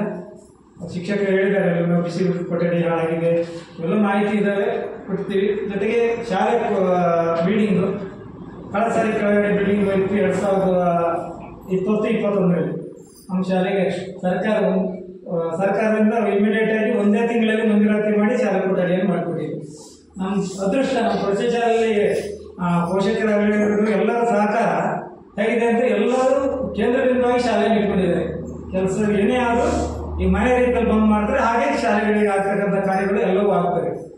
ಈಗ ಕೊಠಡಿ ಕಳ್ಸರಿ ಹಂಚಿ ಬಿದ್ದೋಯ್ತು, ರಾತ್ರಿ ಮರ ಬಿದ್ದೋಯ್ತು, ಬೆಳಗ್ಗೆ ನಾವು ಇಲ್ಲಿ ಬರಬೇಕಿದ್ರೆ ಪೋಷಕರೆಲ್ಲರೂ ಬಂದು ಅದನ್ನು ಸರಿ ಮಾಡಲಿಕ್ಕೆ ಎಲ್ಲರೂ ಸೇರ್ಕೊಂತಾರೆ. ಪೋಷಕರು ಅಂತಾರೆ, ಗ್ರಾಮಸ್ಥರು ಸೇರ್ಕೊಂಡು ಮಾಡ್ತಾರೆ. ಪಂಚಾಯತಿಯಿಂದ ನಾವು ಏನು ಸಣ್ಣ ಪುಟ್ಟದ್ದು ಕೊಡೋ ವ್ಯವಸ್ಥೆಯನ್ನು ಮಾಡಿದ್ದೀವಿ. ಜೊತೆಗೆ ಬಿಲ್ಡಿಂಗಿನ ವ್ಯವಸ್ಥೆಯನ್ನು ಬೇರೆ ನಿಮ್ಮ ಇಲಾಖೆ ಪಟ್ಟಿಗೆ ಹೋಗಿದೆಯಲ್ಲ ನನಗೆ ಮಾಹಿತಿ ಇಲ್ಲ. ನಾವು MLA ಇದರಿಂದ ಪಟ್ಟಿ ಮಾಡಿ ಕಳಿಸಿದ್ವಿ. ನೀನು 7 ಲಕ್ಷ ಮಾಡಿದ್ದೀರ ಅಂತ ಮುಗಿಯುತ್ತೆ.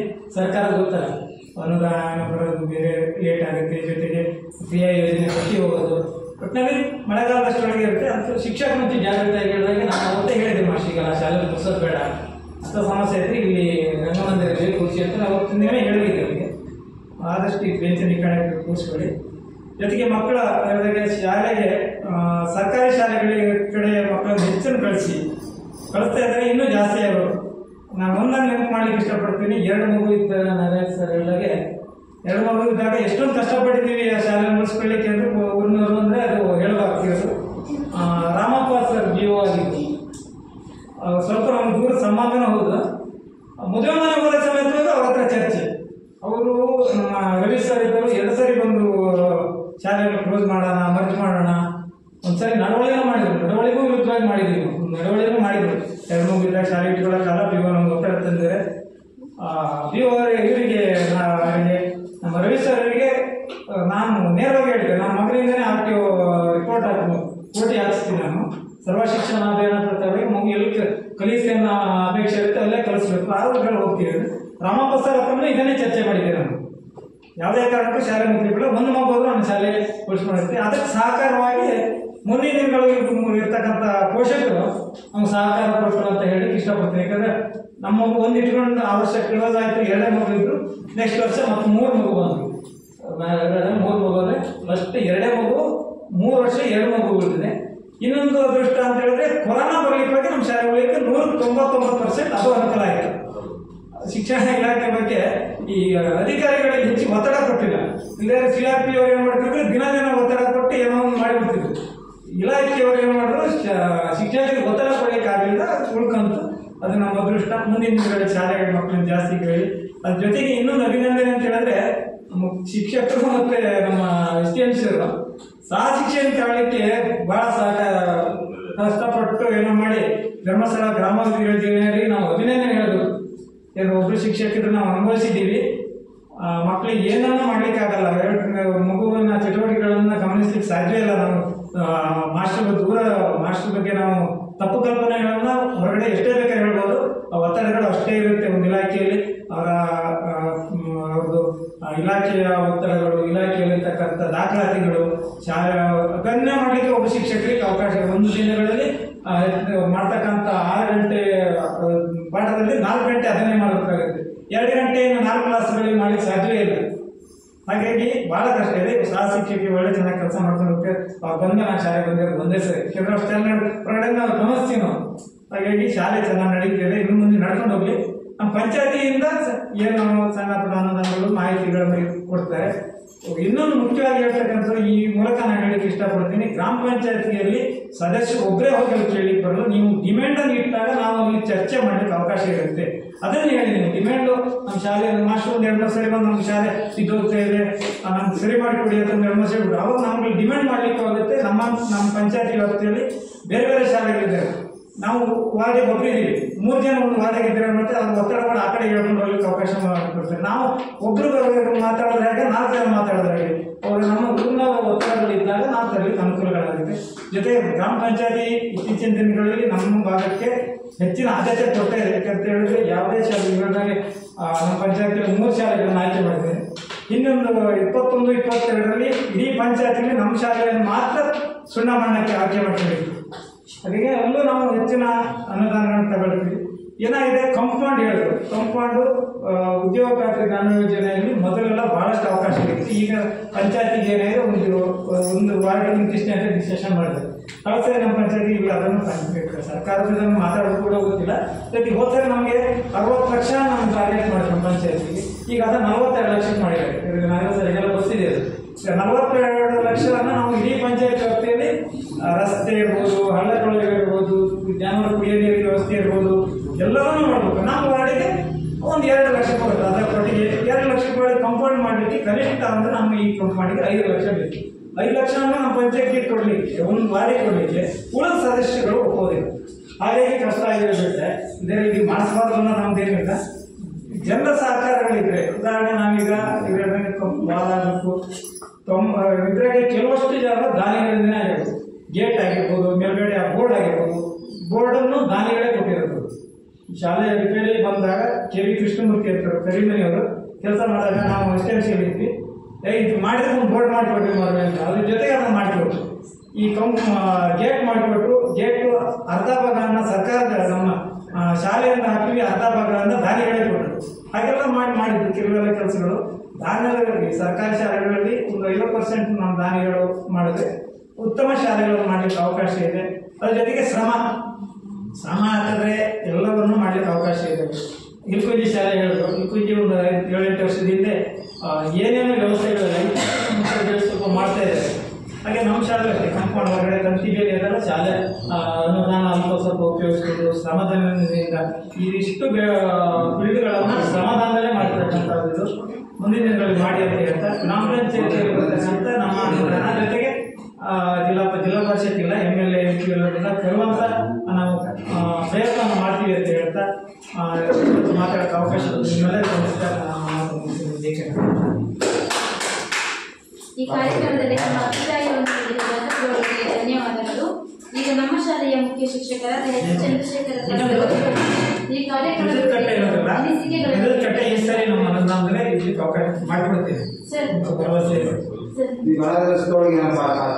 ಜನವರಿ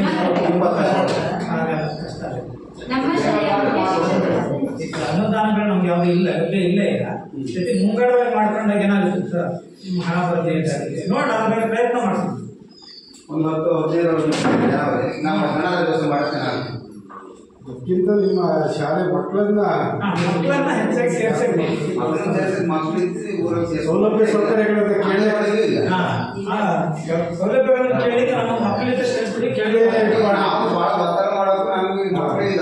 ಇಲಾಖೆ ಏನಾದ್ರು ಇಲಾಖೆ ಅನುದಾನ ಕೊಡೋದಾದ್ರು ಮಕ್ಕಳ ಸಂಖ್ಯೆ ನೋಡುತ್ತೆ, ಯಾರು ಕೊಡೋದಾದ್ರು ಮಕ್ಕಳ ಸಂಖ್ಯೆ ನೋಡುತ್ತೆ. ಕಳೆದ ವರ್ಷ ನಾವು ಭಾಳ ಮದುವೆ ಆಯಿತು. ಶಾಲೆಗೆ ಫಂಕ್ಷನ್ ಪಂಚಾಯತಿಯಲ್ಲಿ ಮೀಟಿಂಗ್ ಆಯಿತು. ಸದಸ್ಯ ಅಂತ ಹೇಳ್ಬಿಟ್ಟು 2 ಮಗು ಇದ್ದಾರೆ ಎಲ್ಲಿ ಅಂತ ನಾವು ತಿರುಗಿ ಉತ್ತರ ಕೊಡ್ಲಿಕ್ಕೆ ಆಗಿಲ್ಲ. ನೋಡಿದ್ರೆ ವಾಸ್ತವ ಹೌದು. ಯಾಕೆಂತಂದ್ರೆ ಸರ್ ಹೇಳಿದ್ರು, ನನ್ನ ಮಗ ಸರ್ಕಾರಿ ಶಾಲೆಗೆ ನಾವು ಆ ಶಾಲೆಗೆ ಹೋಗಿದ್ದೀವಿ. ಶಾಲೆಗೆ ಇವ್ರ ಮಗ ಇಷ್ಟು ಆಕ್ಟಿವ್ ಇದ್ದಾರೆ ಅಂತ ಹೇಳಿದ್ರೆ ಅಷ್ಟೇ ಆಕ್ಟಿವ್ ಇದ್ದಾರೆ. ಅವರು ಖಾಸಗಿ ಶಾಲೆಗೆ ಹೋಗ್ತಿದ್ರು, ಅಷ್ಟೇ ಆಕ್ಟಿವ್ ಇರ್ತಿರ್ಲಿಲ್ಲ. ಸರ್ಕಾರಿ ಶಾಲೆಗೆ ಕಳಿಸ್ತಾ ಇದ್ದಾರೆ.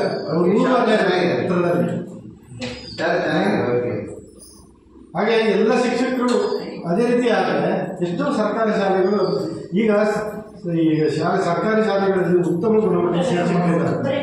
ಎಲ್ಲ ವ್ಯವಸ್ಥೆ ಇದೆ, ಎಲ್ಲ ಶಿಕ್ಷಣ ದೊರೆಯೋದು ಒಂದೇ ರೀತಿ. ಸುಮ್ಮನೆ ನಾವು ಅಲ್ಲಿ ಏನೋ ದೊಡ್ಡ ಬಿಲ್ಡಿಂಗ್ ಅದ ಅಂತ ಕಳಿಸ್ತೀವಿ ಅಷ್ಟೇ. ಎಲ್ಲರಿಗೂ ಪ್ರೈವೇಟ್ ಸ್ಕೂಲ್ ಅವರು ಭಾಳ ಜನ ಇಲ್ಲ.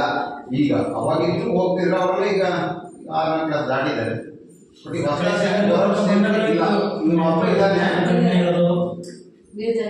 ಎಷ್ಟಾಗುತ್ತೆ ಜಾಸ್ತಿ ಮಾಡಿದ್ದಾರೆ 6 ವರ್ಷ ಈ ಸರಿ ಕಡ್ಡಾಯ ಸರ್.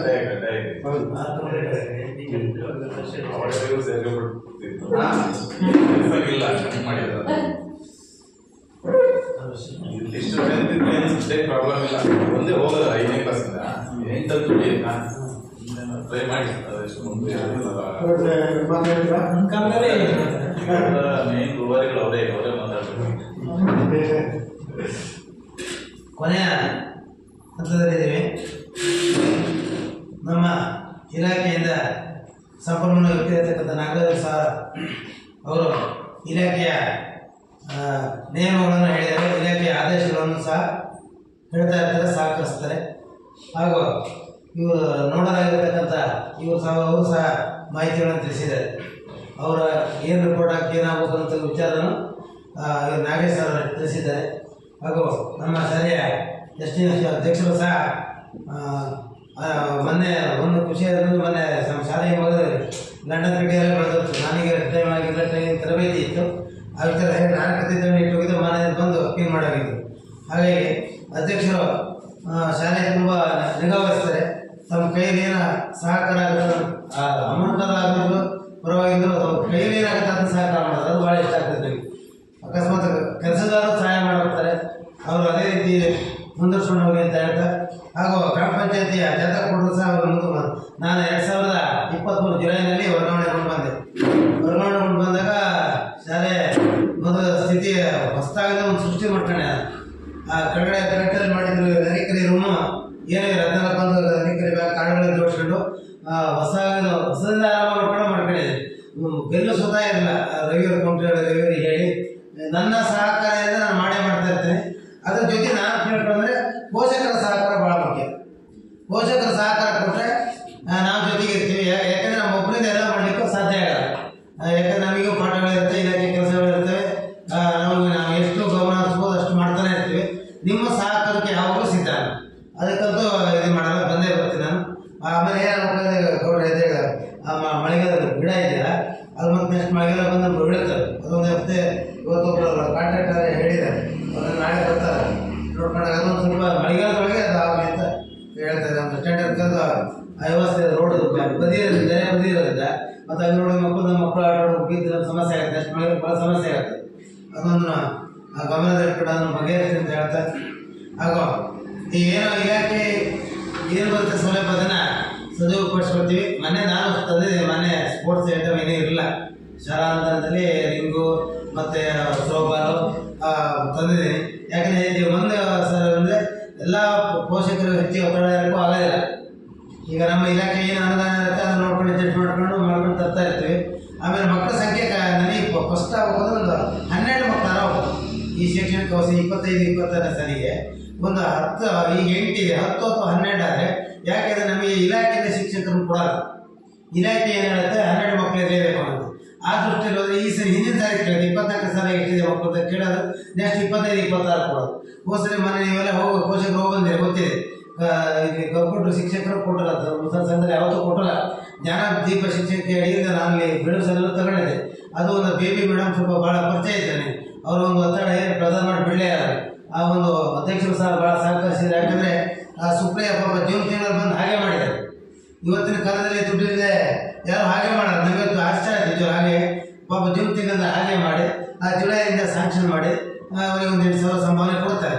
ಹಾಗೆ ಎಲ್ಲ ಪೋಷಕರ ಸಹಕಾರ ಬೇಕು. ಮಕ್ಕಳ ಸಂಖ್ಯೆ ಆಗಬೇಕು. ನನ್ನ ಸರ್ ಹೇಳಿದ್ರೆ ಒಂದು ಈಗ 8 ಇದೆಯಲ್ಲ, ಅಟ್ಲೀಸ್ಟ್ ಹೊರಗಡೆ ನೀರ ಬಂದು ಮುಂಚೆ ಇಲ್ಲಿ ಇವರ ಸಂಕ್ಷೇಮ ಭಾಗದಲ್ಲಿ ಮಕ್ಕಳು 4-5 ಮನೇಲಿ ಇಟ್ಕೊಂಡು ಒಂದು ಸ್ಟ್ರೆಂತ್ ಮಾಡ್ಕೊಂಡು ಬಂದಿದ್ರು. ಈಗ ಸಿಚುವೇಶನ್ ಏನಾಗಿದೆ, ಯಾರು ಯಾರ ಮನೇಲಿ ಮಕ್ಕಳು ಬಿಡಲ್ಲ, ಅದು ಒಂದು ಕಷ್ಟ ಆಗಿದೆ. ಈಗ ಯಾರು ಯಾರ ಮನೇಲಿ ಮಕ್ಕಳು ಬಿಡಲ್ಲ, ತಂದೆ ತಾಯಿಗಳಿಗೆ ಪಾಪ ಸ್ಥಿತಿ ಬಂದಿದೆ. ಕಂಪ್ಯೂಟರೀಕರಣ ಇವತ್ತು ಕಂಪ್ಯೂಟರ್ ಯುಗ. ಆಮೇಲೆ ಆದಷ್ಟು ನಾವು ಇಲ್ಲಿ ಸರ್ಕಾರಿ ಶಾಲೆಯಿಂದ ಜನರಲ್ಲೇ ಭಾವನೆ ನಾವು ಸೇರಿಸ್ಬೇಕು ಅನ್ನತಕ್ಕಂಥ ಭಾವನೆ ಬರ್ಬೋದು. ಈ ಖಾಸಗಿ ಶಾಲೆಗೂ ಸರ್ಕಾರಿ ಶಾಲೆ ವ್ಯತ್ಯಾಸ ನೋಡ್ತಾರೆ, ನೋಡಿ ಅದಕ್ಕೂ ನೋಡಿ ನಾವು ಟೀಚರ್ಸ್ ಮಾಡ್ತೀವಿ. ಅದನ್ನು ಹೋಗಿ ತಡಿತಕ್ಕಂಥ ಕೆಲಸವನ್ನು ಮಾಡಬೇಕು. ಟೀಚರ್ ನಾವು ಪಾಠ ಮಾಡ್ದಂತೂ ಹೋಗಲ್ಲ, ಸಂಘ ಟೀಚರ್ ತಗೊಂಡಿದ್ವಿ. ಅದೇ ಉದ್ದೇಶಕ್ಕಾಗಿ ಈ ಸರಿ ಜೂನ್ ತಿಂಗಳಲ್ಲೇ ನೀವು ಹೇಳಿದ್ದೀರ, ನೀನೆ ಪ್ರದೀಪ್ ಸರ್ ಹತ್ರ ಮಾತಾಡಿದ್ದೀನಿ ನಾನು. ಏನಾದರೂ ಬಿಡಲ್ಲ ನಾವು ಶಿಕ್ಷಕರು ಮತ್ತೊಂದು ತಗಡ್ತೀವಿ. ಪೋಷಕರು ಮನೋಭಾವ ಏನಾಗುತ್ತೆ, ಶಿಕ್ಷಕರು ಒಬ್ಬರೇ ಇದ್ದಾಗ ಸೇರ್ಸಕ್ಕೆ ಹಿಂದೆ ಮುಂದೆ ನೋಡ್ತಾರೆ, ಮತ್ತು ಮಕ್ಕಳ ಸಂಖ್ಯೆ ಕಡಿಮೆ ಇದ್ದೀವೋ ಸ್ವಲ್ಪ ಸೇರ್ಸಕ್ಕೆ ಹಿಂದೆ ಮುಂದೆ ನೋಡ್ತಾರೆ. ಹಾಗಾಗಿ ಜಾತಕ ಕೊಟ್ಟು ತುಂಬ ಲೇಟ್ ಅನ್ಬೇಕು. ಯಾಕಂದರೆ 2 ಮಕ್ಕಳಿಂದ ಶಾಲೆ ಉಳಿಸಿ ಬಂದ್ರಲ್ಲ, ಅದೊಂದು ಸಾಧನೆ ಅಂತ ಮುಚ್ಚೋಗುತ್ತೆ. ಅದು ಒಂದು ಬೆನಿಫಿಟ್. ಕೊರೋನಾ ಬಂದು ಭಾಳ ಕಷ್ಟ ಆಯಿತು, ಈ ಶಾಲೆ ಮುಚ್ಚೋಗ್ತಾ ಇತ್ತು.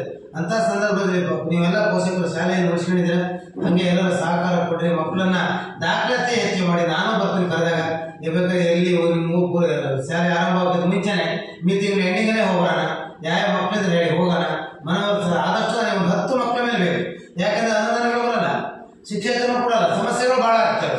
ಈಗ ಅಧ್ಯಕ್ಷರು ಹೇಳಿದ್ರು ಯಾವುದೋ ಒಂದು ಬಂದು ಕೊಡಲ್ಲ ಅಂತ ಹೇಳಿದಾಗ ಗ್ರಾಮದ ಮೆಂಬರ್ ಹೇಳಿದ್ರು ಅದ್ರ ಹಂಗೆ ನಮ್ಗೆ ಕೇಳೋಕ್ಕೂ ರೇಟ್ ಸರ್ ಧೈರ್ಯ ವಾಯ್ಸ್ ಬರಲ್ಲ. ಆದ್ದರಿಂದ ದಾಖಲಾತಿಯನ್ನು ಹೆಚ್ಚಿಸುವ ಅಂತ ಹೇಳ್ತಾ ಈ ದೇವೇಂದ್ರಪ್ಪನವರು ಸಹ 3 ದಿನಗಳ ಆಡಿಟ್ ಮಾಡಿ 4ನೇ ಕೊನೆಯ ಒಂದು ಗ್ರಾಮ ಸಭೆಯನ್ನು ಅಚ್ಚುಕಟ್ಟಾಗಿ ನಡೆಸಿಕೊಟ್ಟಿದ್ದಾರೆ. ಅವರ ಇಲಾಖೆ ನಾವು ಕೊಟ್ಟಿರ್ತಕ್ಕಂಥ ವಿಚಾರಗಳು ಅವರು ಇಲಾಖೆಗೆ ಮುಖ್ಯ ಅಂತ ಹೇಳ್ತಾ ಅದು ಹಾಗೂ ಸುಪ್ರಿಯವರ ವಂದನಾರ್ಪಣೆ ಕಾರ್ಯ ನಿರೂಪಿಸಿದ್ದಾರೆ. ಅವರಿಗೂ ಸಹ ಮತ್ತು ಬಂದಂಥ ಎಲ್ಲ ಪೋಷಕರಿಗೂ ಅಭಿನಂದಿಸಿ ನನಗೆ ವಂದನಾರ್ಪಣೆ ಮುಗಿಸುತ್ತೇನೆ. ಜೈ ಹಿಂದ್, ಜೈ ಕರ್ನಾಟಕ.